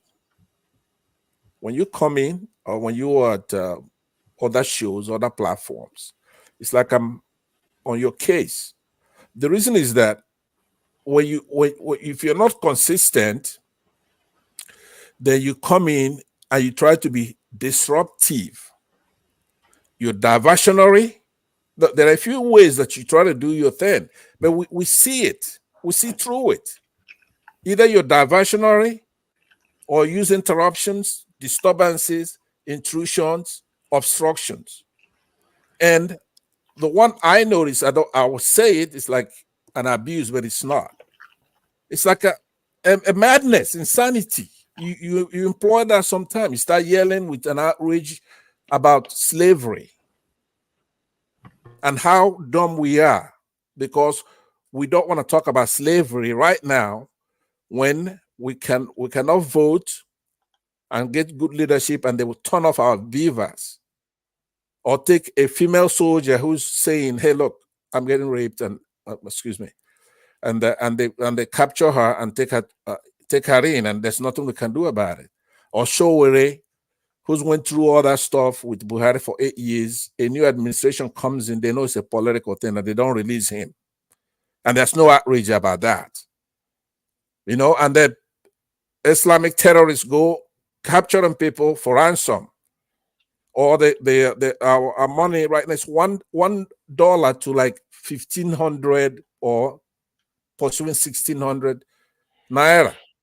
So I'm saying to you, there are a lot of things to be outraged about. So the next time I get to speak, I want to dialogue with you because I want to ask you point by point if you're outraged about X, Y, Z. Right? If there's enough time, we'll do it tonight.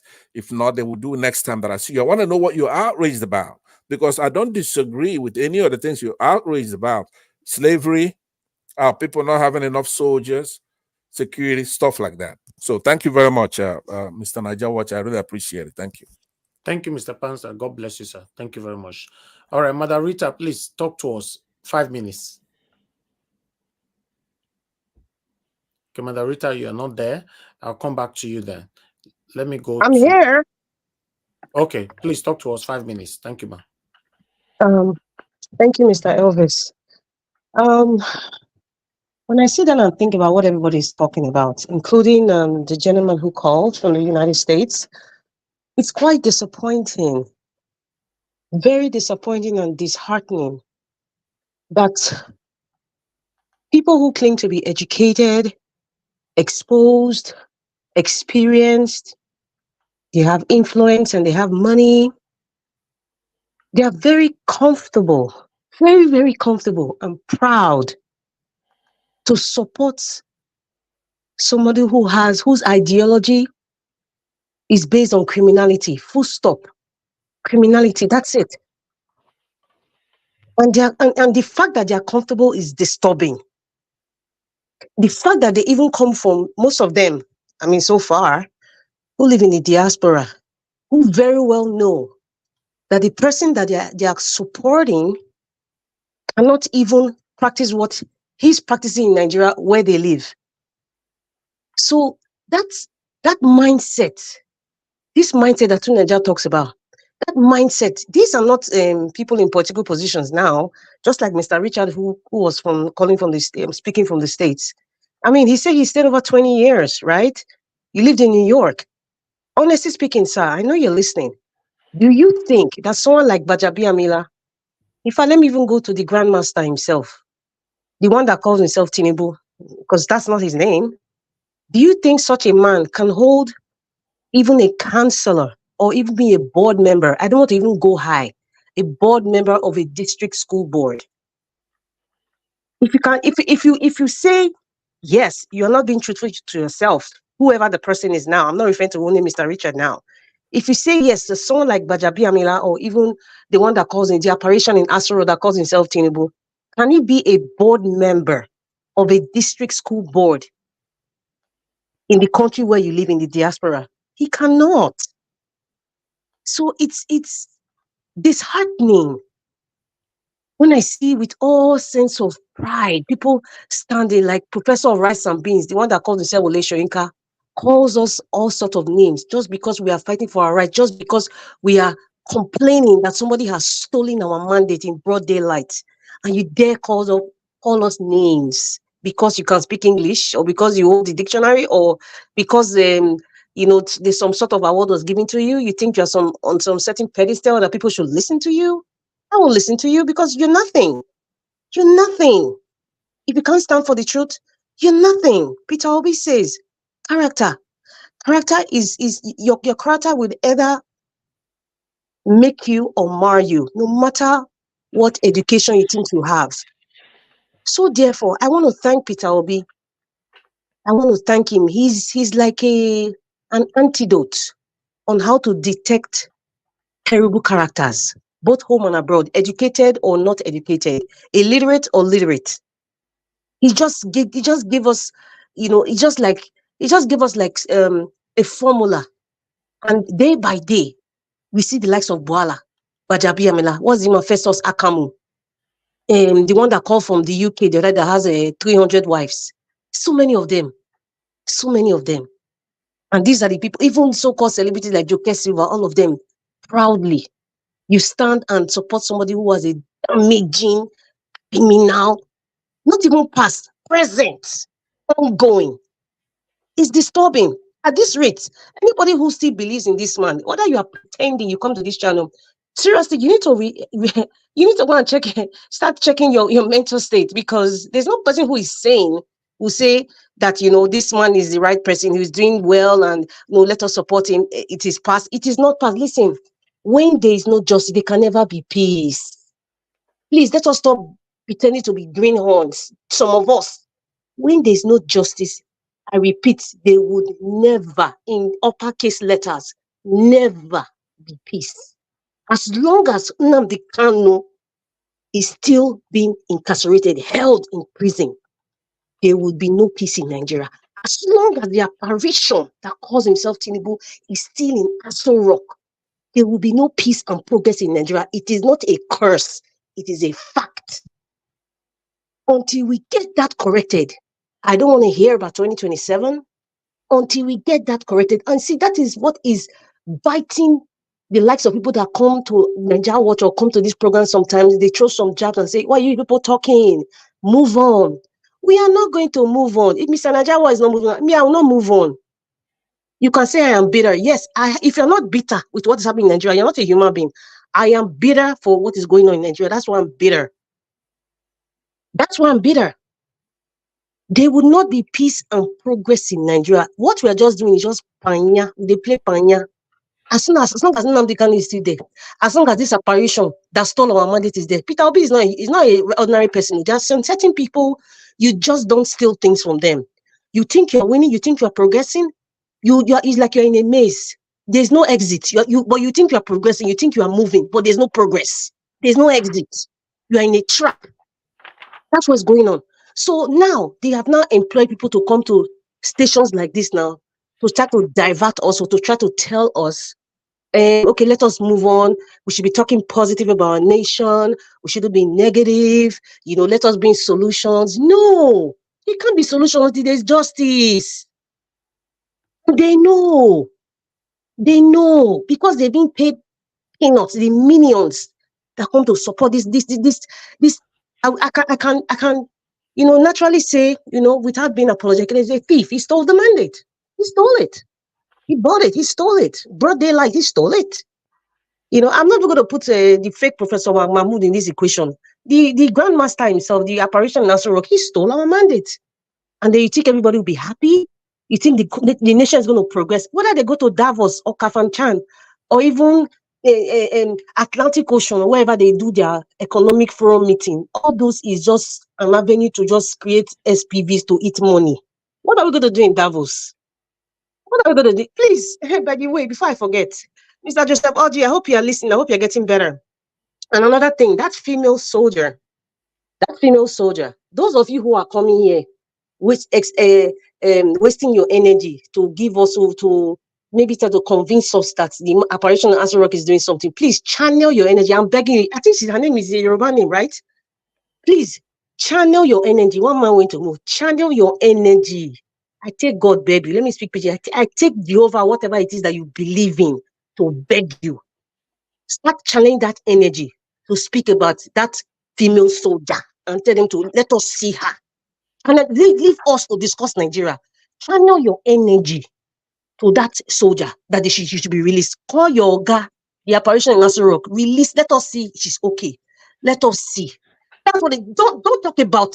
We will do the criticism. That's why we are here. We will just leave us on that aspect. Don't come and convince us. Don't advise us to move on. Don't advise us because you won't get it nicely, especially for me. Don't just channel your energy to releasing that soldier. Talk about her. Please, okay? So, Mr. Najawa, thank you again for everything. Thank you for this opportunity. I want to thank everybody as well. My brother, Mr. Alex Domosa, I am not upset, but, I have passion for Nigeria. And just like what Peter Obi said, I am desperate to make Nigeria better. And I think most of us, are in that same ideology. We are desperate to make Nigeria better. Thank you very much. God bless you, moderator. Thank you so much. I appreciate you. Black Panther, I beg, 5 minutes, sir. Thank you very much. Please keep to your 5 minutes. Okay, you are not there. Let's move on. I don't have time. If you are not close to your deal, to Nigeria, please give us your final submission. 5 minutes. Thank you. Thank you. Are they here? Yeah.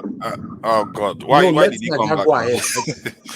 Yeah. Go ahead. No interject, please. I don't have that time. Thank you. Yeah, I hope not. Yeah. About this, I just want to divert a little bit about this movement of headquarters to Lagos. I think one guy I saw on the news was correct to say that if you are moving headquarters to Lagos, you might as well move all headquarters to the relevant areas where they are more efficient.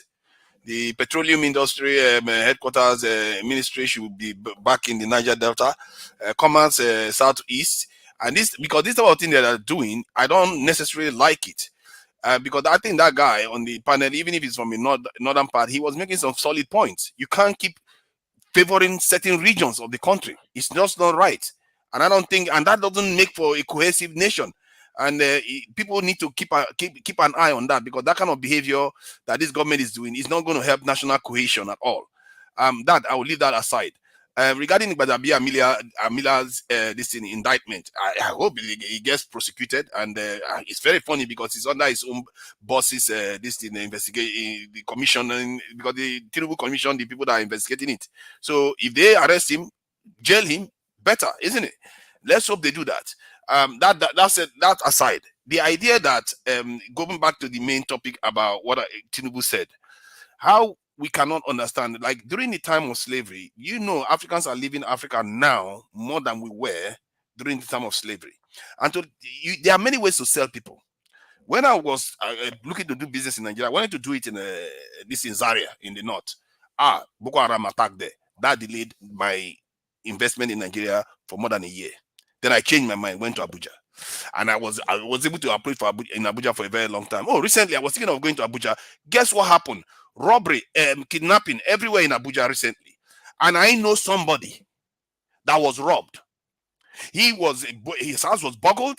Then he was also kidnapped, taken to cash machine, and they withdrew money from his machine. And now he's thinking of leaving Abuja.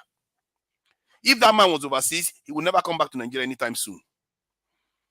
There are different ways of selling people.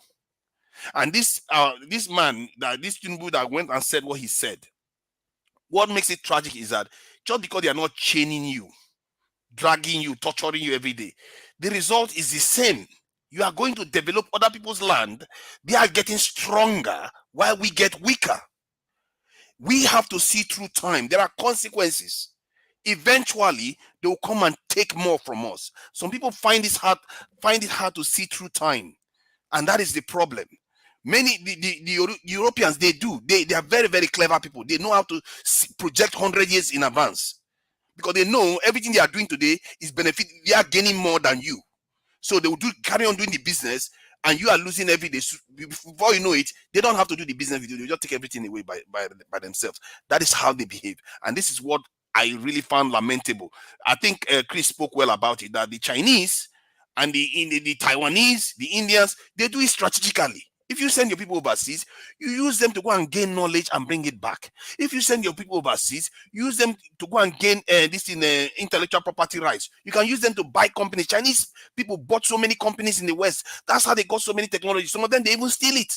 You use your own people to go and spy, steal technology, bring it back to your home. Secure your home. Build your home. The place that gave you life. How is that hard to ask for? That land that you call Nigeria gave your parents life, gave your grandparents life, and you can't do anything for it. You are willing to sell your people. God help us, man. There is something they call natural cause. When you stand on a land that gave you life and you are doing this, that's what cause means. And it's only us that do this type of things. Other people don't do it too. Other people, they have desert. Like in Israel now, they are fighting for desert. They are killing each other for desert. There is nothing there. And we have been given so much by God himself. And we're just, this man is willing to just sell us. He used the word supply more. That is what I found very outrageous. You need to show that video, Niger Watch. You will see even his own spokesman, his head went down. That he will supply us as if we are animals, like livestock, that you supply to your masters. These people are the same people that the colonial people trained. They train them to rule us and control us. They are caretakers. They are not ruling. They are not governing for us.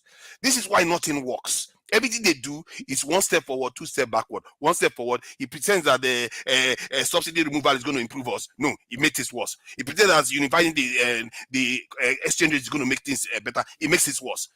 To the point whereby he's even sabotaging the benefit we are going to get from Dangote refinery, or the refinery is coming on stream. They sabotage everything, so we never truly develop. These people are not governing for us, and if we open our eyes to it, we are going to be able to see it whenever they try to betray us. That's why whenever Oyibo will come here, they want to have a meeting with them, they will sell us. They don't ask for anything. They don't ask for anything from them. They just say, what do you want from us? Tell us what you want. And Oyibo will say it too. Oyibo will come and tell you that they go all over the world to negotiate with people, and they have very, very tough time. But when they come to Africa, our people just tell them, what do you want from us? Tell us. All right, thank you. When are we going to stop selling our people for cheap? Thank you. When I say thank you, please just respect that I don't have time anymore. Thank you. Thank you, sir. Thank you very much. Augustine, please talk to us. 5 minutes, final submission quickly. Are they here now? Do I really have anything? Thank you, Niger Okay, Watch. just talk for 1 minute before I go to Black Panther. Okay, thank you very much, Niger Watch, for the Go ahead, opportunity. Hope to see you people tomorrow. Thank you. I don't really have much to say. Thank you. Man, just drop my mic. Okay, drop your audio. Niger Watch. You need to watch the video when the man said Mobi. I saw CM's face. The shock of my life. But the video was very interesting. Well. I was surprised when the man said it, and the way CM just expressed himself. What? So Nigerians will be having people like that coming to lie to us. Listen to the good ones. Just shift. How do we just remove the shafts and pick the real ones? Thank you. Good night. Thank you very much, sir. God bless you. Okay, Black Panther, please go ahead, sir. Thank you, Mr. Niger Watch. Can you hear me clearly? Yes. Okay, thank you very much, and thank everybody that has spoken. Madam Rita, God bless you. You see, I'm at your back. This season, we are not ready to listen to nonsense. We are not ready to listen to people come here to lecture us how to become a good citizen. We are not here to listen to people to change our mindset, which is already made up, that want a very good Nigeria to work. We are not ready to listen for people to come here to tell us historical things that they don't even know themselves. But they use what they have in their small apartment to come here to lecture us about slavery and whatever they think about. Look, let me say this very clearly. It is these same people that came here to tell us that what Agbado is doing, let us wait for what he's doing. That is going to change things. Let us wait. He said he's going to bring 500,000 million soldiers. Let us wait. He's going to recruit them. He has said it. We were saying then that this man does not mean well. What is the result now? Why have they not come forward to challenge us and to tell us that, yes, you people were right, and apologize to us as a reputable and somebody that have dignity and somebody that have respect to us and every Nigerians out there listening to them? I want to say something here. You see that man that came, Mr. Naija Watch, all I'm doing it for the country, Nigeria. And I'm also protecting your own integrity itself. You see that man that came here, I said one thing. Mr. Man went to Jupiter, whatever way he went to, came here. You people are not reading it. I read it and I study it. I always on the internet for sometimes I spend 8 hours listening to people's comment, talking. You see that guy that came here? He always go to Mr. Man go to Jupiter, his channel, to speak. People don't understand their rhetoric. He said that by the tongue, every word that you speak, you'll be judged by every word. And what you say is what people, even in the intelligent world, will use. And they'll use that one to look at you and caught up with you for a very long time. Now, that guy came. I wanted to ask him, do you support Agbado? I would have exposed him so that you people have known where he come from. Mr. Man went to the moon, came here to sell a rhetoric. And when he sold it, somebody came in. The first came in. The second man came in, that one went left. You see, we have to study these people. Mr. Naija, you have built a reputation for a very long time.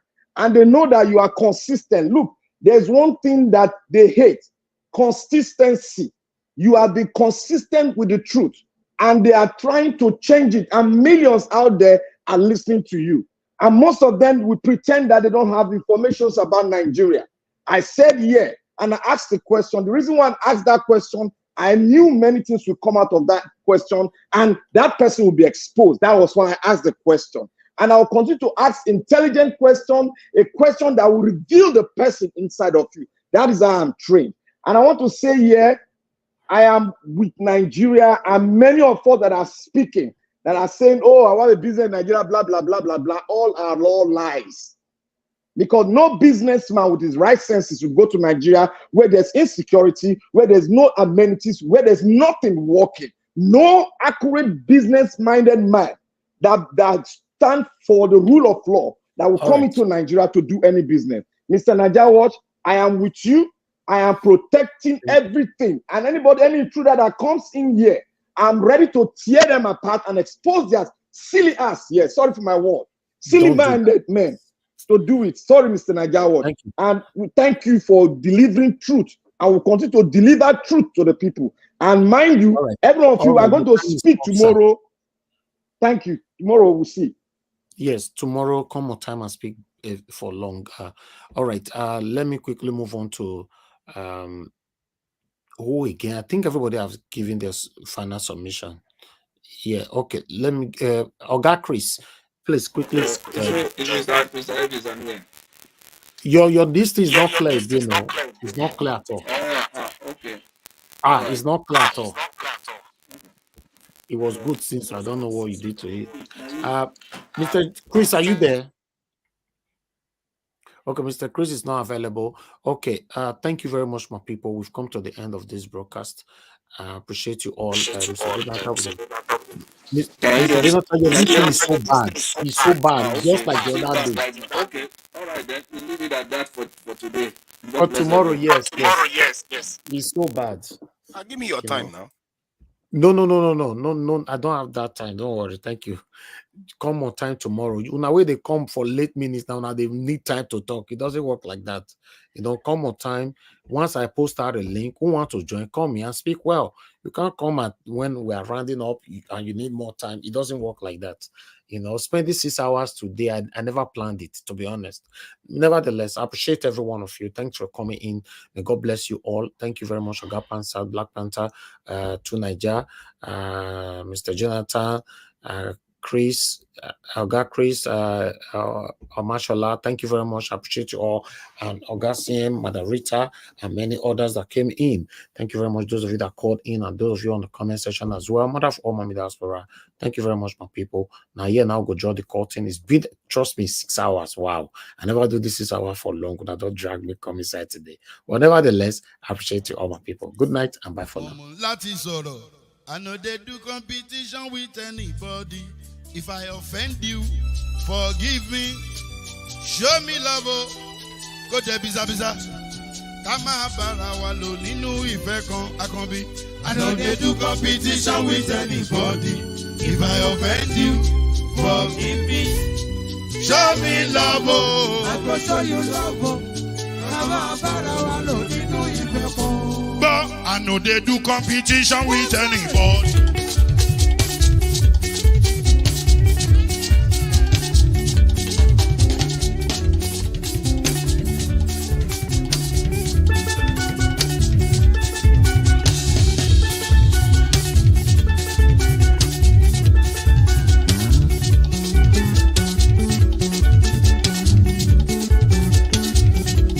If I offend you, forgive me. Show me love, I go show you love. Kama bara wa lo nínú ìfẹ́ kan.